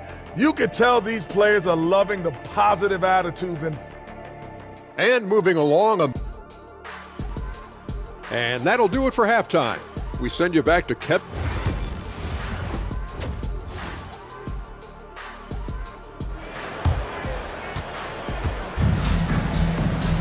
And as we get into this third quarter, as we've seen so far, neither team able to create much separation on the scoreboard yet. And you know, guys, Jason Tatum has really been making it happen. Yeah, and just look at the numbers from the first half. He has been very efficient. I think they've taken their time. They've showed incredible patience. It's a sign of a well-coached ball club. We've got Edey down out there with Cade Cunningham. Then it's Tatum, and it's Eason in at the power forward position. That's the group for Mike Brown as we get going here in the second half. Now here's Tatum. No good on the 3. And close to making the defense pay for the lax coverage that time. And he gets contact and the whistle on the shot. 2 shots coming up. You know, I like that mentality by Levine, taking it inside, mixing it up a little bit. For Brooklyn, they have hit most of their free throws tonight, 5 of 6. At the line for 2.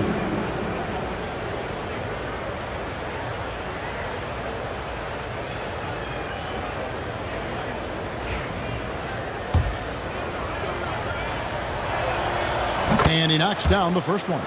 Zach LaVine, explosive with athleticism, with his hops, with his ability to score the basketball. And so LaVine nails both of them. The Kings leading. Pass to Eason.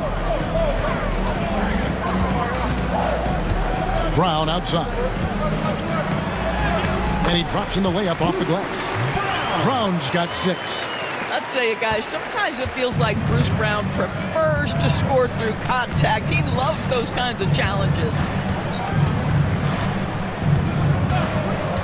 And if you're just joining us, we played over a minute here in the third. Here's McCain. He's covered by Brown. A nice shot by McCain. McCain's got it all tied up now for Brooklyn. Such a reliable threat from range. You'd think the defense might key on him a little bit more. Tatum setting the pick for Brown. Rebound collected by Levine. Levine's got rebound number 5 here tonight. Murray outside. For the lead, got a piece of it.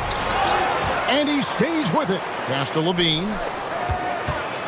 Here's Here's McCain. And he gets the whistle. 2 free throws coming up. First personal foul. Second team foul.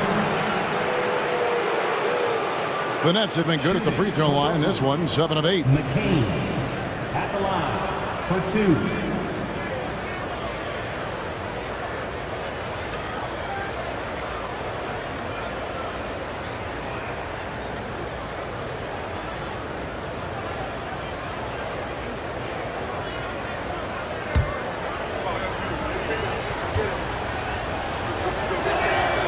And that one falls, and that puts him up by 1 point. And he makes both free throws. The way he's shooting free throws tonight, you simply don't want to put him there. And so Brown will bring it up for Sacramento. Down low, here's Heaney. The shot's good. Brown making the play. Brown's got 6 assists in the game. They didn't have much of a problem getting the ball into the post that time. Now here's Murray. 7 points in the game. And Jordi Fernandez has called a timeout. He wants to make some adjustments to the game plan, clearly. Looking now at the numbers for Cade Cunningham. He's coming off an excellent season. He put up about 22 points a game, 7 assists and 4 rebounds. He's been nothing short of fantastic during that stretch. Offense coming very easily for him. And so much of it, to me, is his ability to read the floor, make the right decision, and then go right after the action he wants. Boy, as slow a start as you could have, just 1 for 4 from the field, they're struggling.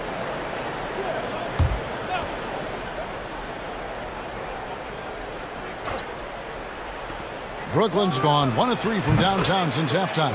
Good on the shot. Yeah, Levine, not a guy you want to concede that mid-range game to. So skilled in that area. Here's the screen. Tatum kicks to Cunningham. Brown the pass to Tatum.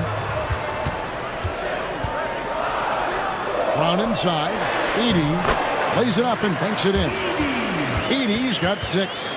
And there's a pattern starting to take shape here.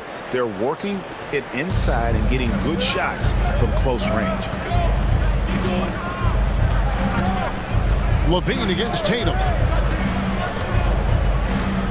Pass to Lopez. Outside Levine. 6 on the shot clock. A 3-pointer, no good. Sacramento's gotten a lot of looks from outside tonight. 5 of 12. Cunningham on the wing. 10 points for him. Eason finds Tatum. And no good. Had a chance to take the lead there. The Nets have gone 2 of 6 from the field here in the third. Levine wide open. That's in there. Murray with the assist. 3 points. Murray's got assist number 5 here tonight. Well, this is Levine's mindset. He is ready to shoot as soon as that ball touches his hand. It'll go, and the Nets lead is cut to just 1 in the basket from Cunningham. Well, so great when your offense produces a shot that close to the rim. The rest of the work becomes easier. And what strikes me about Cade Cunningham is he's still growing. He's still capable of doing more on the floor. And he has the work ethic and attitude to make those improvements and become a real factor on the floor. Stolen by Levine. Pass to McCain. Back to Levine.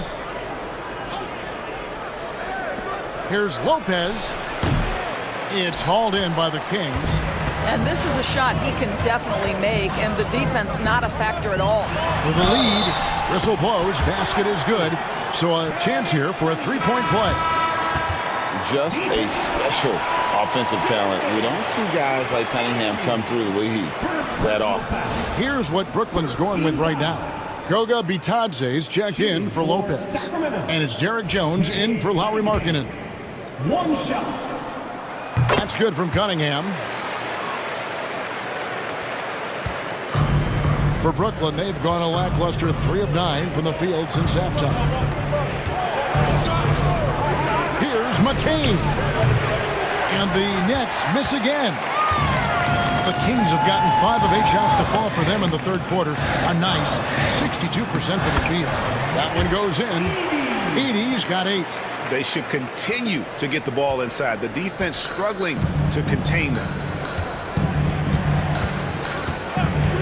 Murray against Cunningham. Here's McCain. He has 5 to the middle. Here's Levine. Gets the bucket and the foul. It goes on Jason Tatum. Elite athleticism. Levine able to go up, take the hit, and convert. And let's quickly check out the scoring breakdown here for the Kings.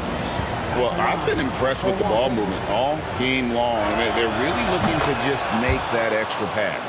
The other thing that's been impressive is really just relentless driving the basketball. Doesn't matter if the defense is there, they are challenging them and getting it done. Brown got a hand on it. Here's Rizachet. He's covered by Brown. Pass to Sasser. Now here's Jones. Back to Sasser. Clock at 6. They set the screen. The Nets need to get a shot off here. It's deflected. Now here's Brown. 6 points for him. Outside Tatum. And it's blocked. And that's out of bounds. Sacramento will retain possession. And we have to take another glance at that powerful rejection.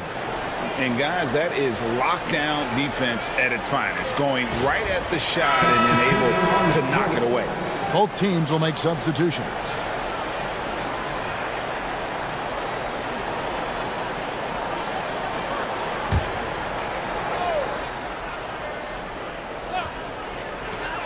Pass to Iguodaro. 6 to shoot. Eason's shot is good. Eason's got his second basket of the night. Nets trailed by 4. Sasser with it. Drives to the hoop. And it's blocked. Up top, Tatum.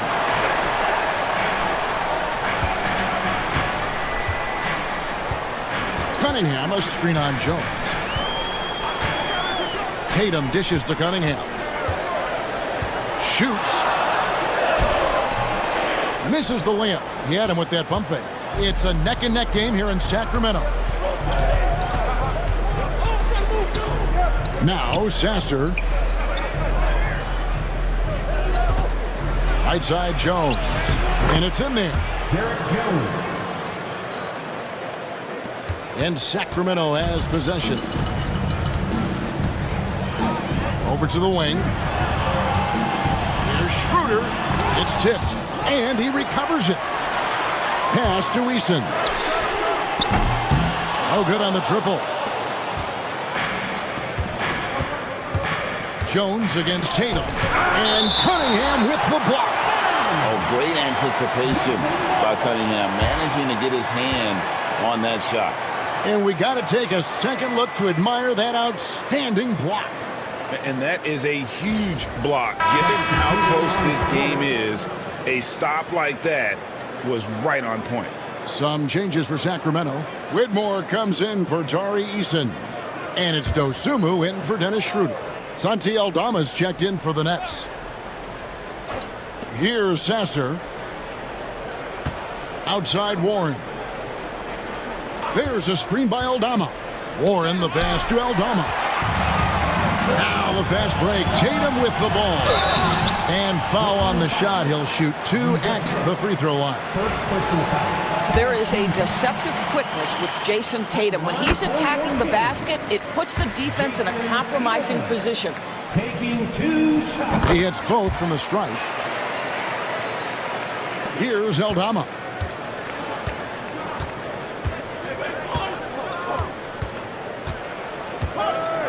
Pass to Sasser. Fires the 3. It's hauled in by the Kings. Iguodalo's got 4 rebounds in this game. Something that's kept this game close is the fact that the rebound stats for both teams are almost identical. Got a piece of it. Warren inside. Guarded by Tatum. And with that shot, the Kings lead is cut down to 2 on the bucket from Warren. Well, T.J. Warren's frame and game perfectly suited for a finish on the interior. Dosunmu, the pass to Cunningham. And he gets the basket. Officials blowing the whistle, so a chance at the line for one more. And that's not nearly the kind of defense that's going to prevent a player of his ability from scoring. And this is his second trip to the line tonight. And I know he was pleased with his foul shooting last year. How about 87% from the line? Sacramento making a switch here. Abaji's checked in. Free throw no good for Cunningham. And it's easy to see why so many are so high on Cunningham, a talented guard who can do a little bit of everything. Here's Sasser. Pass to Aldama. Over Whitmore.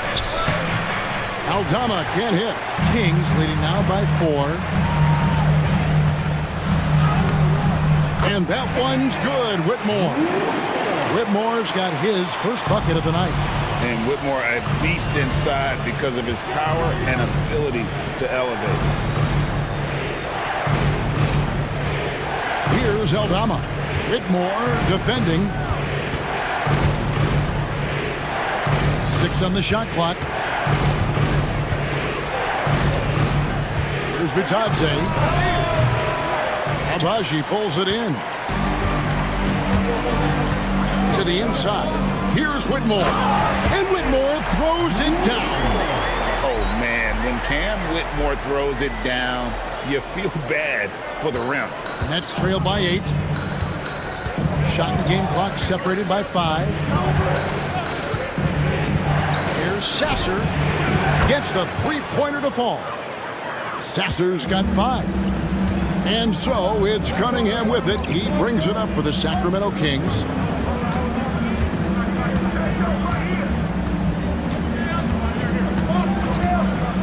There's the triple. Trains the three-pointer. Cunningham's got the lead. Back up to 8 now for the Kings. And guys getting into a nice groove here, starting to feel it. And this is partly what the game has become, right? A matter of dueling three-point opportunities. And so it's Sacramento holding on to an 8-point lead heading into the break. They're playing a bruising game inside, and it's working for them. We'll get right back to the action when we return.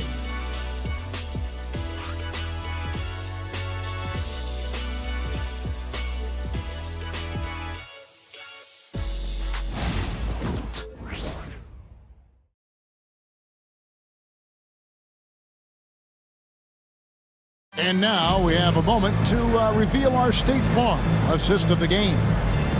Just true artistry right there. I mean, great decision on where to go with the ball, and how about the perfect delivery? We call that putting it right in the pocket, and he knew what to do with it once it was there. The fourth quarter has arrived. So good to have you with us. And Brooklyn, looking who they've got. Markkanen is out there with Brook Lopez. Then it's Zach LaVine. Then there's Jamal Murray. And it's McCain in at the 2 spot. Now here's Cunningham. And again, it's Sacramento converting. And I love how Cunningham dictates the pace. You can't speed this guy up. He forces you to play at his speed. Here's LaVine. Murray outside. Lopez sets a screen for LaVine. He's looking for Lopez and finds him. The layup missed. Got to credit the defense. They found a way to stop him, and that's never an easy task.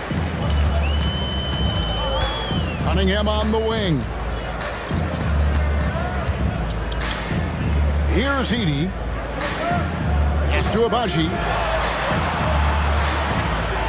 There's the pick. From past the arc.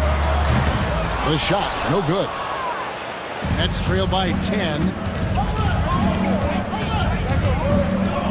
Murray looking around.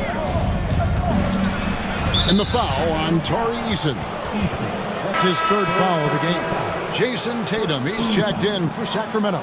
In for your Kings, 0, Jason Tatum. On defense, the Kings. here in the fourth quarter. Their defense has been very strong, allowing no baskets.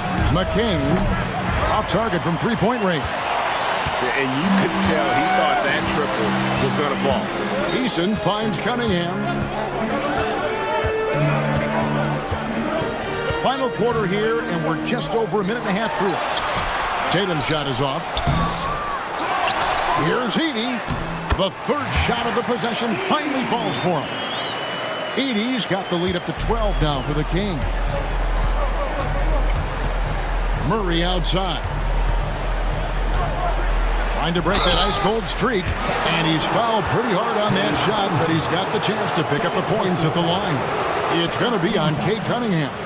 And they can't be happy they fouled Murray there in the ag. Jamal is lights out at the line.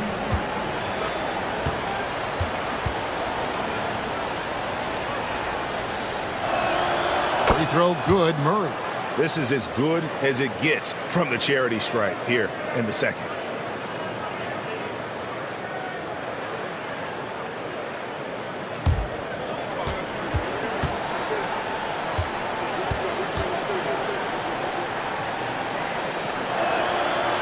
That misses, so he splits the free throws.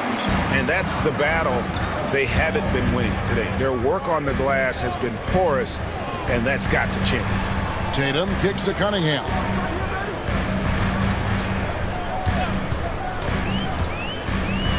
Shot clock at 6. To the paint. Here's Edey. Pulled the shot a little up, but the bounce goes his way. Edey's got 4 points in the quarter. And that's something Cunningham takes pride in. Sharp read with that pinpoint pass. Markkanen can't get it to go. Kings leading now by 13. Tatum dishes to Brown. Cunningham outside. The three. And the three ball is good.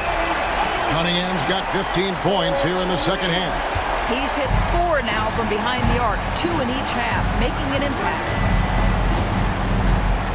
Markkanen a screen on Tatum. The deep three from Levine. And again, no good by Brooklyn. And so Brown will bring it up for Sacramento. 16-point lead, the largest margin in the game. The Nets have gotten off to a rough start in the fourth quarter, going 0 for 4 so far. Pass to McCain. Now Levine takes the three. That's in. He's 7 for 12 now in the game.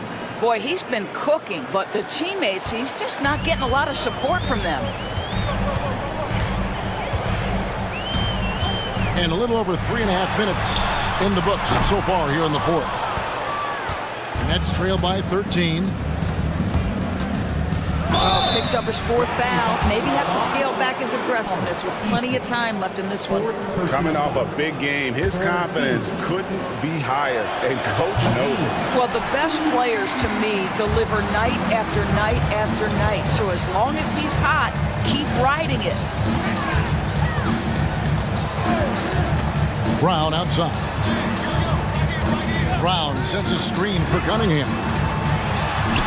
And the layup's good off the glass. Cunningham's got 7 points here in this quarter. I love the mentality of Cunningham tonight, looking for his shot, and boy, is he producing. Three-pointer, Markkanen. The rebound by Jason Tatum. Tatum's got 6 rebounds now in the game. Cunningham for 3. Rebound by Murray. Definitely a situation you want to make sure you don't give him too good of a look. Pass to Levine. And the Nets miss again. Kings leading now by 13. Tatum passes to Cunningham.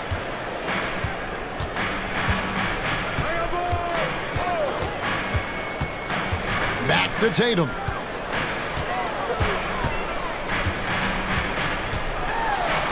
Over Murray. The Kings need to get off a shot here. Plenty of daylight on that shot. And the Kings lead by 16. Now, Jason Tatum has become an extraordinary passer. This guy knows the attention he draws, just gets his teammates involved. Murray for 3. It's good from long range. It took a long time for him to get that first triple. Let's see now, though, if he can get going. Inside, here's Heaney, and he uses both hands to jam it in. Inflicting some punishment with the two-hand flush. They're going for the throat. Levine with it, now guarded by Tatum. Levine can't hit. Sacramento's gone 2 of 5 on three-point shots since the end of the third quarter. Oh, that was a great effort defensively. Get a hand up in the face of the shooter. It's so important. Here's McCain. Pass to Murray. The Nets working the ball around now. Levine against Brown. From deep three-point land. Levine can't hit. You will not see this guy miss many of those. He's one of the keys to their floor spacing. Here's Tatum. Another shot. And the bucket is good. Three-point play chance here for him. And they've got a big lead, not just on the scoreboard, but really in the rebounding numbers as well. Brooklyn making some changes. Goga Bitadze's checked in for Lopez. And Santi Aldama's subbed in for Lauri Markkanen.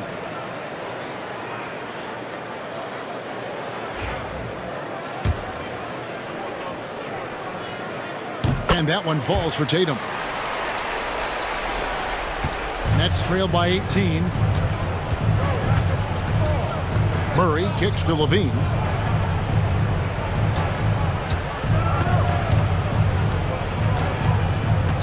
To the middle. Here's Bitadze. At the elbow, Murray. Draws contact on the shot, and now a three-point play chance as he'll head to the line. And Murray, never shy, absorbs the contact there and gets it to go.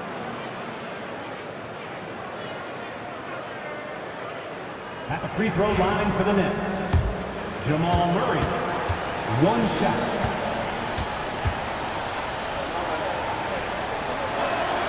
Free throw good, Murray. Of course, we're in the world now of super agencies, which consolidate player representation. What do you think? Kev, I think obviously it gives some more power to the players because of the bargaining leverage. But for player movement, does it give more power to the big market teams? We're going to have to watch this unfold. Well, this has not been a quarter to remember for this guy. He looks completely flustered. McCain's shot is off. Kings leading now by 15. Brown outside. To the paint. Lets it fly. Sacramento again missing. Boy, against so little defensive pressure, you have to convert that. Here's McCain. And he uses the glass on the layup. Well, what a job. Punching the ball to the interior and finishing in the paint. Nice. Cunningham looking it over. Basket is good. He'll get a chance for one more at the line. Cunningham is not shy about mixing it up down low. He's got a great feel around the rim. Brook Lopez is checked in for Goga Bitadze.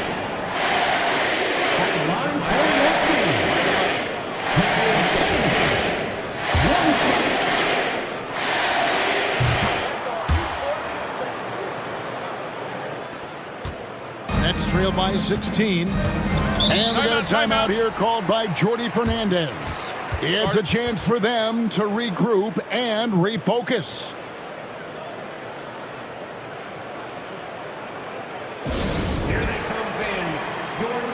And now we present our New Balance Player of the Game, Cade Cunningham. And Kevin, it's a no-brainer. He's controlled every aspect of this game, and it's just so fun to see a player perform at a level that's just higher than anyone else out on the floor. He sure has given this crowd a treat tonight. This kind of performance only cements his status as a fan favorite. Here's McCain. Hands it from downtown. And guys, there are some you can give that shot to, but let's be clear, he's not one of them. Terrible job there by the D. Now, here's Cunningham. There's a minute 47 left in the fourth quarter. On target from 13 feet. Cunningham's got 12 points now in the quarter. Oh, nice to see Cunningham strike from mid-range. He obviously isn't afraid of mixing up his offense. Altama with the ball. Guarded by Tatum. Here's Levine. Jump shot is good that time. Levine's got 17 points here in the second half. Kings leading now by 13. Brown outside. Pass to Cunningham. For Murray. And there are the Kings with another bucket. And this is what they wanted. I mean, to announce their presence in this matchup with authority. Very decisive. It can definitely be considered a statement win for Sacramento. In the end, they had a better shooting percentage, and that's what made the difference. Sometimes, you know, things go your way. The other team wasn't catching many lucky breaks themselves. Yeah, and Kevin, not all about luck. I thought their overall shot selection was better. And it'll go down as their first official win of the new year. And after dropping game one in this matchup, they managed to take the second of a three-game season series. No question, that's a morale booster. And what a tremendous standout performance it was for Cade Cunningham. This guy has been shot-making all night long. He commands the rock and takes over. Now here's Levine. Jason Tatum missing his last shot. Murray outside. That three off the mark. Here's Sacramento now. Well, this one is winding down now. Sacramento can run out the clock. Cunningham against Murray.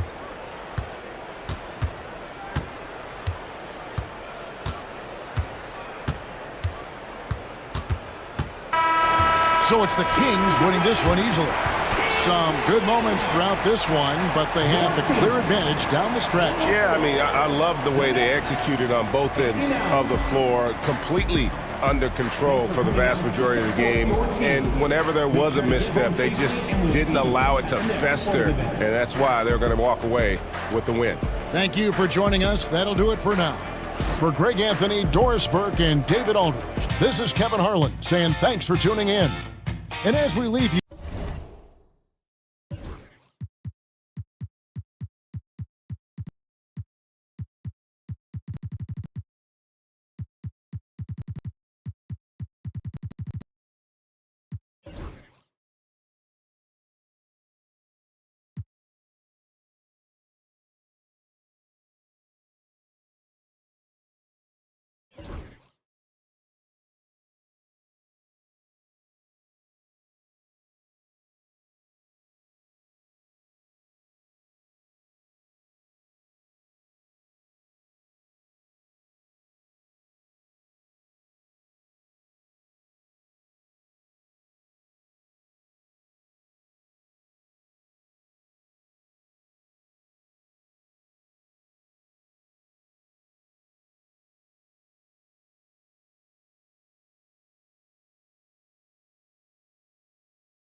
For the visiting Milwaukee Bucks.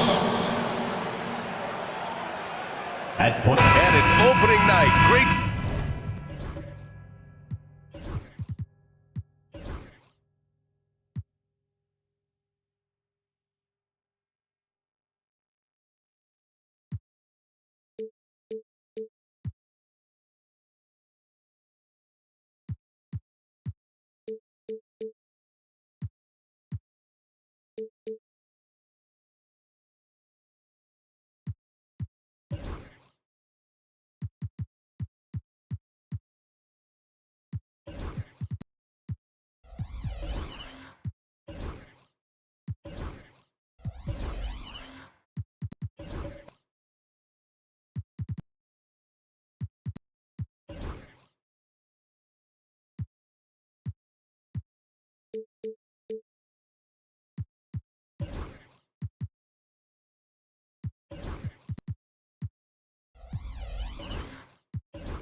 Here with you, Clark. Always great to be with you as well, BA. And this is perhaps my favorite night of the year when you talk about the NBA opening night. So much excitement, so much anticipation, and we know the rest of the season will deliver.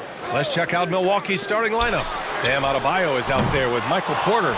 Then it's Ball. Then it's Jeremy Grant. And it's Ball in at the two-guard spot. Now here's Bridges. First shot won't go. Ball against Bridges.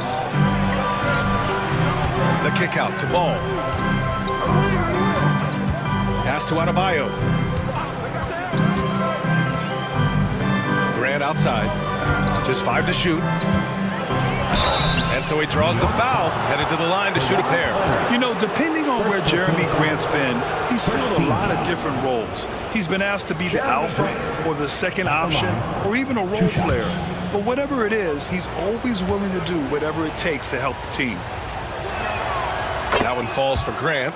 Well, Grant, from roster to coaching changes, the Bucks have been trying to become an even more elite team. Yeah, teams are always tinkering now these days, B.A. The Bucks know they are a high-level team. They want to dominate the competition on another level. You know, the first thing that jumps out at you when you look at Grant is his athleticism. I mean, this guy's a terrific dunker and finishes well around the basket even when he doesn't dunk it. Let's check in with our reporter, Allie LaForce. I briefly spoke with Tom Thibodeau. Right away, he acknowledged they're facing one of the best defensive players in the league in Bam Adebayo. He told me Bam can do it all. He can protect the rim, he can defend in isolation, he can rebound. So we have to keep our composure, be aware of his presence, and not let him dictate what we do. All right, let's send it back to you guys. And Allie, thank you for that. Ball passes to Adebayo. Over Williams. Adebayo, no good. Boy, he knows he should have knocked that one down, especially with the defense not giving much of an effort. Outside for Sexton. Duren with a screen on ball. Here's Sexton. Pass to Duren. And the dunk by Duren. You know, Sexton can be just so clever with the ball, disrupting the defense to create for his team. And about 2 minutes into the first quarter here. Sexton against Ball. Ball right side. Ball outside from behind the arc. Rebounded by Kawhi Leonard. The Knicks have gone 2 for 5 here in the first. Pass to Sexton. Back to Leonard. Shoots over Ball. And yes, it goes. Got a little English on that one. Ball getting rid of it in a hurry. Nice quick release that time. And Doc Rivers calls timeout. And we might see some changes. Coach potentially looking to adjust.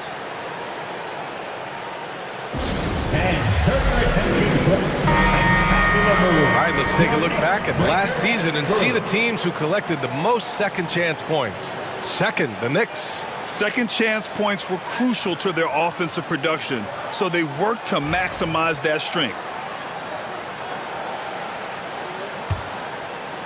Now, if you're just tuning in, we've played about 2.5 minutes here in the first.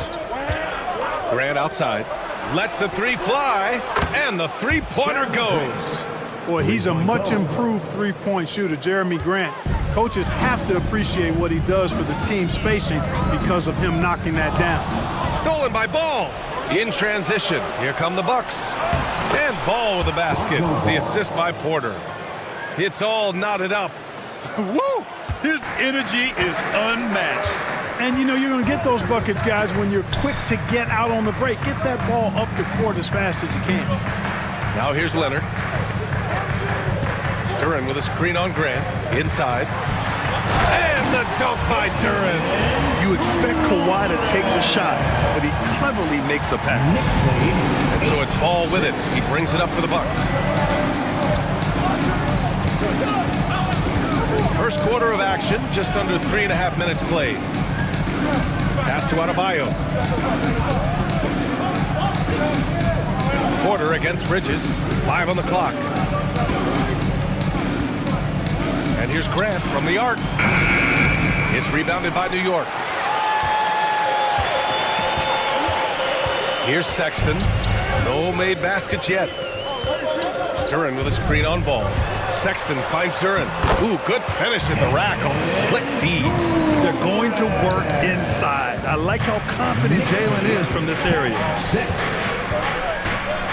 Ball passes to Grant. Here's the three. Duren with the rebound. Knicks leading by 4. Outside Sexton. Outside Williams. Pass to Bridges. To the middle. Tipped. And it's out of bounds to the Knicks. New York will retain possession. And the way they attacked the glass was absolutely infectious, finishing in the top 10 in total rebounding in the league. And when you look at their scoring numbers from last season, this was a team that always got it done on that end of the floor. Clock is at 3. Puts one up from 19. And he can't connect. He's 1 for 3 in this game. Bucks trail by 4. Boy, they need something to go to regain some confidence. No question. Way too many empty possessions for them. Back to Ball. Lots of room. It's good. And the assist that time from Ball. Boy, you got to love how quick Ball's shot is. Doesn't take a lot of time to get himself squared up. Ball against Sexton. Duren with a screen on Grant. Leonard for three. Buries it. He's 2 for 4 in this game. Pick works well there, but the defense left a lot to be desired. Yeah, that's not the defense you need. You got to be tougher defensively. Now here's Ball. Adebayo, a screen on Leonard. The three from Ball. Sinks it from distance. Ball's got 5 points. Matching threes. Ball got those points back in a hurry. New York has gone 1 of 2 from three-point land so far. Duren against Adebayo. Sexton looking around. Bridges finds Leonard. Here's Williams. And he buries that one. Back rim and in. It's an overlooked part of Kawhi's game, but he does a nice job distributing the ball. Bucks trail by 4. And here's Ball. Porter from outside. And another three for Milwaukee. Defensively, you have to stay connected to him on the perimeter. Sexton passes to Williams. Back to Sexton. Leonard on the wing.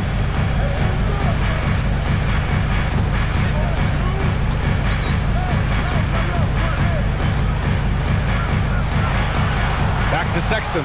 Over Ball. Sexton misses. Milwaukee has gone 3 of 6 shooting from beyond the arc. Outside Porter. Pass to Ball. The three is up. And the rebound goes to the Knicks. Duren's got 6 rebounds now in the game. Here's Bridges. Oh, a clear foul there on the missed shot. So he'll get a pair at the line. And Mikal Bridges, still one of the better wing defenders in the league, Grant. Yeah, he's so great at pestering a shooter. Good lateral movement and wingspan makes him hard to get around. He might not be the best in the league, but he is well above average. Take a break. Take a break. 2 shots.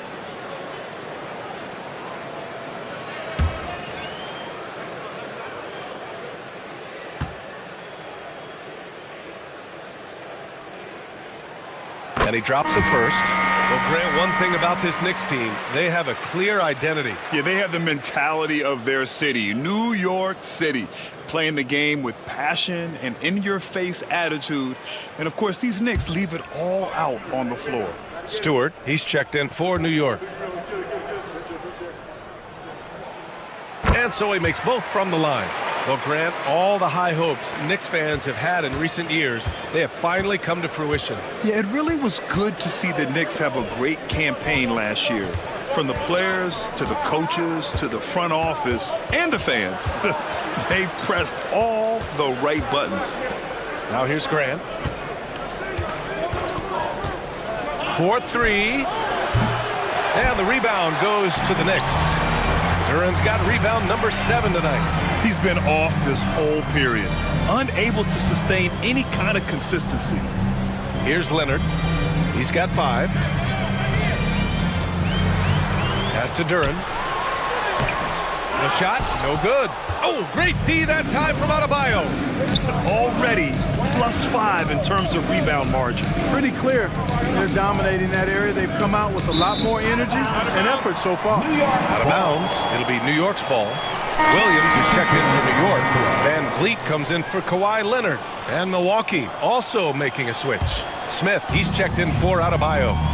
And we'll have a timeout called by Tom Thibodeau. I think right now he must be looking at some adjustments. At 6'9", Bam Adebayo is on the shorter side of centers. Yet he is elite defensively, Grant. He's been top 5 in Defensive Player of the Year voting a bunch of times. Bam has an incredible motor, a great IQ, and he's a switchable big. That's huge in today's game.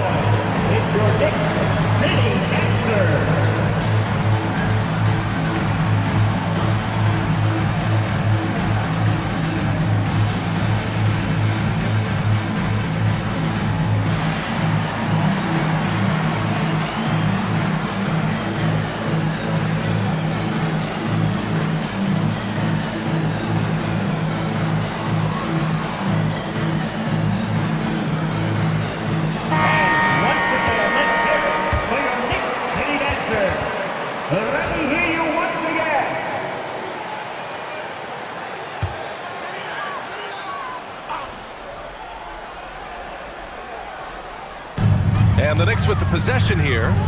3-point lead. Ooh, stolen by Smith. To the wing, right side. 2 minutes remaining in the first. 2 minutes. Ball against Sexton. Porter from outside. Yes, sir, and it's Ball with the assist that time. Ball's got 3 assists now in this one. 1:42 left in the first quarter here. Now here's Van Vliet. Pass to Stewart. Down to 5 on the shot clock. Here's Sexton. Knocks down the 18-footer. Great awareness by Sexton to find the soft spot. Nice pull up there, pure from mid-range. Ball passes to Porter. Now here's Ball. They get the rebound. Outside for Porter. That's tipped and stolen by Williams. Van Vliet with it. Guarded now by Ball. Ball with a steal. In transition. Here come the Bucks. Smith with a screen on Williams. Down low. Smith passes to Porter. Puts up a 3. Ooh, he's looking comfortable now. 3 for 3. A dozen consecutive points off of threes. This defense looks rattled. And guys, now that they're rolling from out there, the defense has to really get up into them. You've got to almost be in their jerseys to try to deny those looks. Kept alive. Well, I don't think there's any question about it. They came focused and ready to play. They're doing everything they can to put things in their favor. You earn that, and they're actually earning it well right now. Sexton against Ball.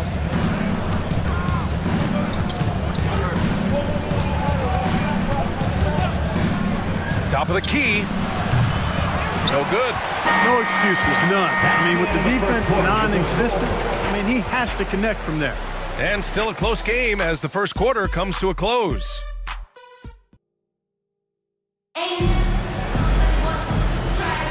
And we hope you're enjoying the game. Both teams tonight keeping things pretty even on the scoreboard so far. All right, guys, what's your take on the Knicks so far?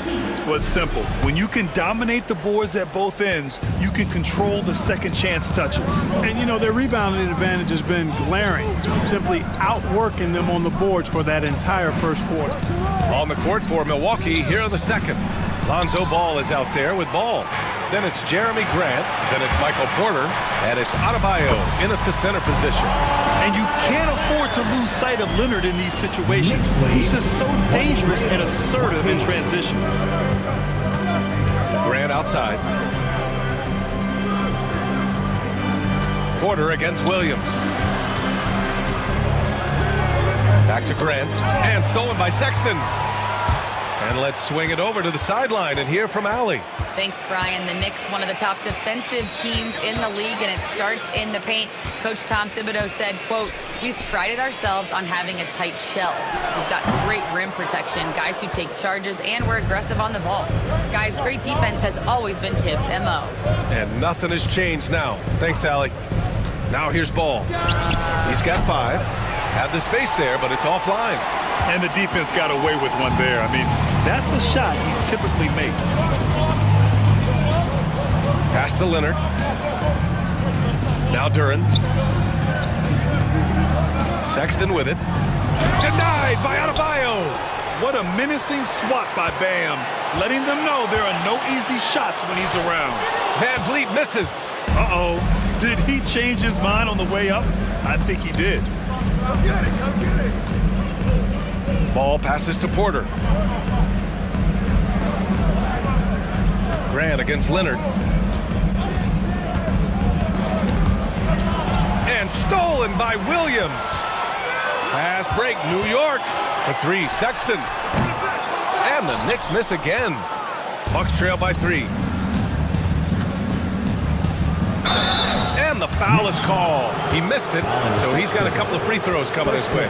That's on Colin Sexton. Man, I like his activity level. You think about it, the defense has to resort to fouling him sometimes to prevent him from scoring.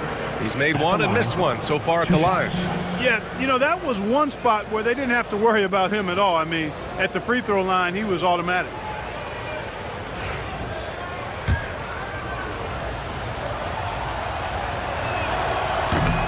And he knocks down the first one. Well, Grant, as you always say, in the playoffs, you need a player who can score in isolation. That's true, B.A. And in a 7-game series, defenses disrupt your set offense. If your stars can go mano-a-mano and create something out of nothing, that's often the best you can get. Green's checked in for Sexton. The Bucks also with a sub. Simons is checked in for Ball. And we'll have a timeout called by Tom Thibodeau. And we might see some changes. Coach potentially looking to adjust.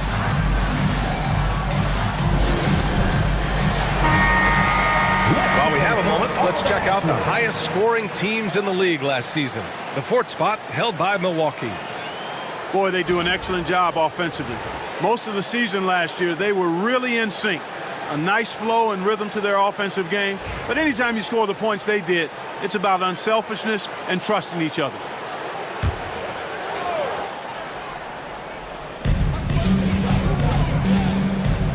Van Vliet scanning the floor. Leonard outside. Duren with a screen on Grant. 13 feet out. That's good on the jumper. Leonard's got 9 points. Well, he's just zoned in. I mean, in most cases, taking quality shots very much within the flow of the offense. Pass to Adebayo. Now here's Simons, guarded by Van Vliet. And there's Simons. That one's good. On the assist by Adebayo. And that ties it up.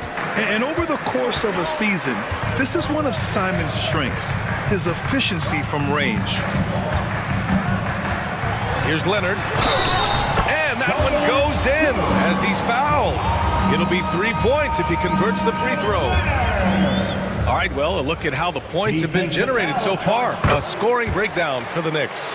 The most consistent attack on offense so far has been the mid-range jump shot. We'll see if they can keep that rolling. Something else they're doing well tonight, guys, lots of points in the paint. Something to continue to keep our eye on. There's Ball with a 3. That won't go. Just 2 for 7 shooting.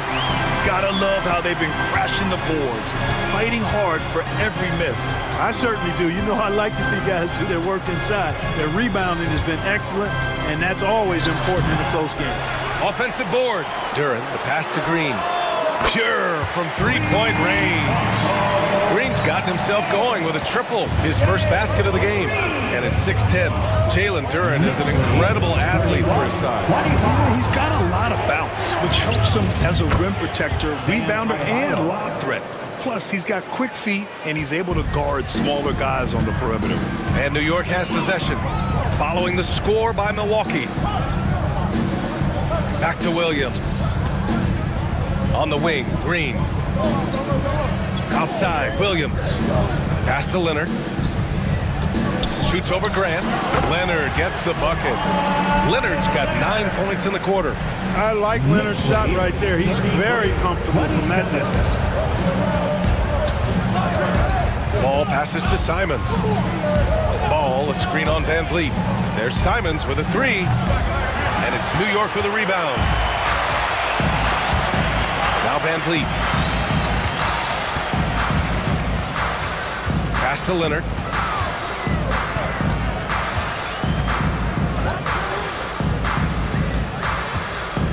Clock at 6. Green with a screen on Porter. Leonard for 3. Tipped. You know, one area where I think Porter Jr. has surprised a bunch of folks is his shot blocking. I mean, he's got a natural knack for doing it. Murray's checked in for New York. Jaime Jaquez is checked in for Milwaukee. And here's Milwaukee now. 6-point game.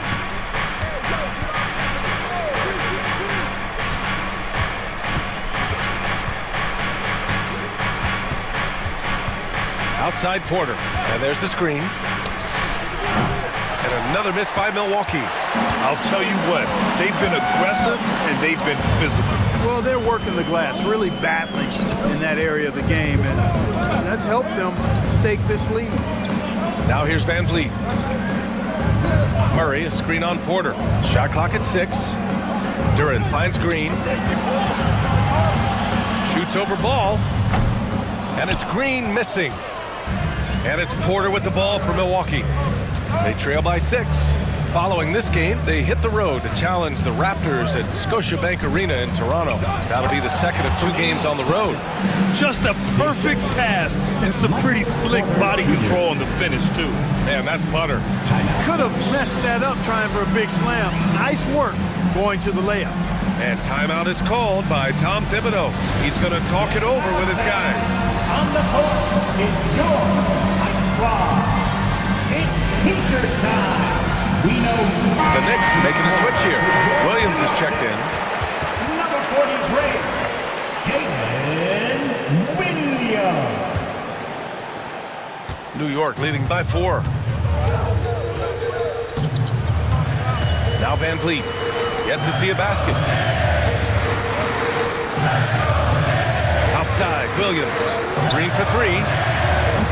Adebayo grabs the board. Adebayo's got 5 rebounds tonight.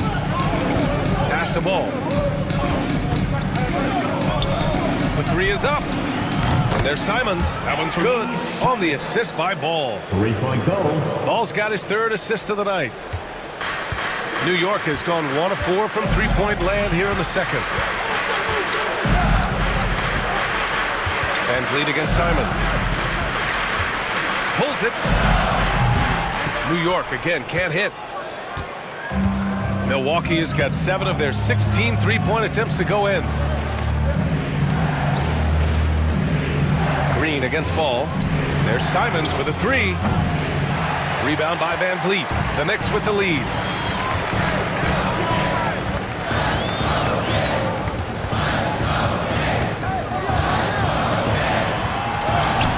Great D that time from Simons. You will not see that from him very often, especially right at the rim. Pass to Adebayo. 2 points. That one goes. Adebayo's got his 2nd bucket of the night. He's starting to find himself out there now. You know, he's taking much better shots here in the second quarter. Now Williams.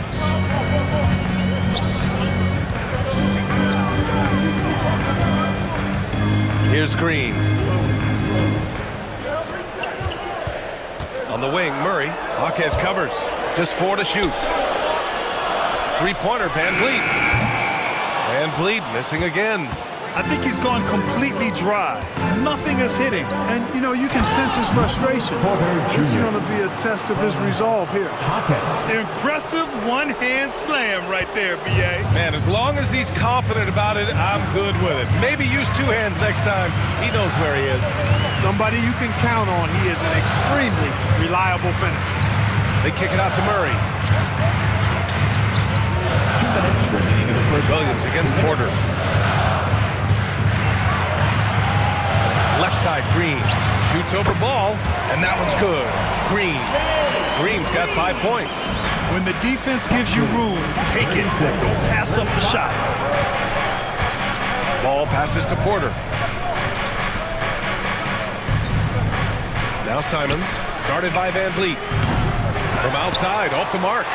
Surprising to see him miss here, but they'll be happy with that shot in most possessions. Here's Williams. Denied by Adebayo. Simons with it. Last game, he had 28 points. Here's Porter. Pass to Ball. Simons outside. Jacks up a 3. Hits the trifecta. He's got 11. Really starting to find himself now, guys, after getting shut out in the first quarter. Van Vliet, the pass to Williams. There's 48 seconds left in the first half. Adebayo with a steal. Pass to Jaquez. On the wing, Porter. Ball surveys the floor. Goes up at the elbow. Ball ventures inside and converts. He drops yet another dime, just facilitating this offense like a maestro. Well, when you look at the assist total, hey, they've been clearly the better team. VanVleet against Simons. Now here's VanVleet. Tight defense on him. Clock at 6. Over Simons. Can't hit that one. He just couldn't finish the job that time. And too bad, because it was a nice look. And so it's Milwaukee with a 6-point lead at the close of the quarter. The flow of the game has favored them in general. But hey, the tide can shift. All right, now let's check in with Allie LaForce. Allie, what do you have? Well, Coach, this first half has been a struggle. What's been the problem? Allie, as always, thank you. We'll be back right after the break for the third quarter here on 2K Sports.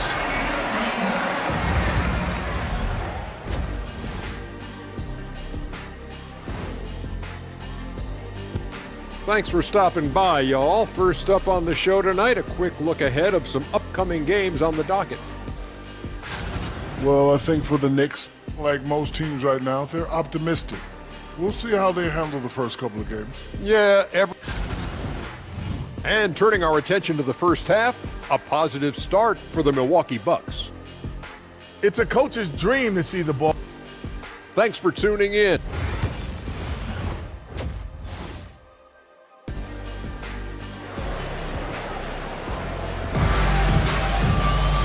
Second half of basketball is upon us, and we may be in for an exciting finish based on how close of a game we've seen so far.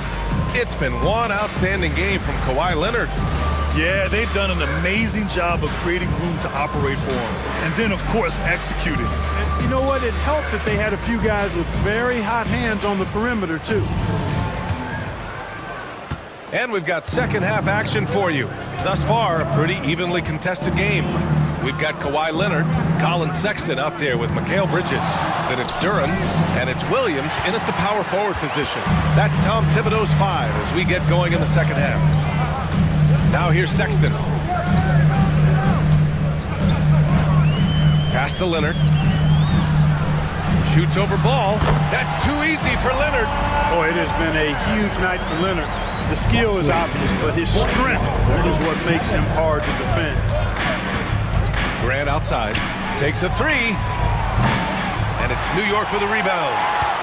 Duren's got double-digit rebounds now in the game. Now Sexton. It's deflected. Superb focus from Grant that time defensively, keeping his eyes on the ball so he could anticipate that shot. A chance here to catch up with Allie from the sideline. We know Kawhi Leonard is a former Finals MVP. Jimmy Butler said, there are guys that are like, quote, I'm going to find the best way to win. In a 7-game series, I'm going to get the best of you in the end. Kawhi's definitely up there. Whatever he's got to do, he is going to find a way. And Brian, Butler would know a thing or two about that, wouldn't he? Yeah, you know that. No question about his abilities. Now here's Ball. Pass to Adebayo. Grant outside. Adebayo, a screen on Leonard. Here's Grant. Ooh, and he took a hard foul on the shot. So he'll head to the line to shoot a pair. Boy, it's fun watching Grant go to work down there. I mean, making the defense try to get aggressive with him, and then he wins that battle. And this is his third trip to the line tonight.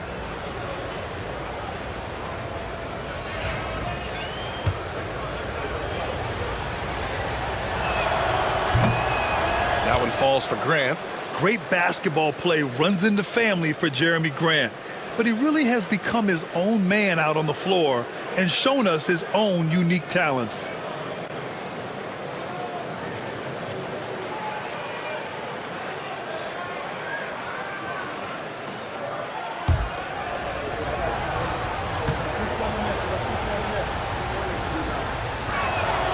And so Grant nails them both. And New York has possession. 6-point game. Sexton passes to Bridges. Leonard with the ball. He's covered by Grant. Pass to Sexton. Fires from deep. Sends it home from three-point land. Sexton's got 5. I mean, Sexton can shoot from anywhere. Strong from beyond the arc. Grant outside to the inside. Here's Porter. Duren with the rebound.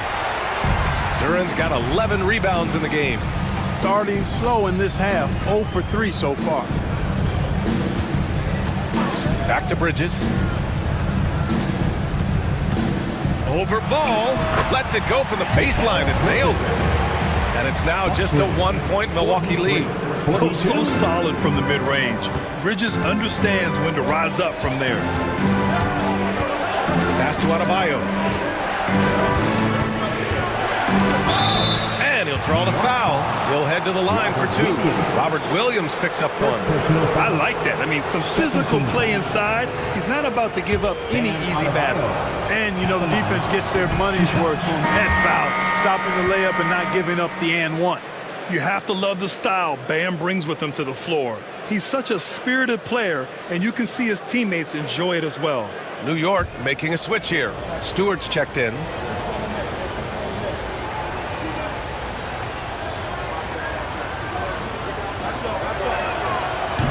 He hits the second from the line. A little over 2.5 minutes off the clock in this final half of play. And we'll have a timeout called by Tom Thibodeau. He'll take the opportunity to regroup.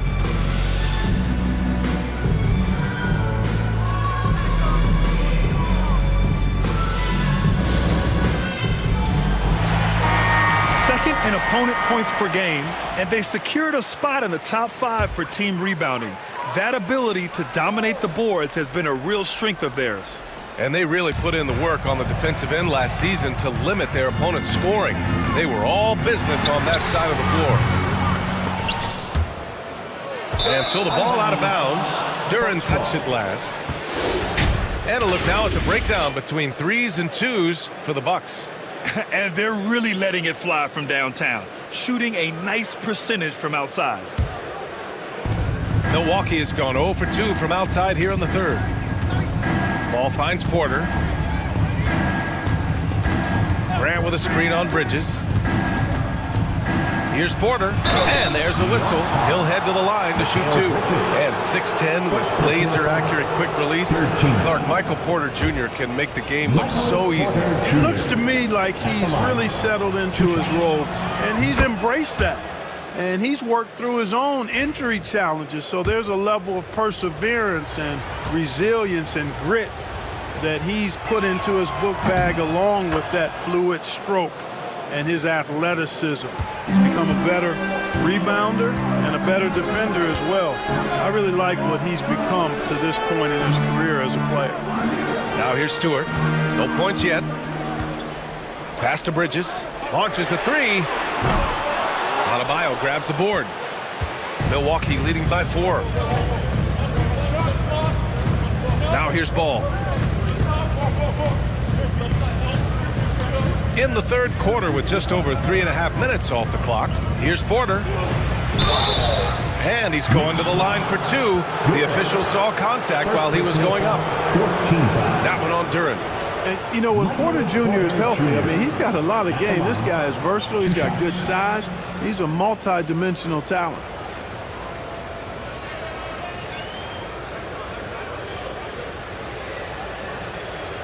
Take a break. Take a break. 2 shots.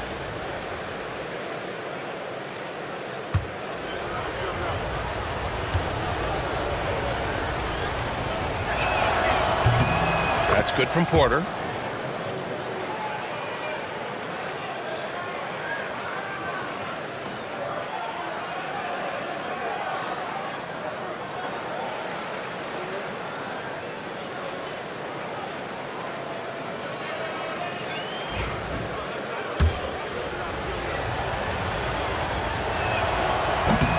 Both shots good from the stripe. We've gone about 3.5 minutes here into the third. Sexton passes to Duren. And here's Bridges. Sexton finds Stewart. Outside Sexton. Stewart, a screen on Ball. 6 to shoot. Here's Sexton. Ooh, plenty of contact on that shot. Officials call the foul, and he'll take 2 free throws now. It's going to be on Lonzo Ball. And the quickness is unmatched. Tough for defenders to check Sexton. I mean, he just draws the contact right there.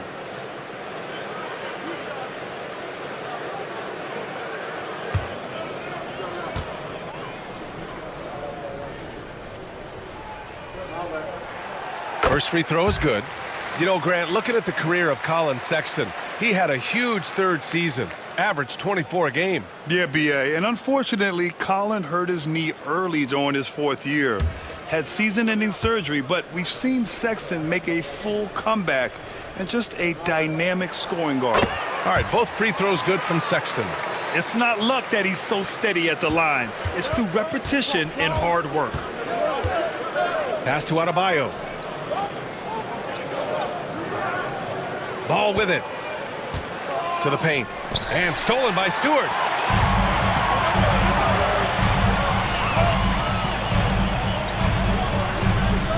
Ball against Leonard. Bridges outside. Lets it go from deep. It's good. And the assist that time from Leonard. Bridges has got 5 points now this quarter. Yeah, the quickness from Bridges there, looking like a guard. Ball passes to Ball. Back to Ball. Fires for three.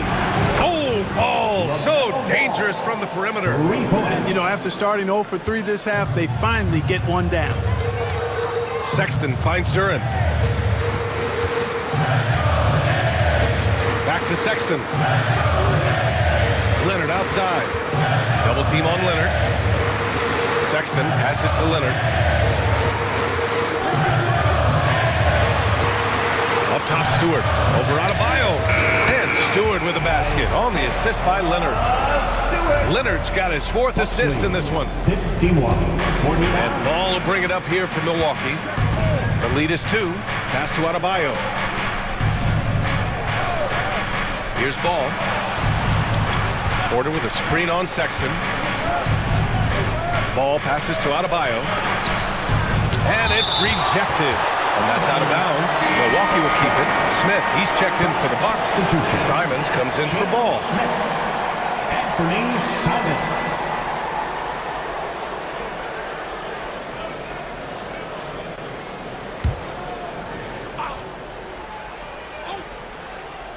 And so it's Milwaukee with it. 2-point game. Just 3 to shoot. Elbow shot on the way. Ball no good. New York has gotten 2 of 4 threes to fall here in this third quarter.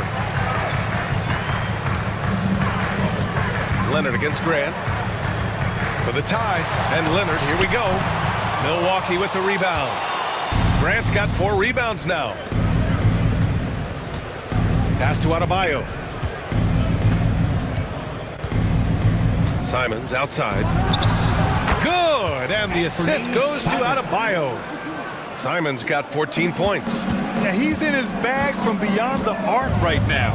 You see his confidence. Yeah, I'd be confident too. As a matter of fact, I mean, if you're stacking up threes the way he is, I mean, he's doing all his work from behind the arc. Three-pointer, Stewart knocks it down from distance. Stewart's got his 2nd basket of the game. Yeah, because Duren is such a big, physical, athletic guy, it's easy to overlook his incredible passing. But that's one of his core strengths. Now here's Ball. The 3, Smith. And again, it's Milwaukee from deep. Man, this is just fun. These teams are trading threes back and forth. Nothing like answering back.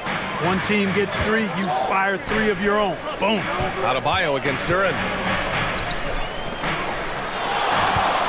Leonard outside. Over Grant. It's rebounded by Grant. Grant's got rebound number 5 here tonight. Here's Adebayo. 5 points in the game. Ball with it. Picked up by Sexton. Back to Adebayo. Picked by Smith. And it goes. As the official calls the foul. Count it. And he'll shoot one more at the line. So for the Knicks, Williams comes in for Duren. And Murray subbed in for Leonard. All right, guys, what do you think about the offensive approach we've seen so far for Milwaukee? Their hot shooting from long distance has been the key. Spacing the floor and rising up with that confidence. And the thing I've seen that I've really been impressed by is they've gotten everybody involved. Unselfishly making that extra pass, getting that ball to the right guy at the right time for the good shot. He's just showing off tonight. Simons, an explosive scorer with great energy. Stewart, a screen on Simons. Bridges passes to Stewart. Good on the shot. Isaiah Stewart.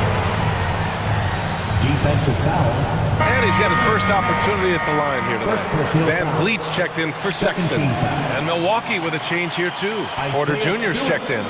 At the line, one shot.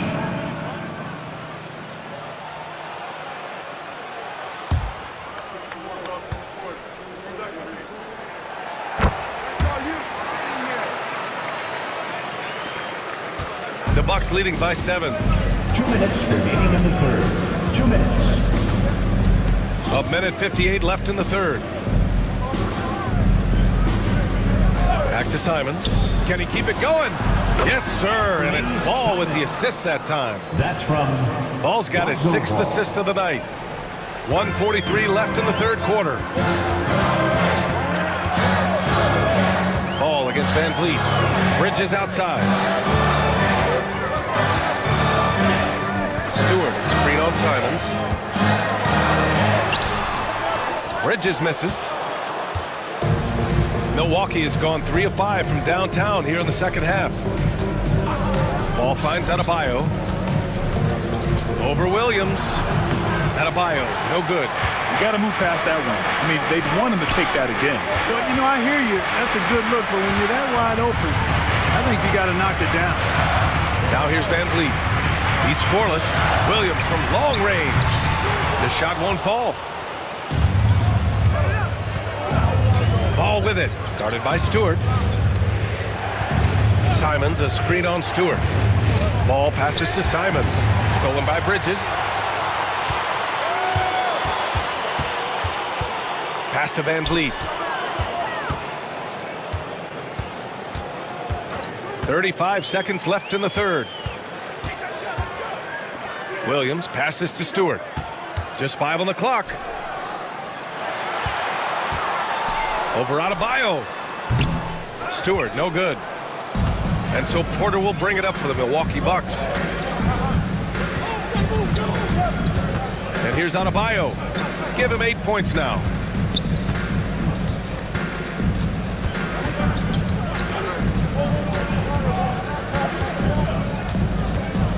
From outside the arc.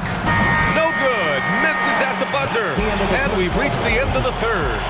The Bucks on top, up 9. Don't go away. We'll be back momentarily.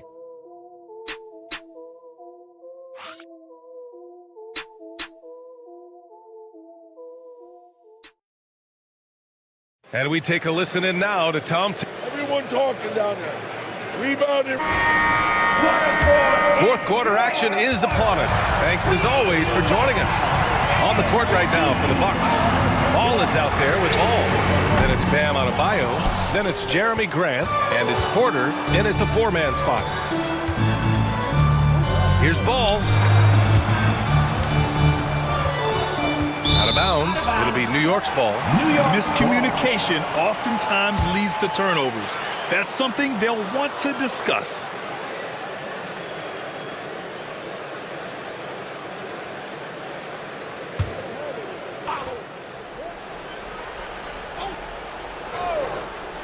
Knicks trail by 9. Bridges finds Leonard. Outside for Sexton. This one for 3.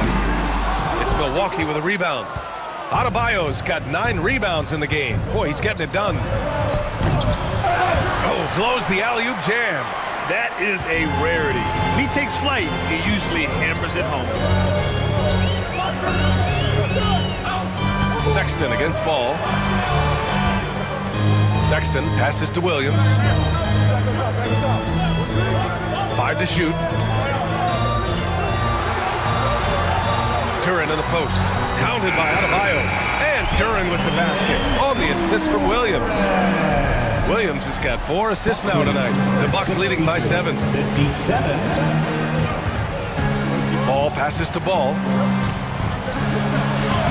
Oh, LaMelo using his length. Sometimes we forget how tall Ball is. I mean, he uses his size well to score in close. Outside Sexton. About a minute and a half through the fourth quarter now. Back to Leonard. And And he got the whistle on the way up. So he'll be headed to the line for a pair. Obviously, everyone knows about the defense of Kawhi Leonard. But Grant, his shooting is overlooked. Yeah, you know, he's at about 40% from three for his career.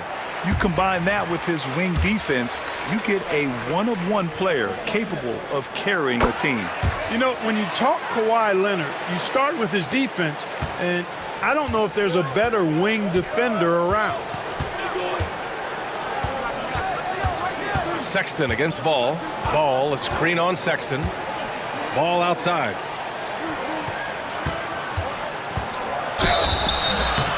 And it's good. Fought through contact, hit the shot, and will go to the line. It's hard to question the energy LaMelo Ball brings to the court every night, Clark. It certainly is, and it's contagious, B.A. That's what I like about it. He elevates other guys. As a teammate playing with LaMelo, he elevates your energy level because you got to match his. He gives the team, I think, a nice edge in being able to perform on a consistent basis. Leonard finds Duren. Outside Sexton. Nails it from beyond the arc. You have to admire Sexton's confidence. Fantastic initiative and understanding when to shoot off the catch. Ball, a screen on Sexton, and they double up Ball. Back to Ball. Pass to Graham. 6 on the shot clock. Oh, it's blocked by Williams. In transition. Here's Sexton. And he makes it on the layup. And it's now only a 5-point Milwaukee lead. Hey, whatever coach told him during the break is beginning to pay off. Ball against Sexton. Ball passes to Adebayo.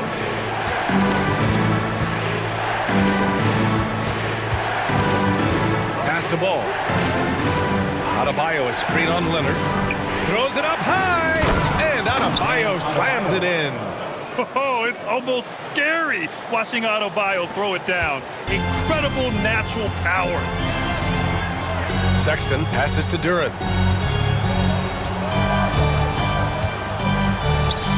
And here's Leonard. He's covered by Grant. Outside Sexton.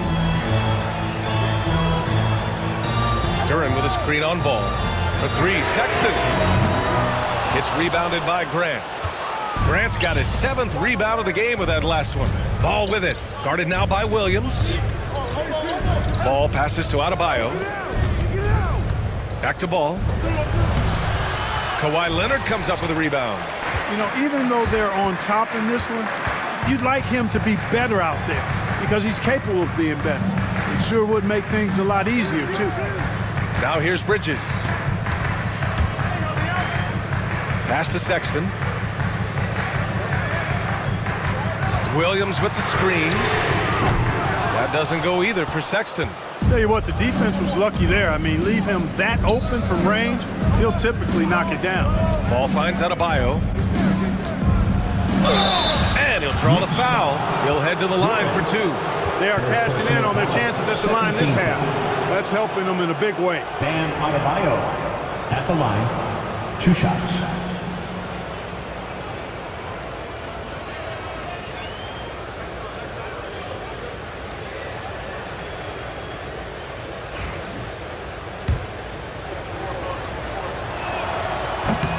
He's off on the first.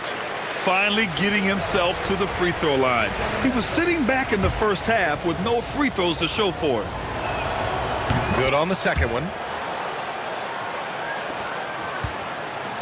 And so it's Leonard who brings up the ball for New York. They've given up just 8 points in the 4th.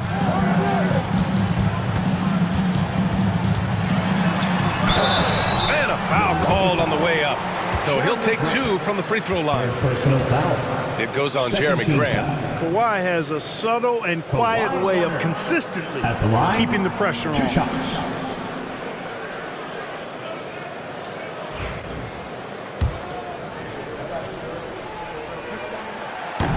That free throw misses. A member of the NBA 75 team, Kawhi's done pretty much everything on the court. Multiple Finals MVP, multiple Defensive Player of the Year awards. I mean, we're watching an all-timer in Leonard.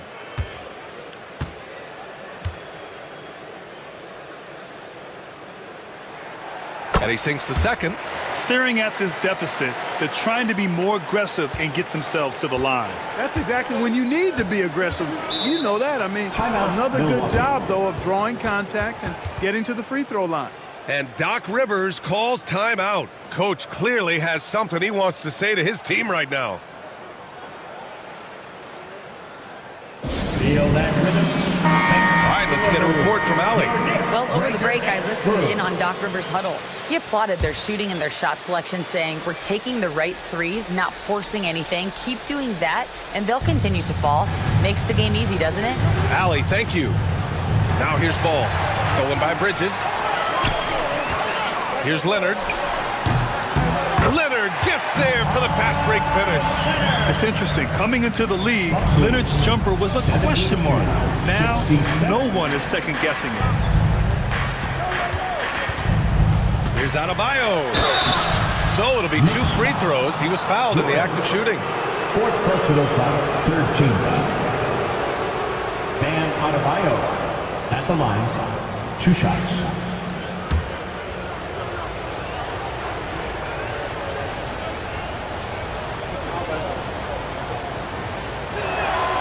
And he makes a first.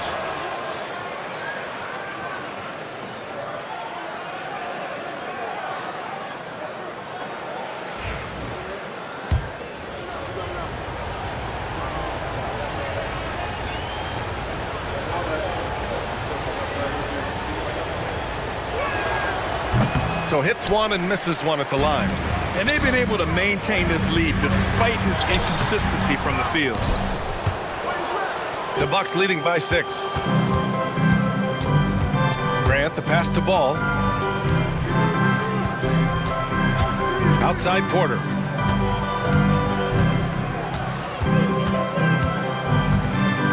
Pass to Ball. Launches it. And he can't get that one. Given his range, you'd expect him to capitalize on that opening. Outside, Williams. The 3 from Sexton. It's Milwaukee with a rebound. They've led by as much as 10. Yeah, just hasn't been able to find his rhythm offensively, and that's having a ripple effect. Now here's Ball. Adebayo sets a screen. Ball right side. Grant, the pass to Adebayo. Got a piece of it. Yeah, anytime you put the ball up near Duren, there's a chance it ends up back in your face. Pass to Sexton. Here's Leonard. And right on target. Leonard's got 9 points here in the second half. And this is just typical of him. Always making an impact at crucial moments in the game. You know, they want the ball in his hands here because they trust him to hit all the big shots. Now Ball. The 3. Milwaukee, no good that time either. This lead is up for grabs. Yeah, each possession has an importance. And Adebayo over to help. Grant against Bridges.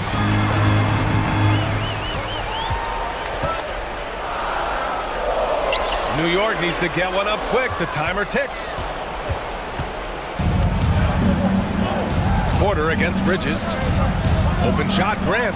Cash. Assisting on the play was Porter. Porter's got 4 assists in the game.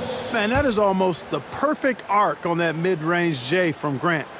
You can see evidence of the work he's put in to improve that jump shot of his. The Bucks making a switch here. Simons checked in. Knicks trail by 6. Leonard looking over the floor. Count the basket and the foul! It goes on Jeremy Grant. Leonard doesn't shy away from these moments, embracing his role as a leader for his team. The free throw drops for Leonard. Well, you have to like how he's challenging the defense now in the second half.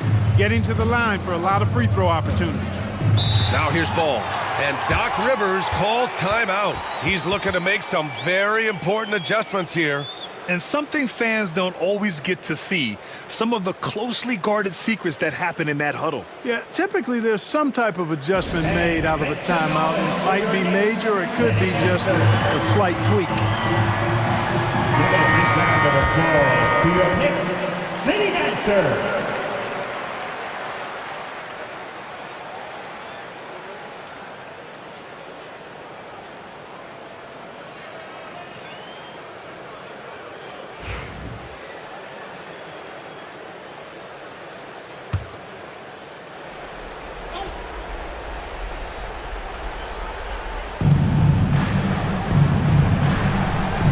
Simons. It's Adebayo, high post. Pass to Simons.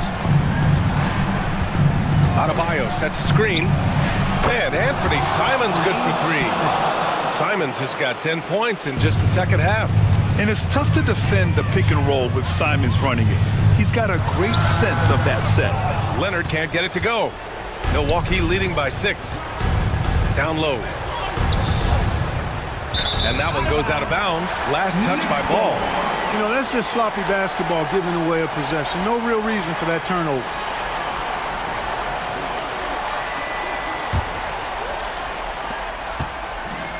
For New York, they've gotten 6 of their 13 shots to go. Out to Bridges. Pass to Sexton. Duren with a screen on Simons. Now Duren, pounded by Adebayo. Duren, pass to Leonard, and the layup is good off the glass. Leonard's got 12 points now in the quarter. Skilled at getting inside and doing work down there. Kawhi Leonard is a confident scorer. Outside Porter fires the 3, and it's New York with a rebound. Leonard's got 4 rebounds now. It's rebounded by Grant. Grant's got rebound number 9 now. What an effort here tonight. Here's Simons. Oh, a clear foul there on the missed shot. So he'll get a pair at the line. That's on Colin Sexton. And just great commitment to the play. Simons doesn't let the foul stop him cold. So the first one drops, and that puts him up 5.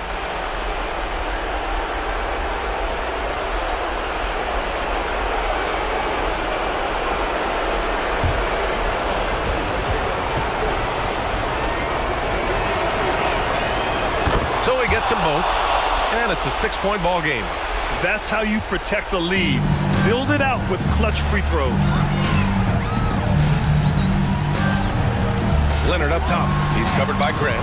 Nice balance from Kawhi Leonard there. That was a ginormous bucket by Leonard. Big time performance. To the middle. Oh, deflected. Duren with a steal. Simons against Sexton. Outside, Williams. Inside. Here's Leonard. It's not going to go for him. Hey, great D that time from Grant. And it's Simons with the ball for Milwaukee. They've led by as much as 10. Oh, got a piece of it. Adebayo, a screen on Williams. Here's Porter. And the officials whistle a foul on the shot. The bucket is good, and he'll go to the line. Porter Jr., what a clutch shot. Stepping up when they needed him to. Michael Porter Jr. There's 31 seconds left in the final quarter. And just not enough time for them to get back in this game. Not by a long shot. It's all but official. Time called here. The Knicks decide to talk it over. And we've got 28 seconds left in the fourth quarter. Let's hear it for you.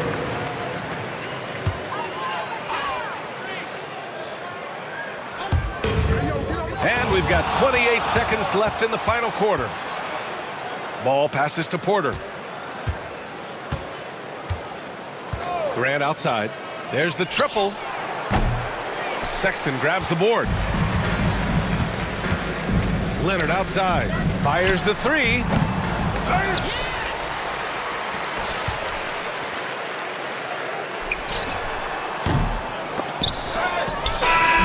And so it's Milwaukee with the W. They played the villain tonight, and they played it well. Yes, they did. And, you know, you have two choices. You can either succumb to the hostility in this arena, or you can feed off of it and use it as motivation. They did the latter. All right, Allie's ready to go. She's courtside. Hey, Allie. Bam, of all the aspects that went into this win, which do you think was most important? Our defense, man. You know, when it got down to crunch time, we really locked in, and we pride ourselves on that, like I always say. And, you know, we take those matchups, those one-on-one matchups personally. And we got the stops, and we got a W. We got to tough this one out. It's always better when you... Thanks, Allie. Great interview once again. Thank you for joining us. That'll do.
Oh, who say does that? Welcome, everyone. Thanks for tuning in to 2K Sports. And as a coach,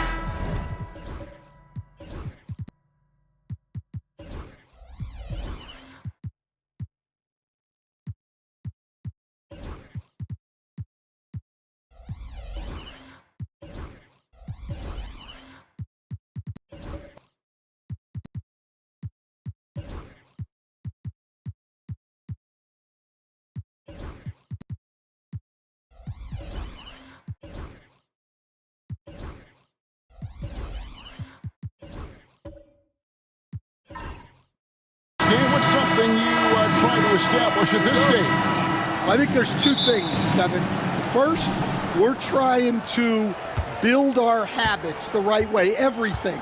From the way we practice, to the way we prepare for games, to the way we warm up, all of it. And then second of all, we're trying to figure out our rotation. Who's going to start, who's going to come off the bench, which groups work well together. It's an ongoing process. A lot of moving parts, you're right. So let's take a look at the Toronto Raptors starting lineup. Harris is out there with Towns. Then there's Bradley Beal. Then it's R.J. Barrett. And it's McCollum in at the point.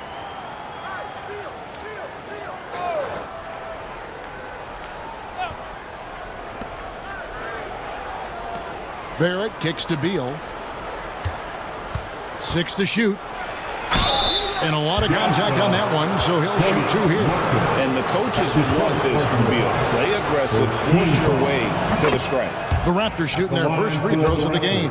And an unfortunate trend for the Utah Jazz Stan the past couple seasons, losing the battle of possessions. Yeah, Kevin, and that's hard to overcome. When you turn the ball over at a high rate, and then at the other end, you don't force any turnovers, you're losing that possession game all the time. Now, fortunately, they rebound the ball well, and that helps a little, but it doesn't totally solve the problem. And Barrett has got the ball here for the Toronto Raptors. Outside, Towns. Pass to McCollum. Over Maxey. McCollum, no good. Thin margin of error right there. You have to work for a better shot. Randall against Beal. Randall passes to Maxey. Now here's Embiid. He's tightly guarded. McCollum against Maxey. Offline with his 3. Now here's McCollum. We saw him go on a scoring rampage last game. Embiid with the steal. And now Randall pushing it up, and no one back to stop him. And recognized the change of possession and got in front for the score. Randall just a step ahead on that one. Just around a minute and a half into the first quarter. Outside, Beal. McCollum trying to get open. And there's Bradley Beal on the assist by McCollum.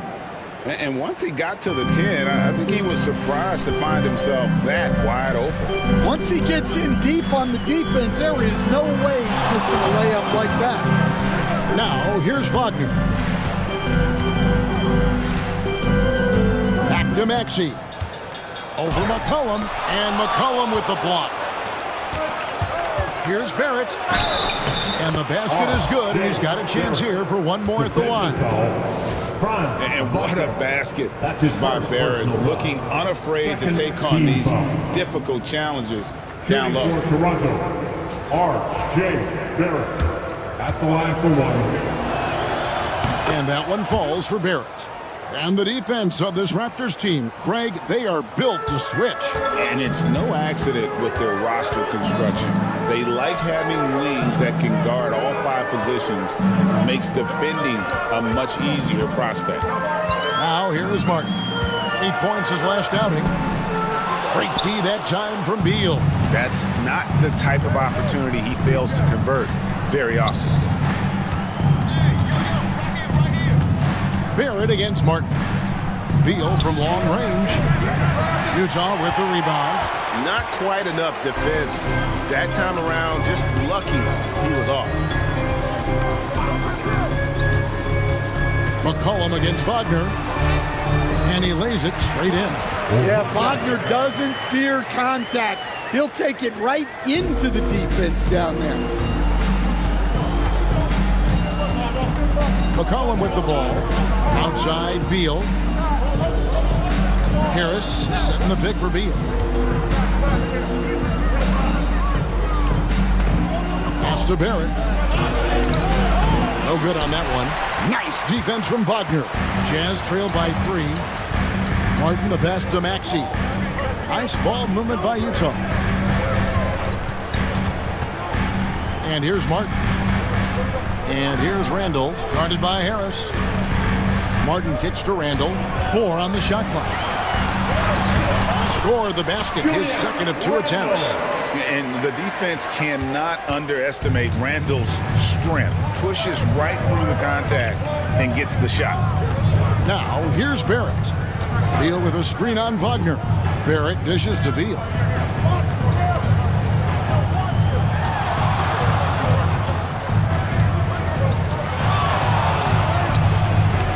And again, no good by Toronto.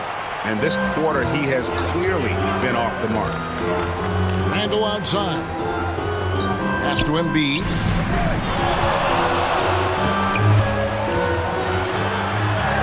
Uses the glass to finish the layup. Looming large on the interior. Embiid, hard to deny. It's time now to hear from our Hall of Fame reporter, David Aldridge. What's the latest, David? Thanks, Kevin. Caught up with Will Hardy a few minutes ago. So we started to talk about R.J. Barrett. Coach complimented him, saying he's got great energy, a great build, and he knows how to score. So I'm telling you guys to stick to him like glue and just keep the pressure on. We'll see if that high-pressure defense can shut Barrett down tonight. Kevin? All right, David, thanks. And that replay showed just how forceful that block was. And right out of the gate, trying to set the tone defensively, you gotta love that energy. Now, here's Maxey. Nothing on the board. Pass to Randall. Martin with a screen on Harris. Randall with the ball. Now guarded by Towns. There's Towns using his length. He doesn't like anything getting over him. Barrett against Wagner. Barrett the pass to Towns. Got loose and stolen by Wagner. Pass to Randall. Embiid with it. Second shot opportunity, and it's Randall getting it to go. Randall's got 6.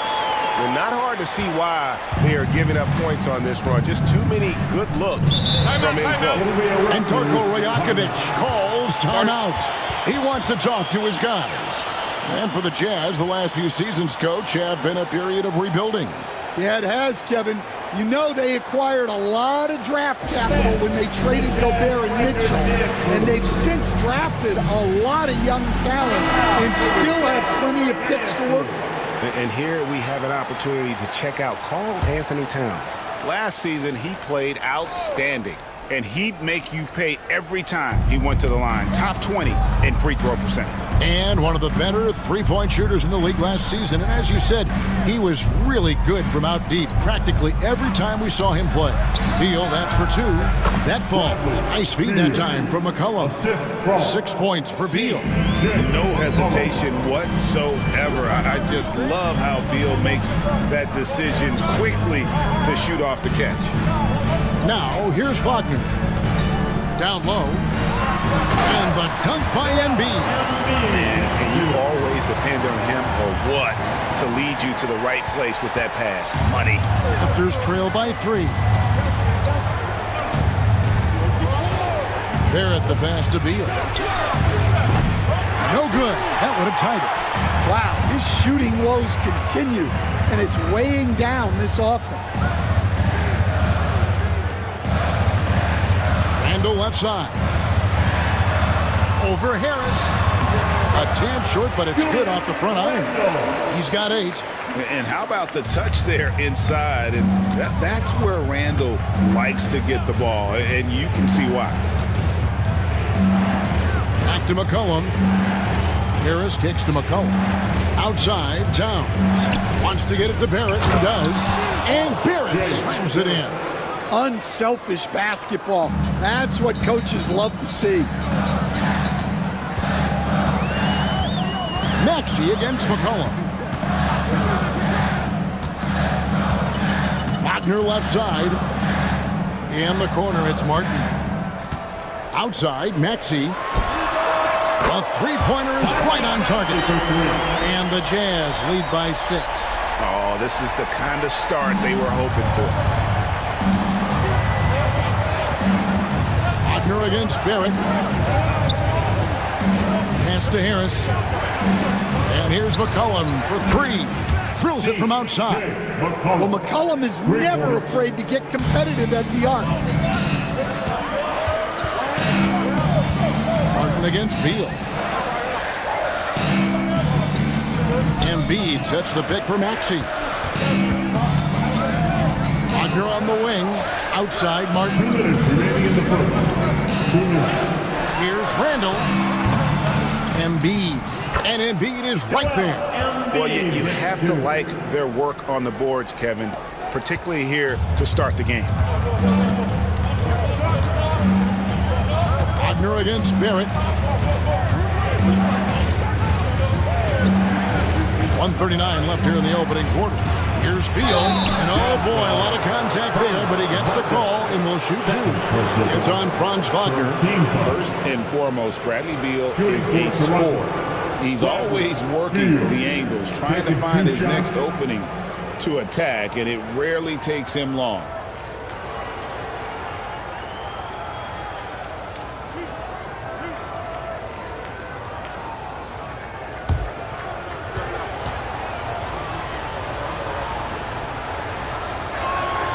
First free throw is good. And now a veteran in this league, Beal is hungry to compete for championships at this stage of his career. And the Jazz with some changes. Yabusele, he's checked in for Embiid. Josh Hart comes in for Franz Wagner. And Wells is subbed in for Martin. And then for Toronto, Jacques Landale comes in for Karl Anthony Towns. And it's Anthony Black in for R.J. Barrett. Utah leading by 3. And here's Maxey. Here's Randall. Hangs in midair and converts on the double clutch layup. Randall's got 10 points in the game. Toronto, they've gone 5 of 12 from the field since the opening tip. This team has handed a lot of responsibility to Tyrese Maxey, but Greg, he's lived up to it. And has grown very well into his role with the team. Shown that he can be a scorer all over the floor. Amazing to think how far he's come in such a short amount of time. And guys, let's get your take on the hustle stats for Utah. Well, so far they've done a great job of reading the offense and repeatedly putting themselves in the right place to interrupt the play and force turnovers. And they've also done a great job turning defense into offense tonight, creating turnovers and capitalizing on the other end. Ball's knocked loose. I guess even he has to miss one of those once in a while. Here's Maxey. Rebounded by McCollum. And so it's McCollum with it. He brings it up for the Raptors. They trail by 7. 7-second difference, shot and game clock. And play stops. Whistle on what looks to be an illegal screen. They need to start taking care of the basketball. Careless play since the opening tip. And the Jazz making a change here. Tillman's checked in. Then for the Raptors, Andrew Nembhard's checked in for Beal. And it's Ty Jerome in for C.J. McCollum. Outside, Maxey.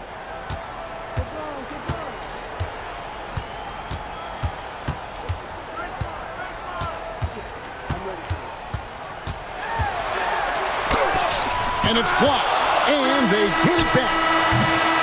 And that concludes the first quarter of play. Utah out in front. They're up by 7. And the second quarter about to get started. We'll be back in just a moment.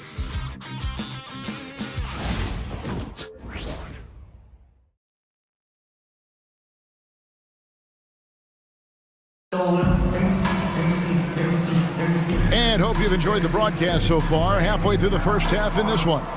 And taking a look at the Jazz performance here, guys, what have they been doing or not doing? I mean, the rebounding was the difference in that first period. You've got to block these guys out. Hey, look, it's simple. More rebounds means more possessions, and that's clearly been their priority. Here's Hart.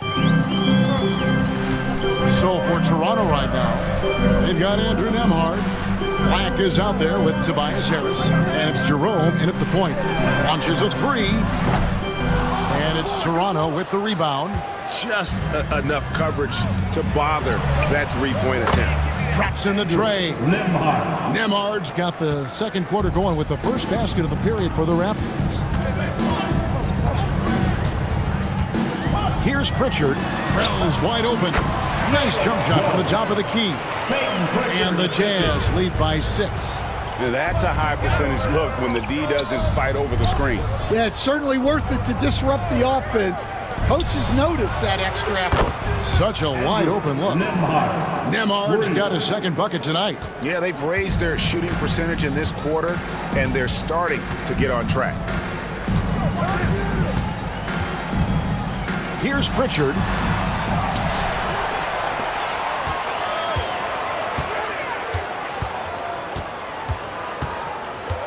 Five on the clock. Here he goes. Nothing that time. He's 0 for 2. Raptors trail by 3. Harris finds Nembhard. Here's Jerome. Hasn't made one yet. Good on the triple. Their third three-pointer in a row. For the Raptors, they come in off the loss to the Magic. Pritchard passes to Hart. There's a screen. And he drives in. And contact on the shot, so he'll be shooting free throws here. That's his first. Dan, as you know, in past years, Peyton Pritchard had always wanted a starting role. Now, more opportunity, and he has responded. Yeah, Kevin, he's very competitive and certainly deserving of rotation minutes. He is just now entering his prime.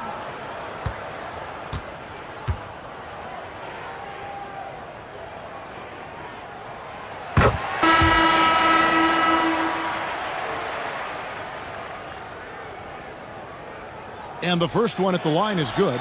Stan, of all the different styles of offense in this NBA, what style is the toughest to defend, toughest to stop? Kevin, I don't think there's really any difference in terms of styles or systems in terms of what's tough to stop. It's players. And it's how well a system maximizes their best players. That's what makes teams tough to stop. And at the line, it's all about consistency with him. His routine, his stroke, it never wavers. Pass to Nembhard. Here's Jerome. Harris outside. And trying for the go-ahead basket. It doesn't go in. Martin dishes to Randall. Whistle blows. Bucket is good. And he'll have a chance at the line to make it a three-point play. Just naturally strong. We've seen more than one defender sort of just bounce off Randall. He's used to it. And he's got his first chance at the line here. A 78% foul shooter a season ago. Pretty steady when he's at the line. Bradley Beal's checked in for Andrew Nembhard. Mind the lanes. Mind the lanes. One shot.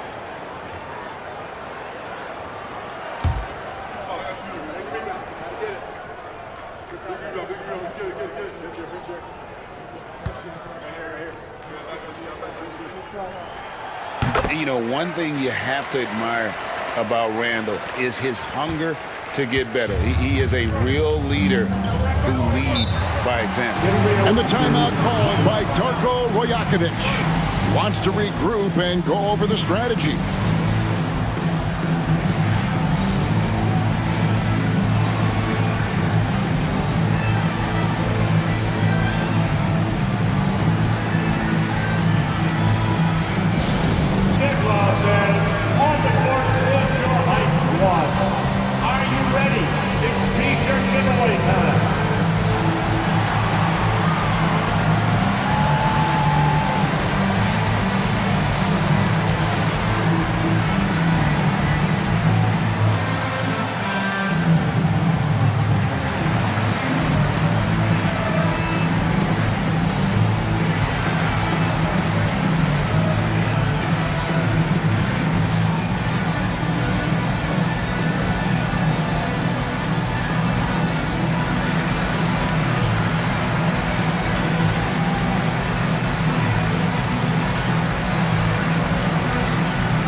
switch here. McCollum's checked in. And now, here's the 2K leaderboard with the teams that last season scored the most second-chance points in the NBA. The Jazz, number 1. Yeah, that was a huge factor for them a season ago. And their ability to attack the offensive glass and then convert those into second-chance buckets. I mean, no one did it better. On defense, Utah leading by 5. Toronto working the ball around now. And that one drops for him. Harris has got his first points of the game. And it does a world of good for them to have Harris getting busy inside. Gives them that inside-out edge they're looking for. Now here is Martin. He has yet to score. Randall is doubled. Wagner wide open. The Jazz with another miss. Raptors trail by 3. Cullen passes to Harris. And now Randall pushing it up, and no one back to stop him. And that's outstanding defense and timing by Towns. Good to see him making an impact on this end. And his presence as a scorer, it just has a calming effect for the rest of the team. He's a fallback option whenever they need it. Fouled in the act of shooting. Gets the bucket anyway, so a 3-point play chance for him. It's going to be Wagner shooting. It's on R.J. Barrett. GA, when you look at the development of Franz Wagner, what now is the next step for him? Kevin, for me, it's the three-point shooting, specifically becoming more efficient out there. And I also think he's going to have to become a better passer, ball mover. I got total confidence he'll get there because the rest of his game is complete.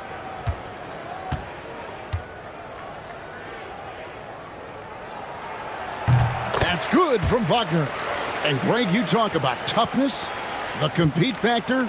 How does a team create that culture? Call it critical mass. When you have the entire organization and enough players committed to that kind of effort, everyone has to meet that level. Getting the latest now from our sideline reporter, David Aldridge. David, it's all yours. Take it away. Kevin, thank you. Tobias Harris, over the course of his career, has played a lot at both forward positions. He says, I'm comfortable playing both of them. I'm not big on the position thing. I'm versatile. Kevin, he's just a basketball player and a very, very good one. I would agree, David. I know you like him. We like him as well. A very skilled one at that. Thank you very much. Now Beal following Franz Wagner's three-point attempt. The shot by Beal, no good. Beal against Martin. Back to Wagner. And foul on the shot, so he'll get a chance at the line. It's on R.J. Barrett. Well, throwing his weight around down low. Wagner getting to the line. The Jazz shooting their 5th and 6th free throws of the game. And one of the highlights last year for this group was the fact that they were so efficient from the charity stripe. That's a huge factor.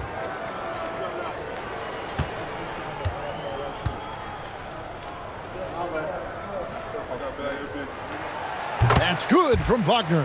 Franz Wagner, as we know, Stan, came into the league with a splash and hasn't really slowed up since. Now, Kevin, I think he's surprised a lot of people. He has never played like a young guy. He's always played with the maturity of a veteran guy, and he just keeps getting more and more responsibility. He's handled it well, and then he could become a perennial all-star. Well, I like that assessment. Well, you have to appreciate a big man who can step up to the line and knock it down with confidence. Here's Beal. And the rebound goes to Martin. Martin's got 5 rebounds tonight. Wagner kicks to Martin. Back to Wagner. Pass to Embiid. Shoots over Towns. That one is good from Joel Embiid. Embiid's got the lead up to 8 now for the Jazz. Toronto's gotten fewer than half of their three-pointers to go down tonight. They're 4 for 9. And Darko Rajakovic calls timeout. He wants to check in with his team and regroup.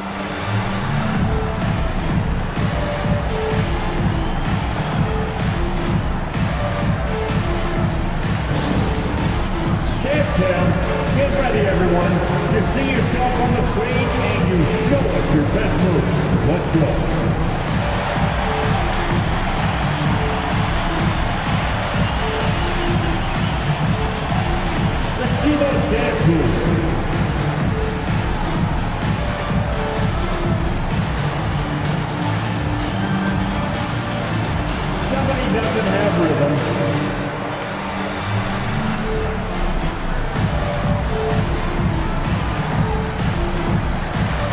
Look at those moves.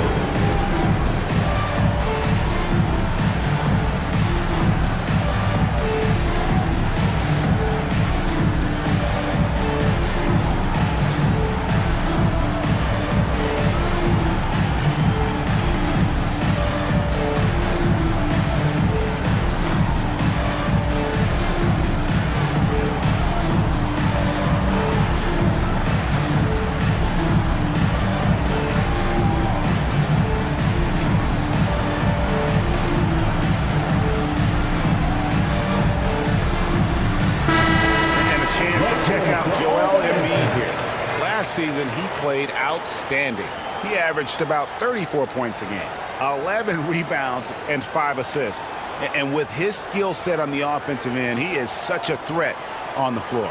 Yeah, he's the kind of guy that makes life easier for his teammates. He demands so much defensive attention.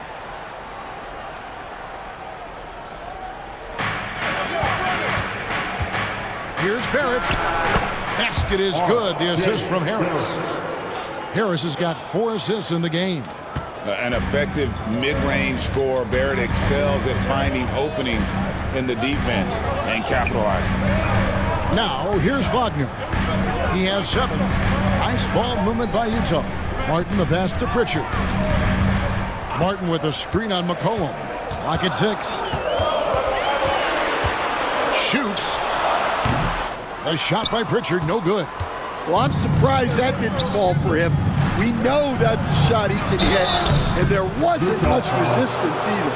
Stan, I've always admired you. Come from a coaching family. Was there a point growing up you knew you wanted to be a coach? Yeah, I loved being around the game, and so 2 things happened that drove me into coaching. Number 1, I loved baseball, and I couldn't hit one, so that was out. And I wasn't a good enough basketball player to go on that way, so if I wanted to stay involved in the game, that's when I knew I wanted to be a coach. But your dad had a little bit of that in his background. I say in a little kind of tongue-in-cheek, right? He was a guy that led the way in your interest in. Yeah, my dad coached for over 40 years, and I think he had a great passion for it and always used to tell us that he never actually felt like he worked a day in his life. He loved it so much.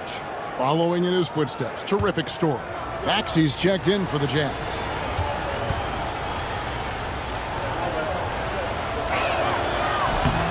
Good on the second free throw.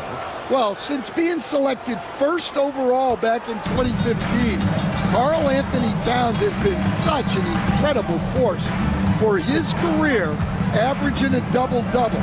Someone you can build around. Now, here's Wagner. 7 points in the game. The tray, and the 3 ball is good. Wagner's got the lead up to 8 now for Utah. Yeah, and look at the stroke on Wagner's 3. Total confidence. Barrett against Wagner. Here's Towns. Shoots over Embiid, and it's Towns missing. Jazz leading by 8. Randall kicks to Wagner. Embiid with the screen on Harris. Pass to Embiid. Now Maxey to the inside. And you know, guys, with Embiid on the floor, it's not just about his individual play. He changes everything for everyone on that team. That's how dominant he is. It's not just statistics. His presence alone propels them. 2 shots.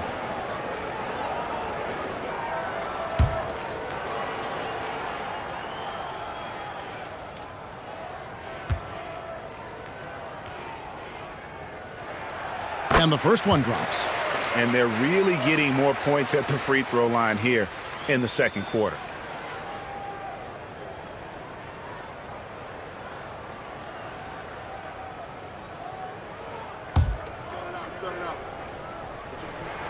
That one falls, so he hits both of them.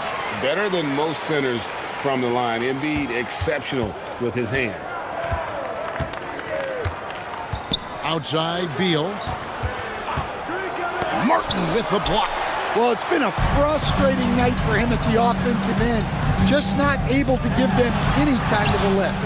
And it's Wagner missing. And Barrett has got the ball here for the Toronto Raptors. It's a 10-point game. Harris dishes to Beal. Over Maxey. And that one is good from Bradley Beal. Beal's got 10 points in the game. Yeah, offensively, Beal is a smooth operator. Barrett against Wagner. Pass to Martin. Maxey looking it over. Embiid is at the elbow. Embiid just overpowers the defense inside. Well, he's been very reliable tonight. Not wasting any chances, really using his head. Barrett the pass to Beal. Beal with another miss. Yeah, I'm not sure if he's going to be able to shoot his way out of this one or not. Martin finds Maxey. Now Randall, guarded by Harris. Embiid sets the pick for Martin. Lets the three fly. And it's Toronto with the rebound. Harris has got his 5th rebound right now in the game.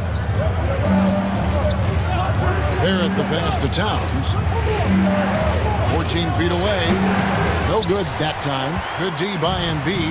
A slight rebound advantage for them. One more column in their favor, and it's all adding up. And even though they're down, I like the way they're pounding the ball inside. It's leading to a lot of points in the paint. First trip to the free throw line for him tonight. Tillman, he's checked in for the Jazz. Josh Hart comes in for Franz Wagner. Then for the Raptors, Jock Landale's checked in for Harris. Andrew Nembhard comes in for Beal. And it's Ty Jerome in for McCullough. The free throw off from Maxey. Raptors trail by 12. Here's Nembhard. That's it, and he's now 3 for 3 and looking sharp. And he has really come to life here after a slow start in that first quarter. Now Martin, still yet to score. Pass to Maxey.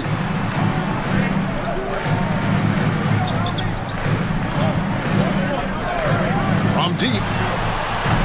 Drills it from outside. Maxey's got the lead up to 13 now for the Jazz. Take your focus off Maxey for 1 second, and he will let it fly from out there. Onside, Barrett.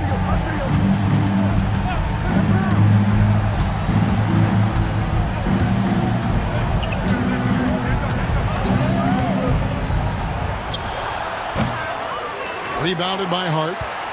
Jazz leading by 13. Outside Martin. Now here's Maxey. He's got 8. Well, despite his lack of efficiency, the team has put together a good offensive effort tonight. Down low, stolen away. It's 9 seconds separating the shot clock and game.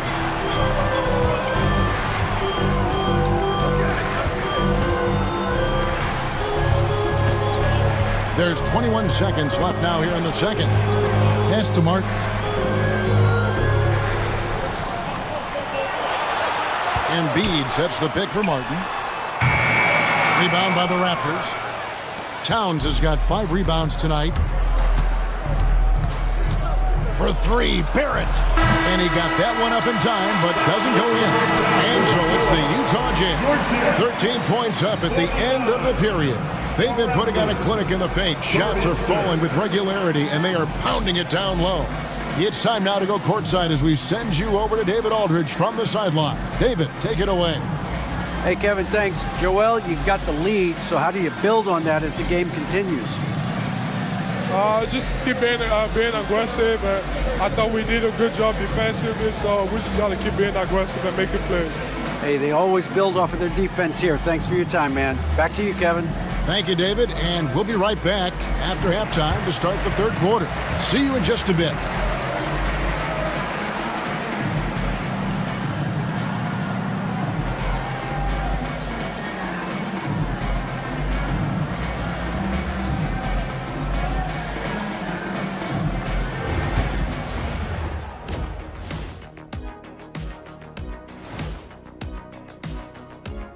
Welcome, everybody. So far through the first 2 quarters, Julius Randle has really stood out.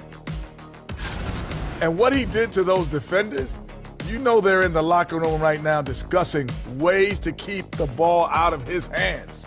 That may be the only way to stop him, because even against doubles, he's been accurate. And now, not a bad time to take a look at the schedule ahead. And taking a look at Utah, you really get to see what they're made of after your hard work in the offseason. Yeah, you have big changes, and then you have subtle changes. Everything in preparation for this moment. Thank you for being with us. Now let's send it to Kevin Harlan for the second half tip.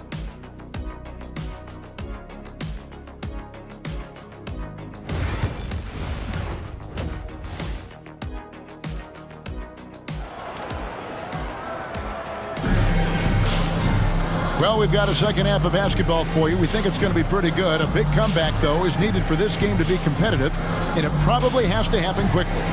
We're seeing a tremendous game from Julius Randle. Man, he's been running wild on him through that first half. Absolute dynamite on offense. Yeah, and in terms of slowing him down, I think they're going to have to change things up. Give him some different looks.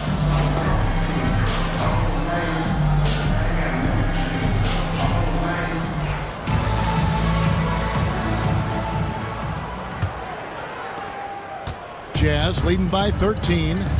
They've got Embiid. Randle out there with Franz Wagner. Then there's Tyrese Maxey. And it's Martin in at the shooting guard position. And that's the group for Will Hardy as they begin the second half. And Barrett has got the ball here for the Toronto Raptors. McCollum outside. Good. It's Beal picking up the assist. McCollum's got the first points of the second half up on the board for the Raptors. Pass to Randle. Jazz passing it around. And they double up Embiid. It's rebounded by Towns. Towns has got 6 rebounds in the game.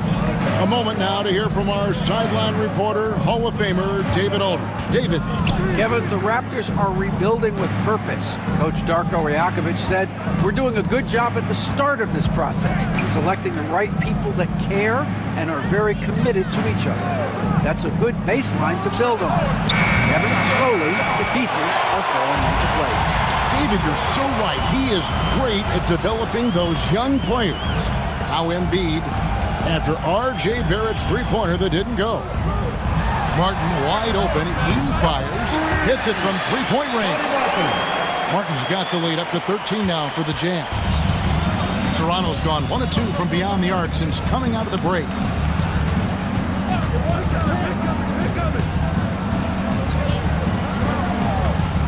Beal taking his time here. Sweet move. A rebound by the Jazz. Randle from outside. And Karl Anthony Towns pulls it down. Not a great start to this second half. Just 1 for 4. Got to find ways to generate better looks here. McCollum against Maxey. And the whistle blows.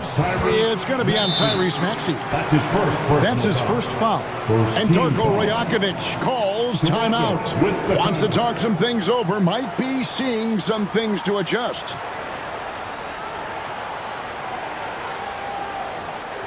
Look who it is, Jazz fans. It's your Utah Jazz Dancers.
have the time, let's take a look at last season's best transition teams.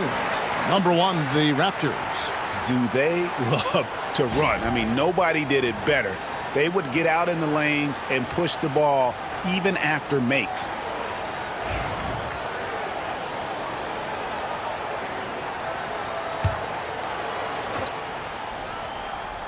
Here's McCollum. He's got 8. It's Barrett on the wing. He's defended by Wagner. Barrett, no good. A good board there, Kevin, but overall they're getting slightly out-rebounded. Randall kicks to Wagner. Pass to Martin. Launches it. Hits the three-point bomb. Martin's got 6 here in this quarter. Three-point shooting since the half has been about as good as you could ask for. Outside Barrett. Three-pointer. And the Raptors miss again. Ooh, this is turning into a slow start here in the second half. Seems like they left that offense in the locker room. Maxey finds Wagner. From 13, Embiid, no good. Raptors trail by 16. Some tough offensive sets. They want to turn it around. Yeah, right now you just need a bucket to get some momentum. Here's Harris. And the rejection by Embiid. So agile at 7 feet. Embiid covers a lot of territory. Maxey passes to Embiid. Outside for Randall. Off target with his 3. And Barrett has got the ball here for the Toronto Raptors. Their defense has only allowed 6 points in the second half. Towers dishes to McCollum. Over Maxey. McCollum, no good. Jazz leading by 16. A veteran in the NBA, C.J. McCollum, seems to have adjusted nicely, don't you think, to his role as elder statesman? Kevin, even going back years, I always thought that C.J. McCollum was one of the most consistent guys in the league. Seems like every time you check the box score, he'd have over 20 points, but never like 40, just every night, penciling in 20 to 30 in those range, 5 or 6 assists, high percentage. This guy is as consistent as they come. All right, a chance to see stats for Barrett. He had a strong showing last season. He put up about 20 points per game last season, 5 rebounds and 3 assists. Fantastic totals for him across the board. I wouldn't be surprised if he keeps rolling. Yeah, and make no mistake, we're watching a special guy here, and his numbers only tell a fraction of the story. Here's what Utah's going with right now. Yabusele, he's checked in for Joel Embiid, and Wells is subbed in for Martin. They set the pick. Here's Maxey. Black grabs the board. Raptors trail by 18. They need this one. And he gets it to go, hitting off the back of the rim. McCollum's got 5 points in the quarter. Well, he's been able to find points, just not enough of them. They've got to string together some more buckets. Maxey finds Randall. Now here's Wells. Another miss by Utah. Harris outside. Makes it off the glass. A solid 6'8". Harris can more than handle his own inside. Really an overlooked part of his game. Maxey passes to Randall. Wagner kicks to Wells. Fires it up. Randall no good. Raptors trail by 14. Harris drives in. And slam dunk by Harris. And a nice mix of strength and agility. Harris able to explode for the slam. Yabusele passes to Randall. Kicks it out to Maxey. No good from outside. The Raptors have gone a somewhat subpar 4 of 10 on their shots in the second half so far. Knocked away and stolen by Wagner. Looking to end his cold spell, and that'll be 2 free throws coming up. Officials on the call with the foul. Probably the last guy you want to foul out there. Maxey almost automatic at the strike. And guys, what do you think about the offensive approach we've seen so far? for the Jazz. Well, they've clearly been focused on getting the ball inside, and up to this point, the defense has not had an answer. And, you know, another thing that's really been working for them tonight is the mid-range. They're having no problem finding shots in that area. Tillman, he's checked in for Utah. Josh Hart comes in for Wagner. And then for Toronto, Jock Landale's checked in for Tobias Harris. Andrew Nembhard comes in for Beal. And it's Ty Jerome in for C.J. McCollum.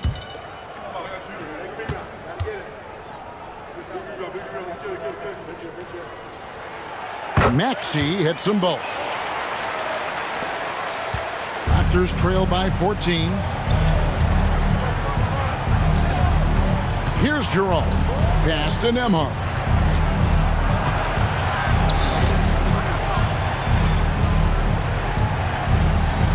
Here's Black. Defended by Hart. Just 5 to shoot. Oh, my. He'll go to the line with a chance for a 4-point play. It's going to go on Josh Hart. The Raptors have shot 6 of 7 at the line. Shooting for Toronto. Black at the line for 1. One shot.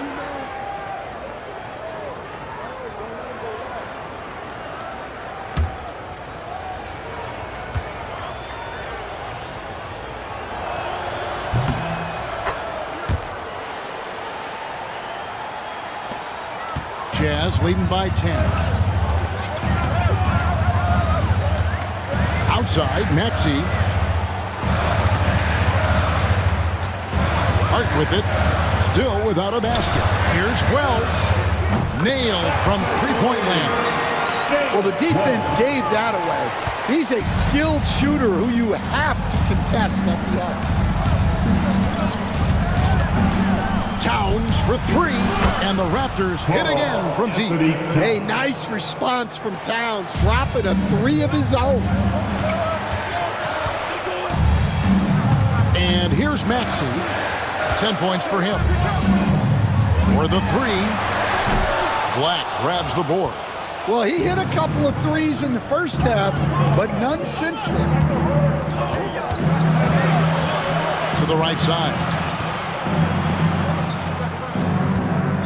Here's Jerome. He's covered by Maxey. And the call on the shot that sends him to the line. This is his first trip to the line tonight. At the line for the Raptors, Ty Jerome. 2 shots.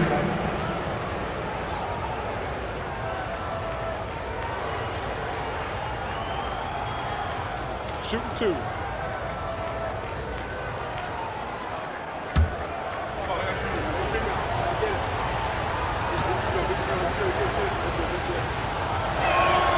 The first one falls.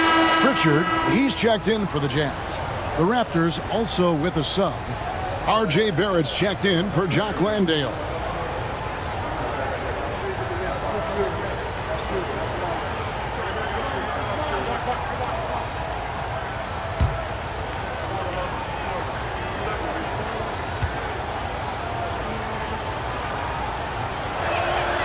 And so he hits both. And Will Hardy calls timeout here. He wants to talk to his guys.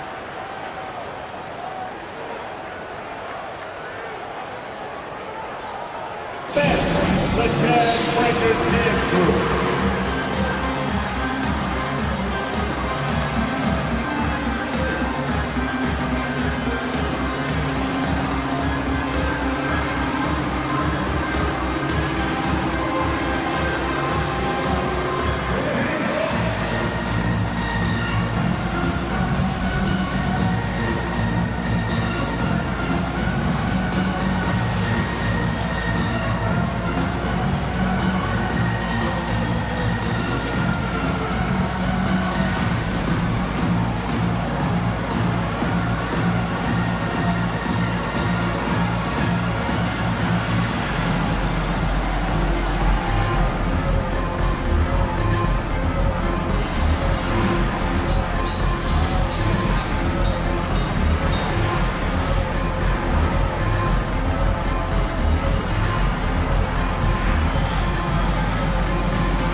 up the stats for Maxey. He's coming off an excellent season, putting up about 26 points per, 6 assists, and 3 rebounds. To have a scorer like him consistently deliver you points makes such a big difference for a team. Yeah, he gives you something to build around night after night. Reliability is huge in this league. Here's Pritchard. Shoots the three. It's hauled in by Karl-Anthony Towns. Towns has got rebound number 10 tonight with that last one. Banked in off the glass. Towns has got 5 points now this quarter. I'll tell you, they're right in this. We'll see if they can maintain momentum. Yeah, taking away the lead is never easy, but a rally like this is how you do it. And that one's good. Maxey. Watch out. Now that he's got his first 3 of the half, there'll be more in store. Pass to Black. And Nembhard has it in the corner. They set the pick. At the teardrop, count that one. Nembhard's got 10 points in the game. And there's a pattern starting to take shape here. They're working it inside and getting good shots from close range.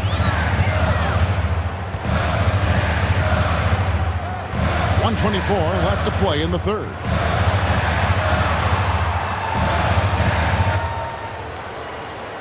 Here's the three.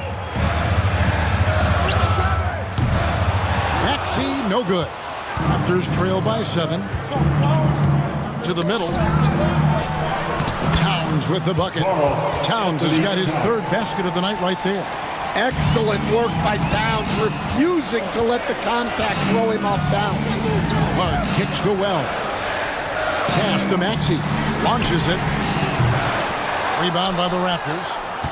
Towns has got rebound number 12 here already in the game. Kicked away. 44 seconds left in the third quarter. Hart with it. Now Wells. He's got 5. 6 on the shot clock. Here's Pritchard. A 3-pointer off the mark. Well, he wants to shoot his way out of this cold spell, but the struggles continue.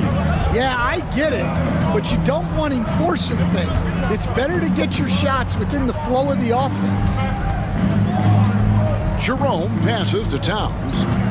Outside, Barrett to the wing right side. And some kind of switch must have been flipped at halftime because both teams are getting after it. Yeah, and you can feel the pace picking up in this second half. Both teams have dialed up the intensity. 3 quarters of play in a close game here. Jazz lead by 2. And time for the short break, and stay right where you are. The fourth quarter is coming up next.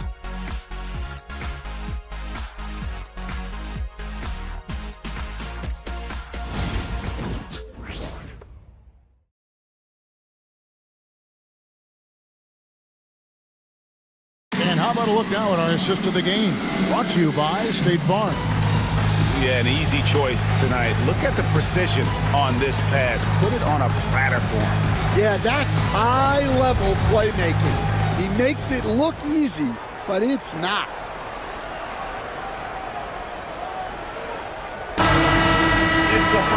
Well, this has been a great contest so far, and I imagine the fourth quarter could have even more action in store for us. So the Raptors 5 right now. Tobias Harris is out there with Black. Then it's Karl-Anthony Towns. Then there's Andrew Nembhard. And it's McCollum in at the point guard position. Wagner passes to Embiid. Embiid with authority. And showcasing that overwhelming strength. Embiid is so skilled at finishing over the aggressive defense. Towns down low, guarded by Embiid. Towns, the pass to Nembhard. McCollum outside. Off the mark there with the three-point shot. And so it's Randall bringing it up now for the Jazz. They led by as many as 18 points. Maxey passes to Randall. In for another field goal. A sublime 9 of 14 on the night. And this is how Randall likes to operate, taking it in to the defense over and over again. Cullen passes to Towns.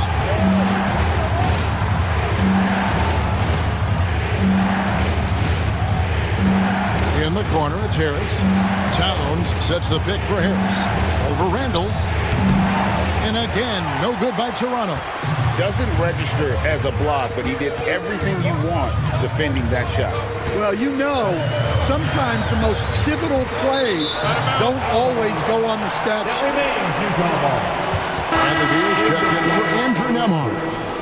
Number 3, Bradley Beal.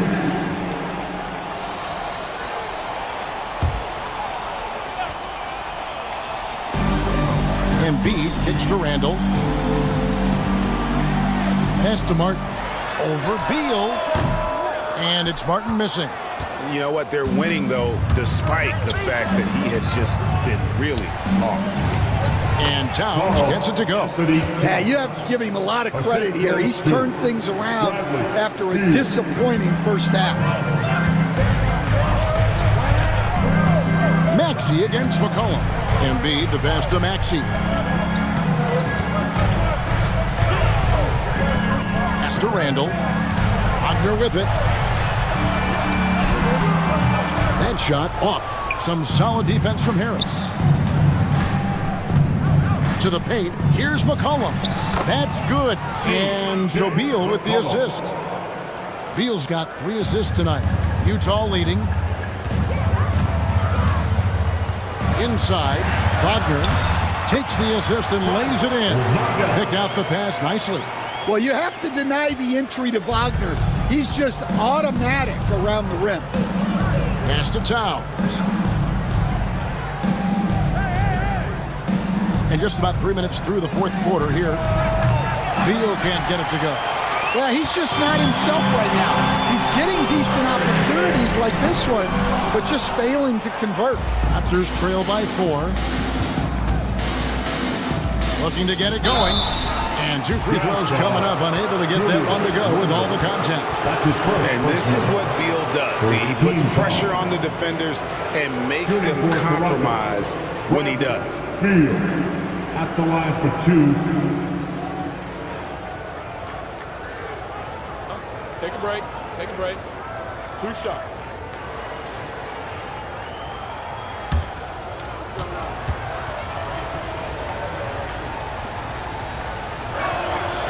And he makes the first. Wow, they've made every free throw here in the second half. Hawkins checked in for Toronto.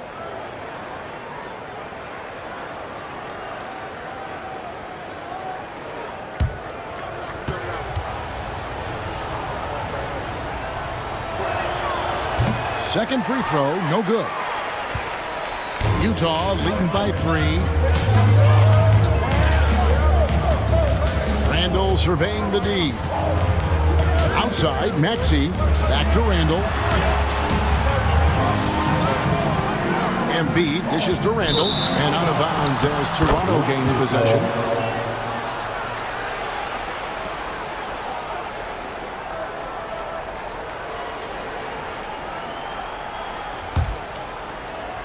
Over 3.5 minutes through the final quarter now. Martin against Hawkins. The 3 from McCollum.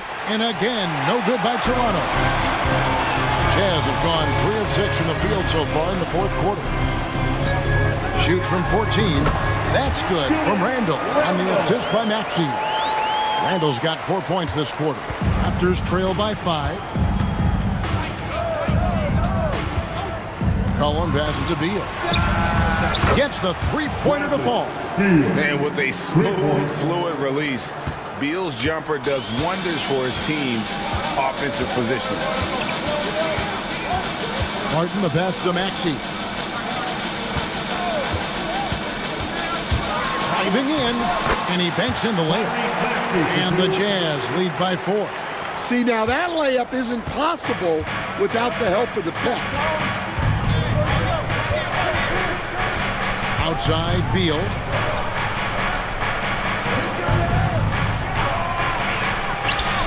That falls. Nice feed that time from McCollum. McCollum's got his 4th assist in this one. Jazz have gone 5 of 8 shooting as we've come down the home stretch in this final quarter. Maxey finds Wagner. Embiid with a screen on Beal. Deep 2 from Wagner. It's hauled in by Karl Anthony Towns. To tie it up. And that one clearly a foul. Gets the whistle and 2 shots coming up. It's on Franz Wagner. And you don't ever want to get into the habit of letting the offense get to the rim. Bradley Beal, 2 shots. Shooting 2.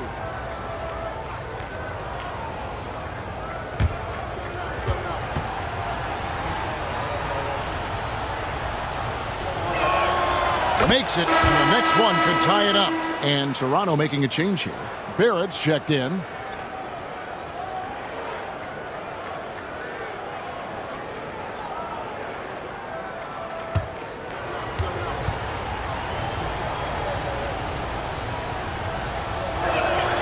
That one drops. He ties it up. Here's Wagner.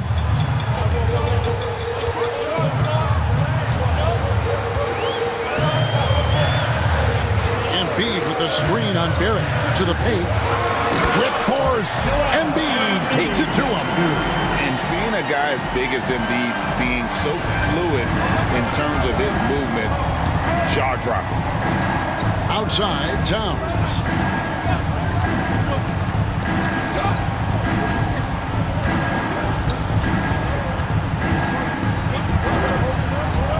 It's Beal on the wing. Shot clock at 5 to take the lead.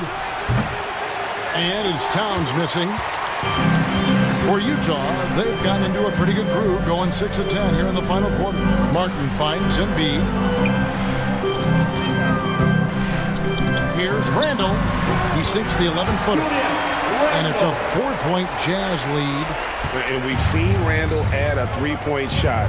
However, this is the area of the court he's most comfortable, that mid-range. Back to Beal. That's in, coming off the assist from McCollum. Beal's got 10 points here in the second half. Jazz have gone 7 of 11 from the floor in the final quarter so far. Been some solid looks for them. Embiid sets the pick for Maxey. Going inside. Lays it up off the glass. Maxey's got 4 points in the quarter. Another bucket down low. They've been the aggressors, taking the ball inside and attacking at the rim. Towns kicks to Beal. Harris a screen on Martin. Back to Towns. Embiid with the steal. To the inside. Here's Wagner. Maxey against McCollum. Pass to Martin. Trying to find Towns. Gets it to him. Fast break Toronto. 2 free throws coming up, and they call the shooting foul. And oftentimes it's Harris spotting up. That drive may have caught the defense napping, and I really like the aggression. Taking 2 shots.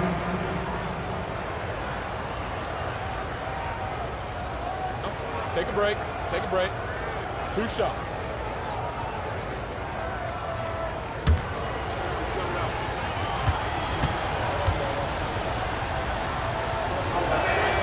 The first free throw is good. He's just one of those veterans you can count on from the line. Harris really makes an impact from the stripe. Wells, he's checked in for Cody Martin.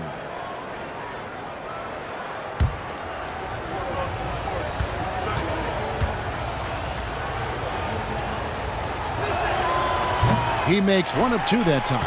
And the rebound battle split evenly thus far. Wells kicks to Randall. Here's Maxey. A long distance three is there. Maxey's got 12 points here in the second half. A Hail Mary for some, but Maxey makes the long shot. And Darko Rajakovic calls timeout. And he wants to see some changes out there right away and right now.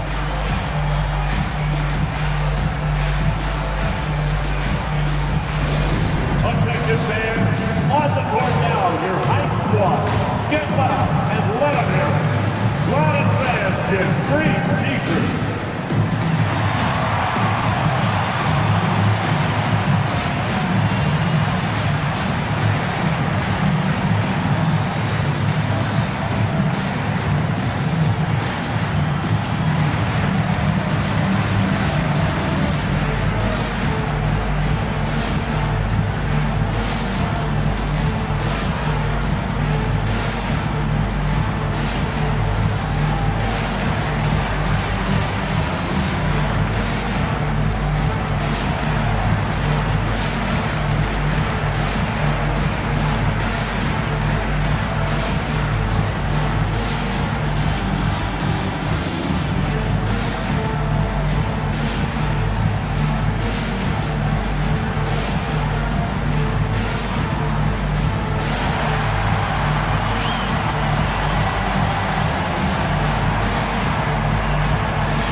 Martin's checked in, and with an update from the sideline, let's check in with David Aldridge.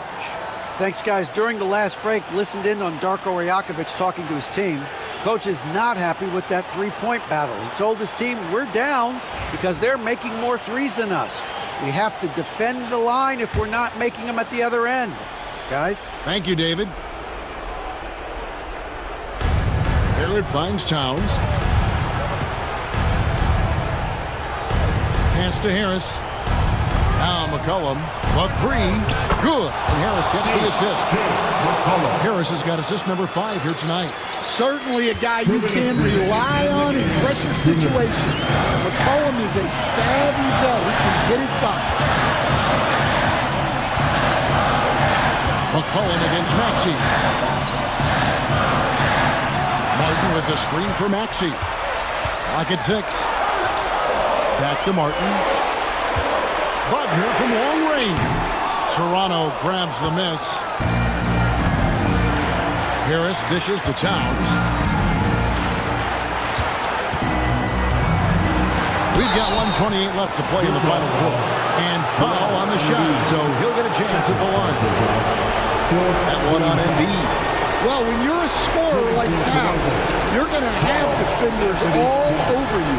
That's why you have to make your trips to the line count.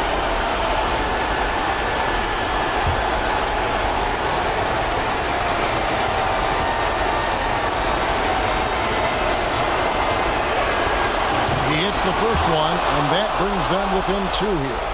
You know, the size, talent, and fearlessness of Towns is a lethal concoction, a prime-time player who poses many problems for the defense.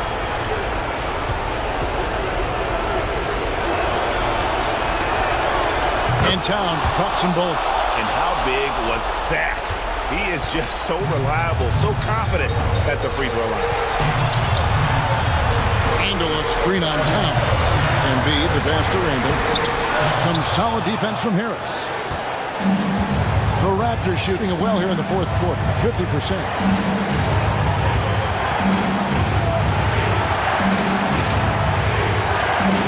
Beal from long range. It's Beal on the wing. Barrett setting a pick for Beal. Back to Towns. The Raptors need to get a shot up. A miss that time. Would have put him up. What a big possession right here. No doubt about it, guys. The tension is palpable. Embiid inside the line. And he overshot that one, missing. And so McCollum will bring it up for the Toronto Raptors. They trail by 1. Back to Towns to take the lead. Hands the three. Big-time basket at a big-time moment. Yeah, don't you just love to see a player embrace that kind of pressure? And Will Hardy calls timeout here. No doubt he is feeling the importance of this moment right now. Thoughts on what Coach wants to do here? And they've got plenty of time to get a basket. No doubt, but they might have to draw up something that the defense isn't expecting.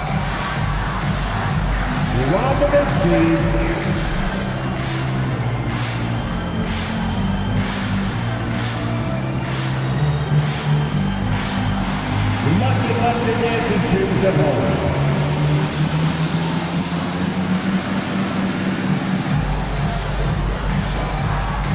Dancing with Shoes.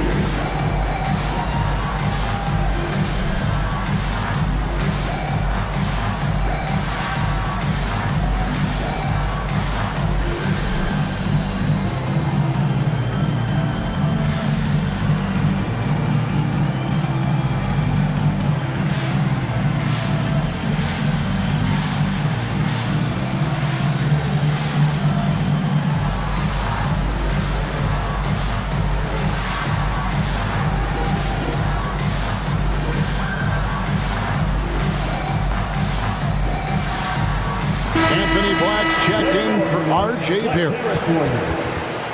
Into the lineup for the Raptors, number 22, Anthony Black.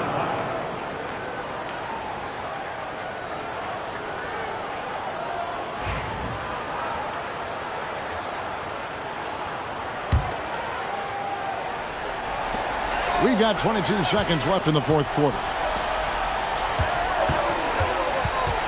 Kicks it out to Maxey. Back to Embiid.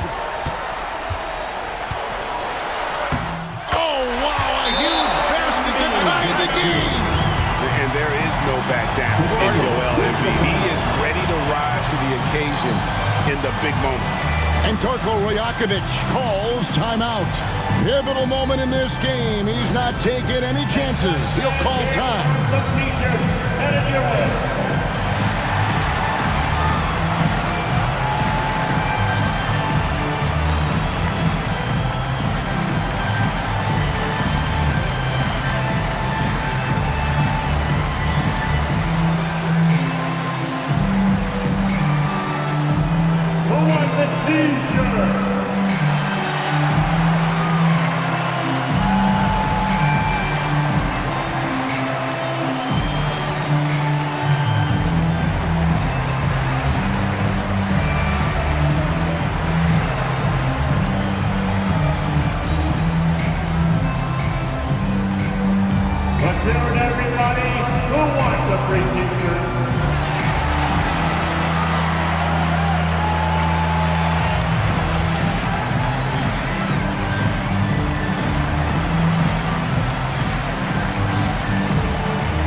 Seconds left in the fourth quarter. Towns a screen on Maxey. Near the three-point line, it's McCollum. No good. Regulation now complete. We will go to overtime. From the Delta Center, it's the NBA on 2K Sports.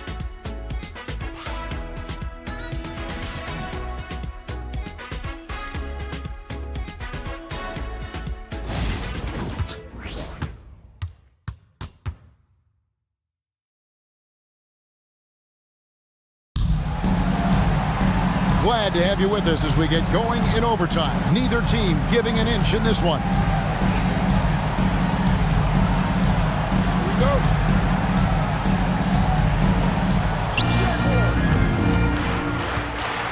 They've got Tobias Harris. Bradley Beal is out there with McCollum. Then it's Karl Anthony Towns. And it's Barrett at the small forward. Here's Towns. Pass to McCollum. 6 to shoot. Beal against Martin. Puts up a deep three. And it's Wagner with the rebound. Wagner's got 4 rebounds in this game. Martin kicks to Randall. Jazz passing it around. No one near Maxey as he lets it fly. Connects from three-point range. Offensively, Maxey can be such a problem. He attacks you with that relentless energy. Towns dishes to Beal. From deep. Rebound, Utah. Randall's got rebound number 11 for him here tonight. Outside, Maxey. And finished off by Wagner. Well, with his size and power, Wagner can seem unstoppable at the rim. Outside, Towns. And Embiid with the block. We're in overtime and 90 seconds gone here in what has been a great one so far. The big man Embiid converts inside. And don't look now, but they're starting to extend this lead. Well, look, we've seen that no lead is safe these days. You got to keep scoring and extending that margin. Towns, no luck. They need buckets to stay in this game. That's not the shot they're looking for. Martin with a screen on Merritt. Here's Maxey. Off target from outside. Definitely a situation you want to make sure you don't give him too good of a look. Way to attack there and then create the contact.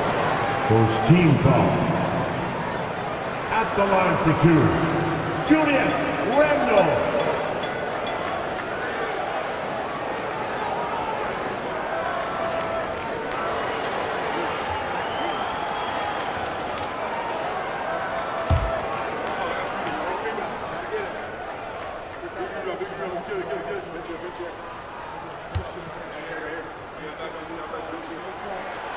So the first one drops, and that stretches their lead to 8.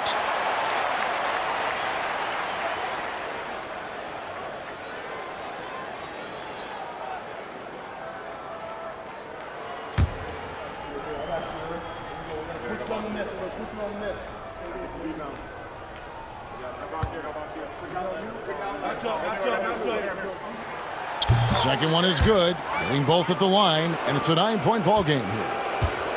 And so it's Towns with it. He brings it up for Toronto. And the call will be against Julius Randle. And that'll be his second foul of the game. And now let's take a look again at that incredible rejection. And this is how you protect and grow a lead, by making a huge effort on that end of the floor. Here's Beal. Connects in the foul line jumper. Beal's got 22 points.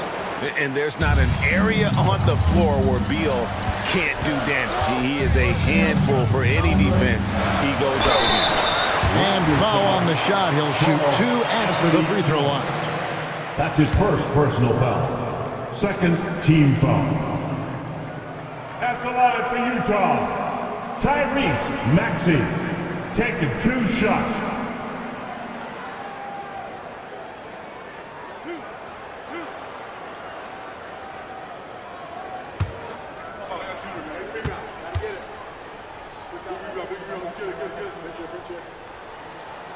He drops the first one, and that stretches their lead to 8.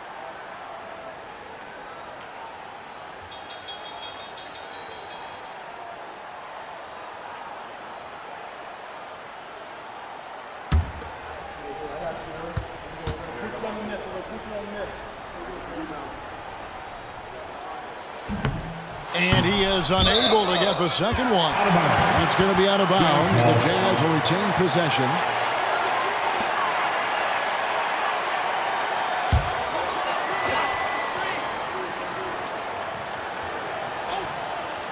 Here's Maxey.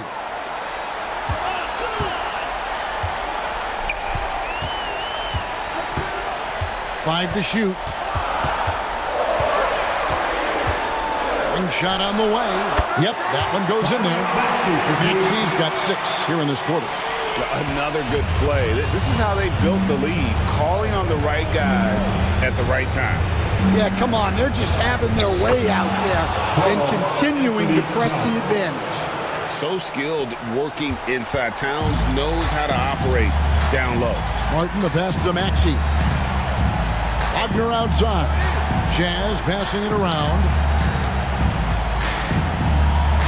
Shot from 16. That one is good from Joel Embiid. And it looks like just playing the last bit of this one out in what should be a nice win here for the Jazz. And I guess they waited for overtime to break out the big guns. It's not even close in this extra period. And funny that after 4 quarters, really looking like this was a pick-em game, overtime was a complete beatdown. I can't say that I saw that coming. And it'll go down as their first official win of the new year. And this is a great way for them to kick off this season series. 2 more games ahead, and they've taken the mental advantage with this win tonight. And something we've come to almost expect is greatness from this guy. Such an overall great performance it was for Julius Randle. And he found a way to leave his mark on every facet of the game. His activity and energy were huge factors.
Here's Towns. Pass to Barrett. Back to Towns. Fires from deep. No good that time. That is fantastic defense on one of the best three-point shooters in the league. Didn't give him an inch of room. Randle outside. From outside the arc. Buries the long-range jumper. And the Jazz lead by 13. And it's just competing, you know, giving your best when it matters most. Yeah, they've got clutch guys on this team, and they never let up. Embiid with the steal. 2-second difference between shot clock and game clock. Here's Randle. It's rebounded by Towns. And they've been a different team here in overtime. They just seem to have lost their energy.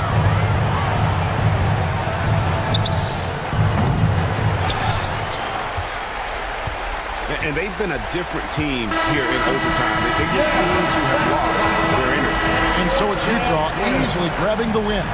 They had to scrape and claw to push it to overtime, but they really came on in the extra period. What a ride. I mean, I thought it might end in regulation, but you know what? They came through big and did exactly what was necessary once we got into OT.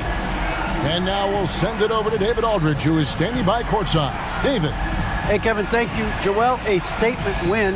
What should people know about this team? You know, we're tough, especially defensively.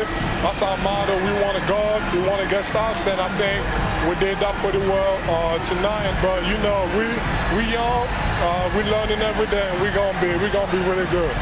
Well, looks like it's coming fast. Appreciate your time. Back to you, Kevin. Thank you, David. And that's going to do it tonight, folks, for our broadcast. For Stan Van Gundy, Greg Anthony, and David Aldridge, this is Kevin Harlan. Thanks for being with us tonight on 2K Sports. And as we leave you, let's take a look at our player of the game, Julius Randle.